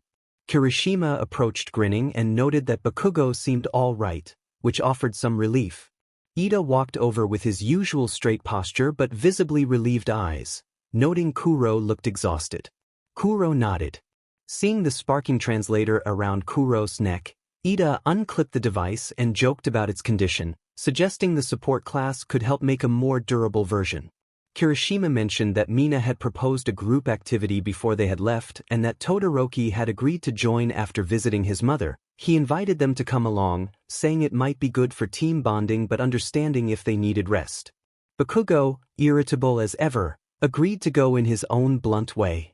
Kirishima then complained dramatically about being hungry and suggested grabbing food before they destroyed each other in a game, and Midoriya nervously agreed that food might help and asked Kuro if he wanted to eat before returning. Kuro nodded and walked to the front of the group, his long legs setting the pace. Kirishima pointed out a new ramen shop a few blocks away, and they reached it faster than expected because Kuro's strides kept them moving. Kirishima asked if Kuro could eat anything heavy and what he might want. Kuro hesitated briefly, then looked to Ida, who already had the menu on his phone and noted the shop offered many vegetarian and vegan options without heavy meats. After a moment, Kuro indicated Hayashi Chuka as a light choice. Ida agreed it would be easy on the stomach, and Midoriya admitted he did not much care for cold noodles despite Todoroki eating them often. They entered the ramen shop and a small bell chimed. A woman seated them at a table. The place was not crowded, only a few late diners hunched over steaming bowls, menus and posters on the walls, and an employee cleaning the glass. Kirishima expressed surprise it was not busier, and Kuro felt relieved. Kuro and Midoriya took seats that accommodated Kuro's long legs while Kirishima and Ida took the booth. Kirishima laughed about being surprised that Bakugo only ordered miso, and the group continued their light conversation about food as they settled in. Bakugo finished his sentence like a threat, eyes fixed on Kirishima as the other boy criticized the food choices at the table. Kuro stared down at his small bowl. Cold noodles and the abundance of vegetables made his stomach ache. He could not tell whether he was hungry or simply intimidated. Ida advised Kuro not to feel the need to eat it all at once and offered to pack the rest to go. Midoriya added that it was normal for someone who had not eaten in a while to feel thrown off by a lot of food at once. Kuro raised his chopsticks and brought a small bite to his mouth. The soy sauce broth and cold vegetables filled his senses, and to his surprise the dish was very pleasant. Kirishima asked if the meal was light enough. Kuro nodded and continued taking small bites, mindful of Ida's warning that eating too fast after a PRD without food could upset his stomach. Midoriya then suggested that they bring Kuro's translator to support class, noting it had already broken twice that school year and that Tsukachi could only fix so many. Ida produced the translator from his bag. It still sparked faintly. Bakugo clicked his tongue at the sight. Ida mentioned that the group had not held their weekly study sessions in a while and suggested restarting them, which brightened the others' moods. Kirishima asked if he could join, and hinted that Bakugo might too if he wanted. Bakugo muttered that he did not need lessons in understanding Kuro, glaring down at his bowl. Kirishima argued it would be nice for Kuro not to rely on the translator all the time, and Midoriya agreed it would help teamwork since the device was unreliable. Kuro smiled at the idea of a larger study group. Midoriya observed that Kuro's Japanese had improved a lot, though Kuro still struggled to form some sounds. Bakugo scoffed, but Kirishima defended the idea enthusiastically, mentioning that the games would start later that night and tossing money on the table as he stood up. Kirishima hurried for the door, telling the others they needed boxes for leftovers. The group walked through the streets with plastic bags in hand until they reached the library. The space was quiet, filled with whispered chatter. They took a table farther from other people. The smell of old books and the warm lights let Kuro breathe. It felt calmer than the rest of the day, although he knew that would not last long with Bakugo nearby. Ida carried multiple notebooks so Kirishima and Bakugo could take notes, despite Bakugo's swearing he did not need them. Midoriya also had his hands full of notes. Kirishima asked how they should start, admitting that when Kuro spoke without his translator it was hard to distinguish between words. Kuro shook his head with no offense taken. Ida opened one of his books and showed his own notes. He explained that once Kuro's patterns were learned, it would become much easier. Over time, Ida and Midoriya had observed patterns in Kuro's speech, reactions, gestures, and tonal changes. Even without the translator, they could often figure out what he tried to communicate. Midoriya added that a lot of it came from context clues, body language, and hand movements, and that Kuro was actually very expressive once people got used to him. Bakugo groaned and slumped deeper into his chair, insisting that he already knew when Kuro was talking nonsense. Kirishima laughed and assumed that anyone could pick that up quickly. Bakugo pointed out that certain gestures had clear meanings, and Kuro flicked an ear in response. Ida reprimanded Bakugo for the noise and reminded him they were in a library. Midoriya hid a smile behind his notebook and identified their first lesson. When Kuro was annoyed or nervous, he tended to tap or flick his claws. That physical cue would help the others understand him better. Kirishima reflected that Kuro seemed to have a lot of anxiety and placed a hand on his chin, thinking back to how often he had seen Kuro tap. Kuro simply shrugged. Ida proposed an exercise. He would set up a normal conversation with Kuro, something they might talk about on a regular day only without the translator. Kirishima wondered what Kuro might talk about, and Midoriya said the exercise would force Kuro to use more descriptive phrasing. Ida, surprised to be the subject, asked why they had chosen him. Kirishima admitted that he enjoyed romance as a joke, prompting the others to react. Kuro looked at Ida with a smile and folded his hands. Kuro then expressed in clear, simple words that Ida had helped him when he first arrived and that he felt grateful and deeply respectful toward him. Bakugo complained about how they were supposed to figure that out, and Kirishima whispered that context clues were the key, slapping Bakugo's arm to emphasize the point. Midoriya reminded everyone to keep in mind the original question and Kuro's physical response. Kuro had looked at Ida, smiled, and folded his hands. Kirishima teased that it must be something affectionate given the expression and posture. Ida blushed and scolded Kirishima before being hushed by the librarian for the noise. Kuro made a small, distorted squeak, a wide smile remaining on his lips. Ida paused and asked how he had figured it out so quickly. Bakugo answered that it was simple, just basic body language and context. Kirishima laughed, surprised that Bakugo could be so good at reading people, and Bakugo shot him a glare before insisting that he was good at it even if he did not care. Kuro clapped his hands together in a bright, animated noise. Kirishima told him to be quiet and start talking, then muttered that the command was contradictory when Bakugo snapped at him. Kirishima turned back to Kuro and asked where he had actually come from, requesting more information about one of the dimensions Kuro had mentioned, especially the lava one. Ida admitted he was curious as well and adjusted his glasses. Kuro tapped his finger on the table, thinking of how to explain. He mimicked fire with his hands and then described the lava dimension as chaotic and dangerous, filled with heat and molten terrain. He explained that it contained rare materials but that those materials were difficult to obtain, and that he would like to visit someday even though getting the necessary supplies would be a challenge. Ida flipped through his notebook and instructed the others to pay attention to how Kuro moved his mouth throughout the sentence. He explained that Kuro had consistent pronunciation patterns, much like the human tendency to repeat certain mouth movements while speaking. Kirishima agreed that Kuro seemed consistent now that Ida pointed it out. Bakugo demanded to know what the JRK had said, and Kuro flicked Bakugo in response, narrowing his eyes. Ida smacked Kuro's arm, and Kuro let out a small, distorted chuckle. Midoriya pointed to the sounds Ida had catalogued in his notebook and explained that the way Kuro had frantically imitated fire with his hands suggested danger. Kirishima asked if the other place was dangerous and whether Kuro had actually been there, calling it manly and asking if they might ever see it. Kuro nodded and indicated that he had said he would like to go one day but that the materials needed would be difficult to procure.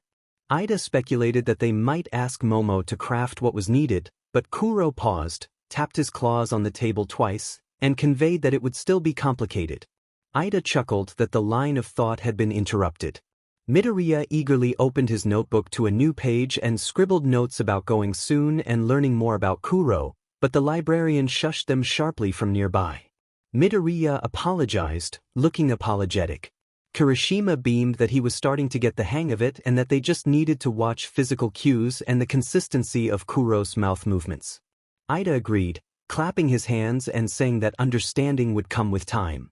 Bakugo stood and complained that the place felt suffocating, and someone reminded him not to forget his bag. They stepped into the dorms to find things already in a state of cheerful chaos. Tsu, Mina, and Denki were by the couch arguing over whether to play a video game or a board game, while Jiro, Tokoyami, and Uraraka discussed snacks. Todoroki sat at the table watching the commotion. Denki jogged up to greet Bakugo and Kuro and asked about game preferences, joking that no one should pick Uno because Bakugo would cause trouble. Kuro looked from Bakugo to Denki and made a short, unintelligible remark in his language. Ida smacked Kuro's arm again, and Kuro chuckled quietly. Ida explained that Kuro's translator had been broken during the kidnapping, so they would have to carry on without it for the night. Mina brightened and said that would make for an entertaining evening, and when she asked what game Kuro had suggested, Ida pinched the bridge of his nose and replied that Kuro had said Uno, probably because he liked chaos. Midoriya suggested sticking to something simpler than Uno or Monopoly. Tsu sighed with relief at the thought of avoiding Monopoly. Kirishima offered to set up a video game and asked Kuro if he had ever played one before. Kuro shook his head. Denki waved it off and said they could teach him. Mina noted that Ida did not seem much like a video game person, and Ida admitted he had only played a few limited games with his brother when they were younger. Uraraka proposed pairing an inexperienced player with an advisor, and Mina questioned pairing two people who did not know how to play together. Uraraka explained that Ida and Kuro already worked well as a team and would pick things up once they were shown the rules and controllers, so they decided to play in pairs with one experienced player and one less experienced player. When the matches started, Bakugo erupted in frustration over a loss, and Kirishima froze at the surprise of what had happened.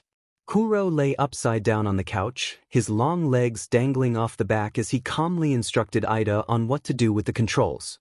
The game they were playing demanded strategy and timing rather than brute force, and Kuro's quick reactions allowed him to counter Bakugo's aggression. Bakugo shouted that Kuro had parried him despite never having played the game before. Uraraka laughed and pointed out that it helped that Ida was the only one who could really understand what Kuro was telling him to do.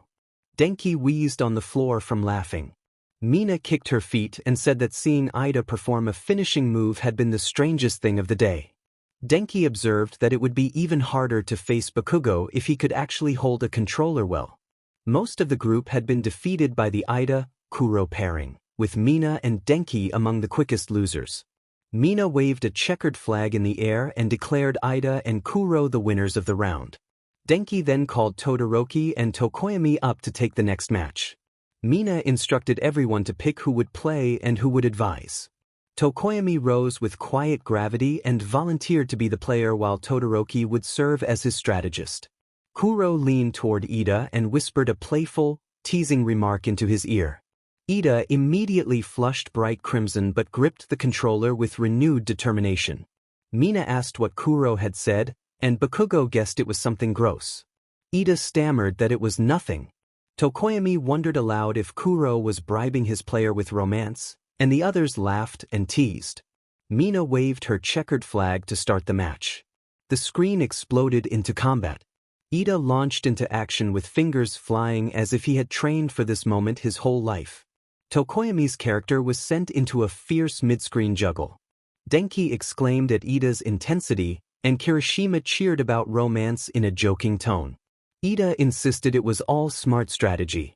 Tokoyami called for Todoroki's guidance, and Todoroki calmly advised him to press the hit button.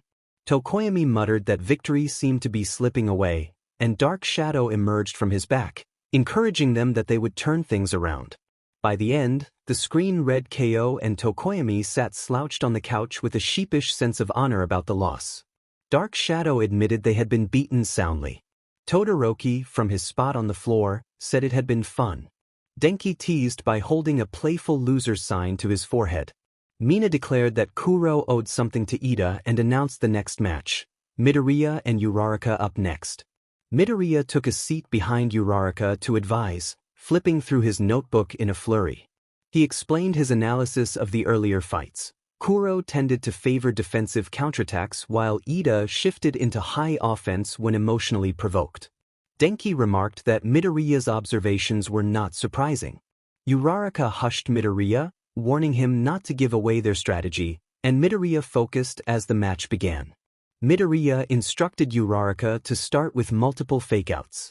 Uraraka's character moved in confusing ways, jumping forward and back and landing hits just out of range. Ida, expecting a defensive opponent, switched to offense. At Midoriya's signal, Uraraka smashed a combo that disrupted Ida's attack, launching his character into the air and forcing Ida to scramble. A slipped thumb left Ida staggered and allowed Uraraka to land a solid follow-up. Kuro watched Ida closely and muttered a teasing comment under his breath. Ida blushed again, hands tightening on the controller. Midoriya laughed and pointed out that Ida's movement speed had dropped dramatically. Ida panicked, accusing Kuro of turning against him, and Kuro simply shrugged. Ida protested that he was not distracted, but Kirishima pointed out how red he was before Ida immediately lost his block and took an in-game kick. Uraraka relied on her instincts while Midoriya called out the patterns in Ida's panicked play. One hit after another drained Ida's life bar until Mina jumped up and announced Midoriya and Uraraka as the winners of game night. Uraraka blinked in surprise, still holding the controller, and Midoriya slumped back exhausted, feeling like he had just finished a long exam. Kirishima joked that Ida had looked like he had been hit by a truck the whole time, and Bakugo sneered that the nerd had been sabotaged. Ida shot Kuro a glare as if asking why he had been undermined. As the night wound down, the first yawns appeared and everyone began tidying up. Mina called over her shoulder about the earlier teasing and reminded Ida not to forget the romance, in a playful tone as she headed to her room with the other girls giggling behind her. Denki whistled while Bakugo scoffed about being woken. Kirishima gave Kuro a friendly jab before walking off. Ida let out a tired yawn and folded blankets on the couch, stretching as he prepared for bed. Kuro watched him the whole time, head tilted and claws tapping lightly on the tabletop in a quiet rhythm. Kuro offered to walk Ida to his room, and Ida agreed. They moved through the nearly silent dorm, doors closed, lights dimmed, the hush of night settling around them. Ida tried to keep his composure but stumbled in his usual posture as a faint pink rose on his face. He hoped Kuro had forgotten the earlier teasing, and yet another part of him secretly hoped he had not. At Ida's door, Kuro spoke softly. Ida admitted, embarrassed, that he had made several errors during the match and that his composure had been compromised. Kuro tilted his head and smiled reassuringly. When Ida turned toward him at the doorway, glasses slipping down the bridge of his nose and the blush still visible, he asked where Kuro's sudden talk of romance and gestures had come from and hesitated as he searched for the right words. Kuro told Ida that he had assumed Ida did not even understand what romance entailed. The hallway was quiet. Kuro stood for a moment, searching for the right words, then bent down to meet Ida. Kuro explained that he had been studying Ida. Ida asked if Kuro was studying him, and Kuro confirmed that he had been observing Ida's expressions and reactions, hesitant to admit that curiosity had become something more. Ida's face flushed and he looked away. Ida asked in surprise if Kuro had been testing his reactions. Kuro admitted that it had been part experiment, part curiosity, and that he had wanted to see how Ida would respond. Ida found himself backed against his door and realized Kuro had moved closer as they spoke. Ida asked quietly if this was all part of an experiment. Kuro leaned in, then stopped and held his distance instead. A brief, charged pause passed between them, and Ida, breathless, confessed that he liked Kuro too. Chapter 33. Standing outside the support class, Kuro felt the chaos coming from inside. Banging, the smell of smoke, and a static buzz in the air. Midoriya and Uraraka stood nearby while Ida took on the task of knocking on the door, preparing for any type of explosion. As expected, one knock sent the door flying off its hinges and crashing into Ida. Kuro teleported behind to catch him, landing with his back against the opposite wall. Midoriya ran up, asking if they were all right, and Uraraka panicked. Ida nodded and then noticed Kuro's dazed expression. Looking down, Ida saw that the translator was worse than before. Sparks flew and charred metal hung from the device, exposing broken wires. Kuro muttered that his translator was damaged. Ida said that it was indeed very broken. Kuro helped Ida to his feet, catching his arm as he almost staggered forward, still dazed from the explosion. Midoriya crouched and picked up the ruined pieces of Kuro's translator, a chipped panel here, a fried wire there when a light giggle floated out from the thinning smoke. Midoriya froze and slowly turned his head, wary of what or who might appear.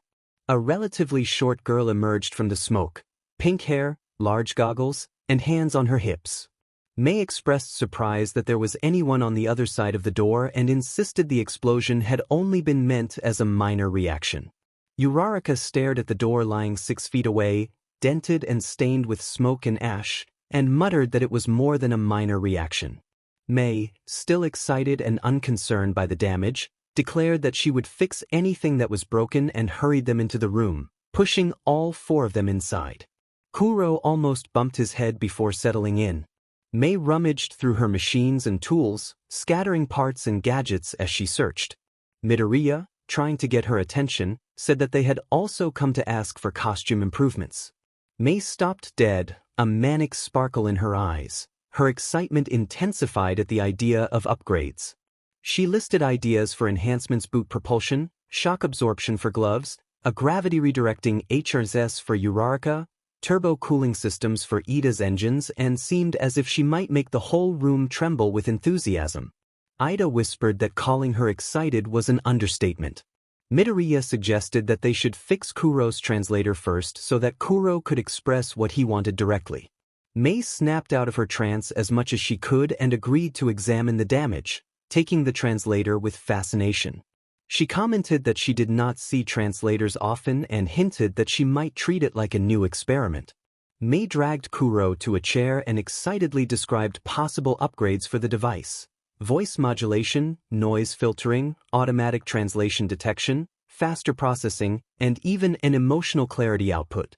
Kuro looked to his friends for help, clearly unsure of what May was proposing. Kuro told Ida that he trusted him to make the right choices. Ida adjusted his glasses and expressed appreciation for that trust, promising determinedly to help make Kuro's translator more than just functional. Going through options for Kuro's translator proved easier than Ida had expected. May's ideas had been outlandish at first, but they became more practical as they worked. Increased vocal expression would help people understand Kuro better than the stagnant, robotic voice. A sleek, more durable design would resist water and damage. Ida also recommended volume control so Kuro could go from whispering to yelling when needed. Kuro indicated that he wanted to keep the vibrating sensation the translator produced. May questioned whether a vibrating device wouldn't distract him and offered to fix it easily, while Midoriya asked if the vibration helped ground Kuro. Kuro confirmed that it did, and Midoriya noted that grounding seemed important given how easily Kuro became overwhelmed. When May wrapped the improved translator around Kuro's neck, he could already feel the difference. A smoother, lighter speaker rested against his collarbone and the gentle vibrations eased the tension in his upper back. The device powered up with a soft beep, and the group reacted with relief and excitement. Midoriya marveled at how clear it sounded. Uraraka applauded that it no longer glitched. May beamed with pride and declared her work successful. Ida praised May for creating a distinction between vocal tone and expression. May turned her attention to costumes. She was surprised to learn that Kuro had never submitted a costume design, and she squealed at the prospect of creating something from scratch. Midoriya explained that Kuro preferred not to stand out, and Ida added that Kuro would likely want something to make him less detectable. After thinking for a moment with his claws tapping his chin, Kuro decided that stealth was what he wanted. May immediately embraced the challenge. She suggested dark, lightweight fabric, materials to dampen sound, and even a passive cloaking-like effect, quasi-invisibility that dimmed in response to Kuro's quirk rather than full transparency. Midoriya supported the idea, noting that Kuro's teleportation and visual distortion already made him hard to detect, and that a suit designed to complement those abilities would be ideal. May elaborated on reactive plating and quirk-activated dimming, and Ida emphasized that something lightweight would aid Kuro's movement. May insisted on measuring Kuro and began to fuss, prompting Ida to protest that not every inch was necessary. It was too late. May was already circling him with a measuring tape, taking notes. She observed that Kuro was a little over 10 feet tall, fairly skinny but lean, with long limbs. She planned to use dark, lightweight material that matched his skin tone and to reinforce circuitry throughout the outfit without disrupting the design. May explained her plan to mask the warping sound of his teleportation. Since Kuro left behind small purple particles when he teleported, she proposed increasing and redirecting those particles to confuse opponents about his origin and destination. If the particles could envelop a target instead of just appearing at a single point, it would become harder for adversaries to predict where Kuro would reappear. Kuro nodded, finding the idea smart. Excited, May led Kuro to her experiment table, a metal surface cluttered with half-finished gadgets, sparking cables, and a device that had recently smoked. She announced that she wanted to test her re-warp muffler prototype and reassured them that it had only malfunctioned a couple of times and had once produced a small explosion. Ida paled as May strapped Kuro onto the table to secure him for testing. Mei inspected Kuro's glasses and suggested several options to make them more durable, even offering to fuse them to his face if necessary. Kuro clutched the frames and shook his head to indicate he preferred they stay on as they were. Midoriya explained that Kuro relied on the glasses to filter out overwhelming stimuli, and that he preferred them kept on at all times. Mei softened and offered to create a separate reinforced pair that would not be easily knocked off. Mei continued to take notes and sketch designs, already planning circuitry, dampening fields, and material choices to make a stealth suit that complemented Kuro's quirk. Mei confirmed that Kuro wanted blackout lenses, and Kuro nodded. Mei recaptured measurements and wrote down details as she circled Kuro, moving in close. She measured the length and width of each limb and inspected his claws. When she finally had enough information, she stopped clicking her pen and spread her notes on the table. Mei announced that she was finished. Kuro sighed, relaxing muscles he had not realized were tense. Mei declared that it was time for the fun part. Kuro tensed again, eyes wide beneath his glasses, before Ida placed a steady hand on his shoulder and reassured him that they would supervise. Mei waved off everyone's worries and said the process would be fine, mentioning that she already had a bunch of ideas, including some explosive ones. Uraraka hurriedly objected to anything that would blow up. Mei admitted her enthusiasm for unusual biology and the quirks and adjustments that made the work interesting.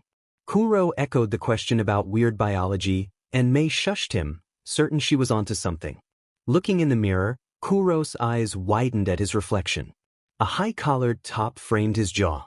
Subtle purple accents revealed themselves only when light caught the matte black costume. Sharp details and small spikes decorated the shoulders while fitted gloves complemented his claws. A smooth hood draped over his head, shadowing most of his face without obstructing his vision. Underneath, black fitted goggles replaced his usual glasses, seamless and comfortable against his skin. The outfit was not armor but a light, highly mobile suit more like what a ninja would wear.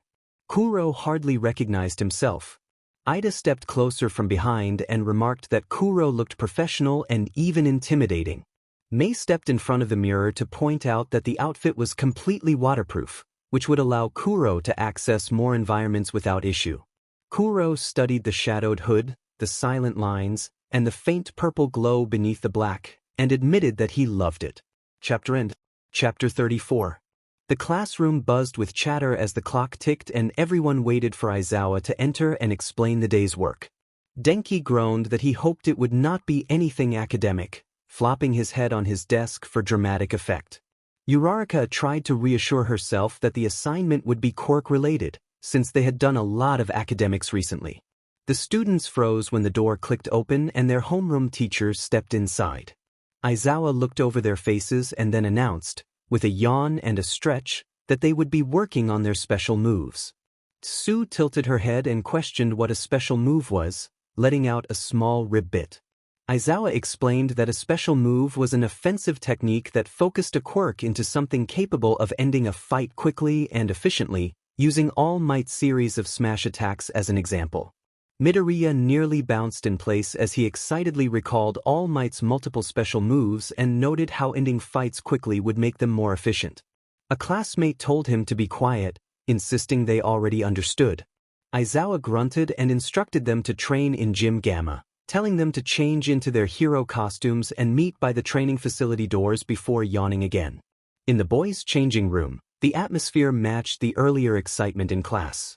Lockers squeaked, and the scent of LTX and fresh fabrics filled the air as everyone prepared. Denki warned that the day would either be amazing or he would fry his brains out, with no middle ground. Ida advised Denki to regulate his energy instead of expending it all at once, and Kuro watched Ida offer pointers as Denki tangled himself in his suit. Shiro snorted in the background. Kuro carefully folded his uniform jacket and stored it in his locker since the large outfit would not fit otherwise.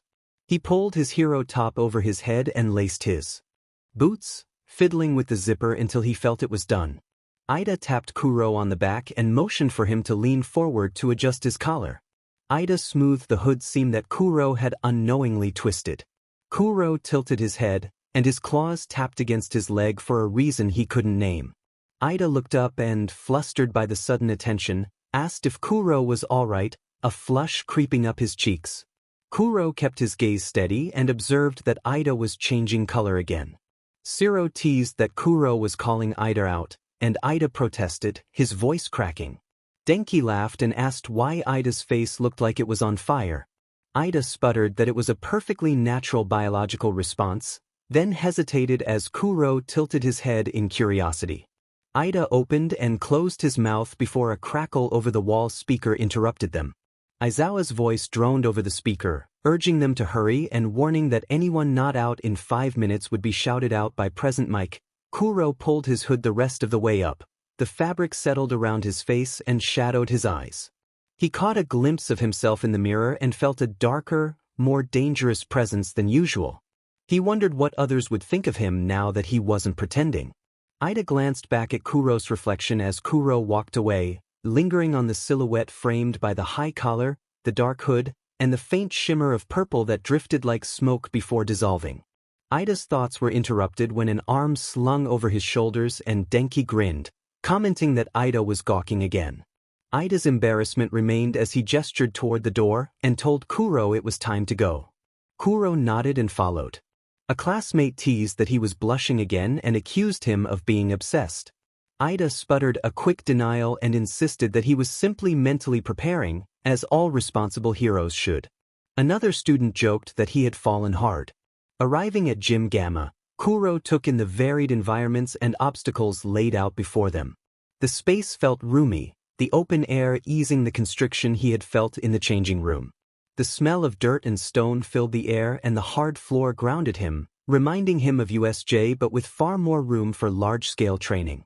Aizawa announced that practicals would be coming up soon and reminded them that receiving their starter hero licenses would be a huge step in their careers. He explained that the next couple of days would involve training in everything from combat to rescue. His tired gaze swept the group as he urged them to use analysis, execution, and creativity, warning that the provisional license exams would not be easy. He instructed them to work both individually and in groups and told them to get to work. In an instant, the class split into pairs. Some stopped to find partners, while Bakugo tried to go off on his own until Denki and Kirishima tagged along. Midoriya, already taking out his notes and muttering to himself, made his way to Uraraka. Tokoyami and Dark Shadow headed to an elevated pillar to practice something called Ragnarok. Kuro straightened his hood and let the darkness shade him from the overwhelming noise and bright sights as his peers dispersed. He looked for a partner and saw Ida stretching his legs nearby. Kuro stepped into Ida's towering shadow to let him know who it was before speaking. Kuro asked Ida to be his partner. Ida smiled briefly, then set his expression with determination and agreed, noting that their quirks were similar in their emphasis on speed and that it made sense to train together. Ida suggested they find a controlled environment with higher ground and a wide open space, pointing to a slightly lower but much larger pillar. Kuro took Ida's hand and teleported them to the pillar in an instant, causing Ida to stumble as they reappeared. Ida pushed his glasses up with a shaky laugh and told Kuro that Bakugo had been right. Kuro should give a warning. Ida admitted that the teleport felt like blinking into another place and could make people confused, then brightened as he pointed out that Kuro could use that to his advantage in a fight. Kuro asked how. Ida explained that Kuro could teleport people by touching them, so he could touch an opponent to send them farther away for time, or teleport them repeatedly to disorient them. Kuro's eyes widened at the idea and he asked if they could try it, admitting he had never done it before. Ida hesitated but agreed to help, insisting it would be irresponsible not to help his training partner and asking Kuro to try not to make him too sick. Kuro could not promise anything. Ida, flustered, emphasized that he trusted Kuro with his well-being. Kuro asked if they were ready and grabbed Ida by the shoulder. Ida began to protest, but before he could finish, he found himself 3 feet to his left and stumbling. Kuro teleported behind him and put a clawed hand on his back, sending Ida 5 feet to his right. Ida's vision tilted. Ida begged them to avoid teleporting so many times, hands on his knees as he tried to regain balance and describing how dizzy he already felt. Kuro noted that had only been twice. Ida looked horrified and, adjusting his slipping glasses, admitted that multiple teleportations were more disorienting than he had expected. He asked how long it had taken Kuro to get used to teleporting. Kuro tilted his head and tapped his chin with a claw, admitting that he could not really remember his early life.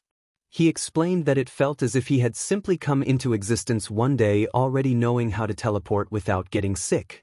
Ida wondered aloud about Kuro's true age, but Kuro only shrugged, offering no clear answer. Ida mused on the mystery and steered them back to training, suggesting they work on reaction time and adapting to last-minute changes. He referenced how Bakugo had altered his attack during the sports festival and said that their own speed and teleportation made sudden direction changes difficult, so sparring with an emphasis on last-second decisions would help.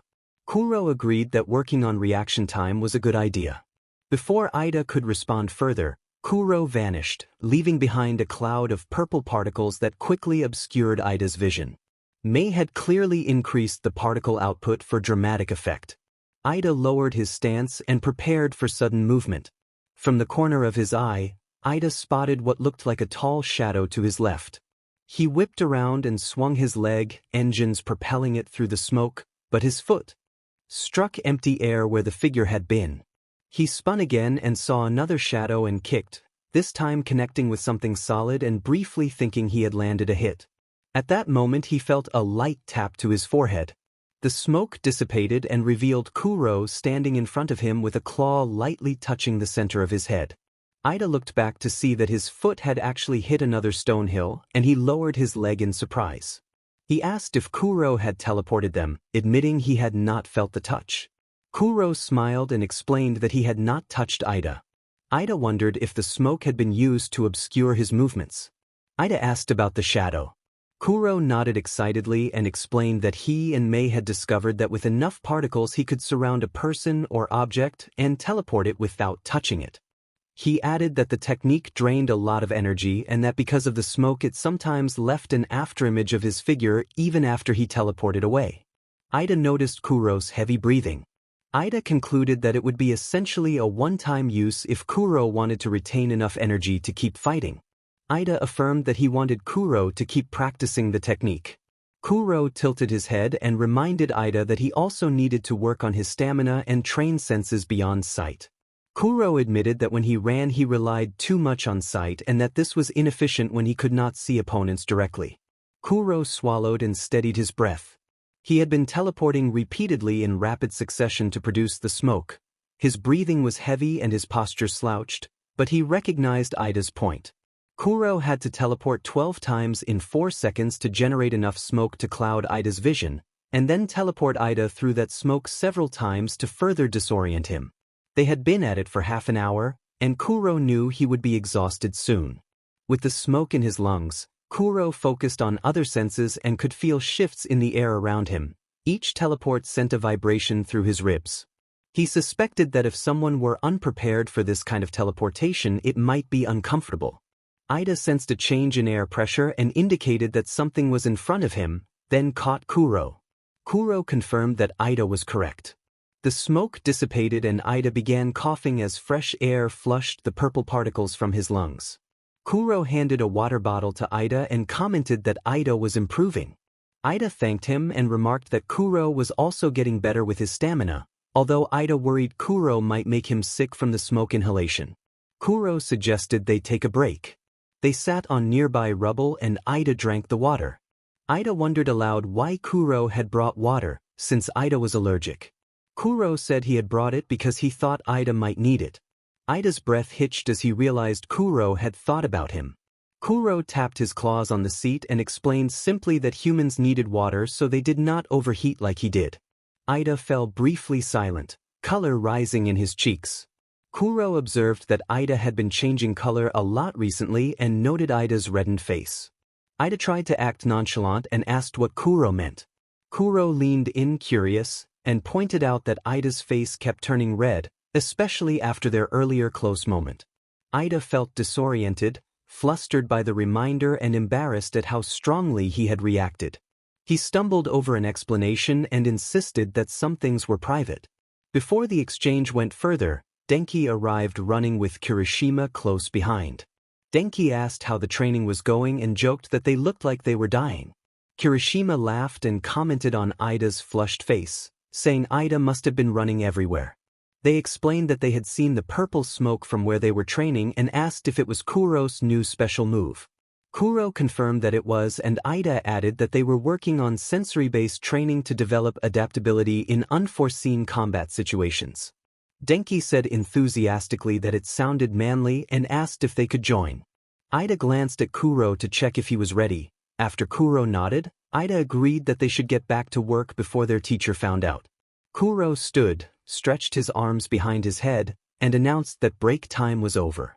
Ida reminded the others that the exercise could be taxing on the lungs if they stayed in the smoke too long and warned they might feel vibrations in their ribcage as Kuro teleported around them. Denki reacted with concern that it sounded painful, and Kirishima dismissed the complaint, saying all exercise hurt. Soon after, Denki began coughing and doubled over with his hands on his knees. Kirishima had collapsed to the floor and was coughing violently as well, scolding Denki for complaining when he himself was in the same state.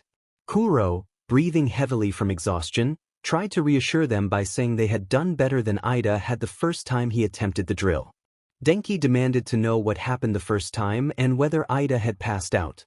Ida, whipped around at the interruption, said that he had simply hit a wall. Kuro shrugged in agreement. Aizawa appeared behind them with a sharp snap that made everyone flinch. Denki froze and attempted a weak greeting.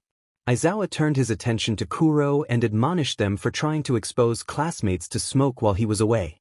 Kuro explained that it was training and that they were working on adaptability. Aizawa considered them for a moment, then told them to keep going and suggested they use the special moves they had been training so they would stop flailing around. He also warned Denki to stop tripping over himself before he sent Denki to the support class for a helmet. Denki reacted in alarm at the idea of Mei gaining that kind of power. Chapter 1, New World. Cold. It was cold. A tall, dark figure lay on the stone ground, wounded and numb against the rough surface. He could not remember why he deserved this. A man had looked down at him with a taunting expression. Accepting his fate, he prepared to return to the end. Everything went dark. Small purple particles floated in the void, and then a bright light struck his eyes. He woke confused and afraid, blinded by brightness until his vision slowly adjusted. The world was blurry and painfully bright. When he pushed himself up, he realized he was lying on soft grass in a forest. Believing he had returned to the overworld, he began to wander. Caves had always been his favorite places for the darkness they offered, though these caves were not as vast as he remembered. He also found remnants of a different world, rusted chain-link fences overgrown with plants, old tools half buried in leaf litter, and other signs that people had once passed through here. He spent roughly 3 months wandering the woods of this strange place. He was most active at night, moving in a daze until one moment changed everything. His bare feet met asphalt. Memories struck him hard flashbacks to man-made civilization, to the same world that had taken him to the void. Fear rose in him. He turned toward the trees to retreat, but voices reached him, speaking in a language he did not recognize. He slipped behind a tree and watched from the shadows. 2 humans walked along the sidewalk at the edge of the woods, both wearing blue shirts and black pants with badges on their chests. Realization settled in that this was not the world he had expected. Terrified, he tried to leave, but a snapped branch betrayed his presence. He froze as the officers stopped and peered into the trees at the sudden noise. Panic took him, and he ran. Branches grabbed at him and left him scraped and breathless as he pushed deeper into the forest. The officers shouted as they gave chase. One asked what was wrong, and the other suggested that if he was panicking so much, he must have done something.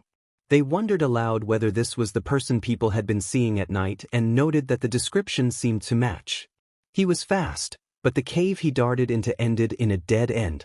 Trapped with the officers searching outside, he could only hope they would miss him. Masahiro called on Yuichi to try to spot the stranger using his quirk.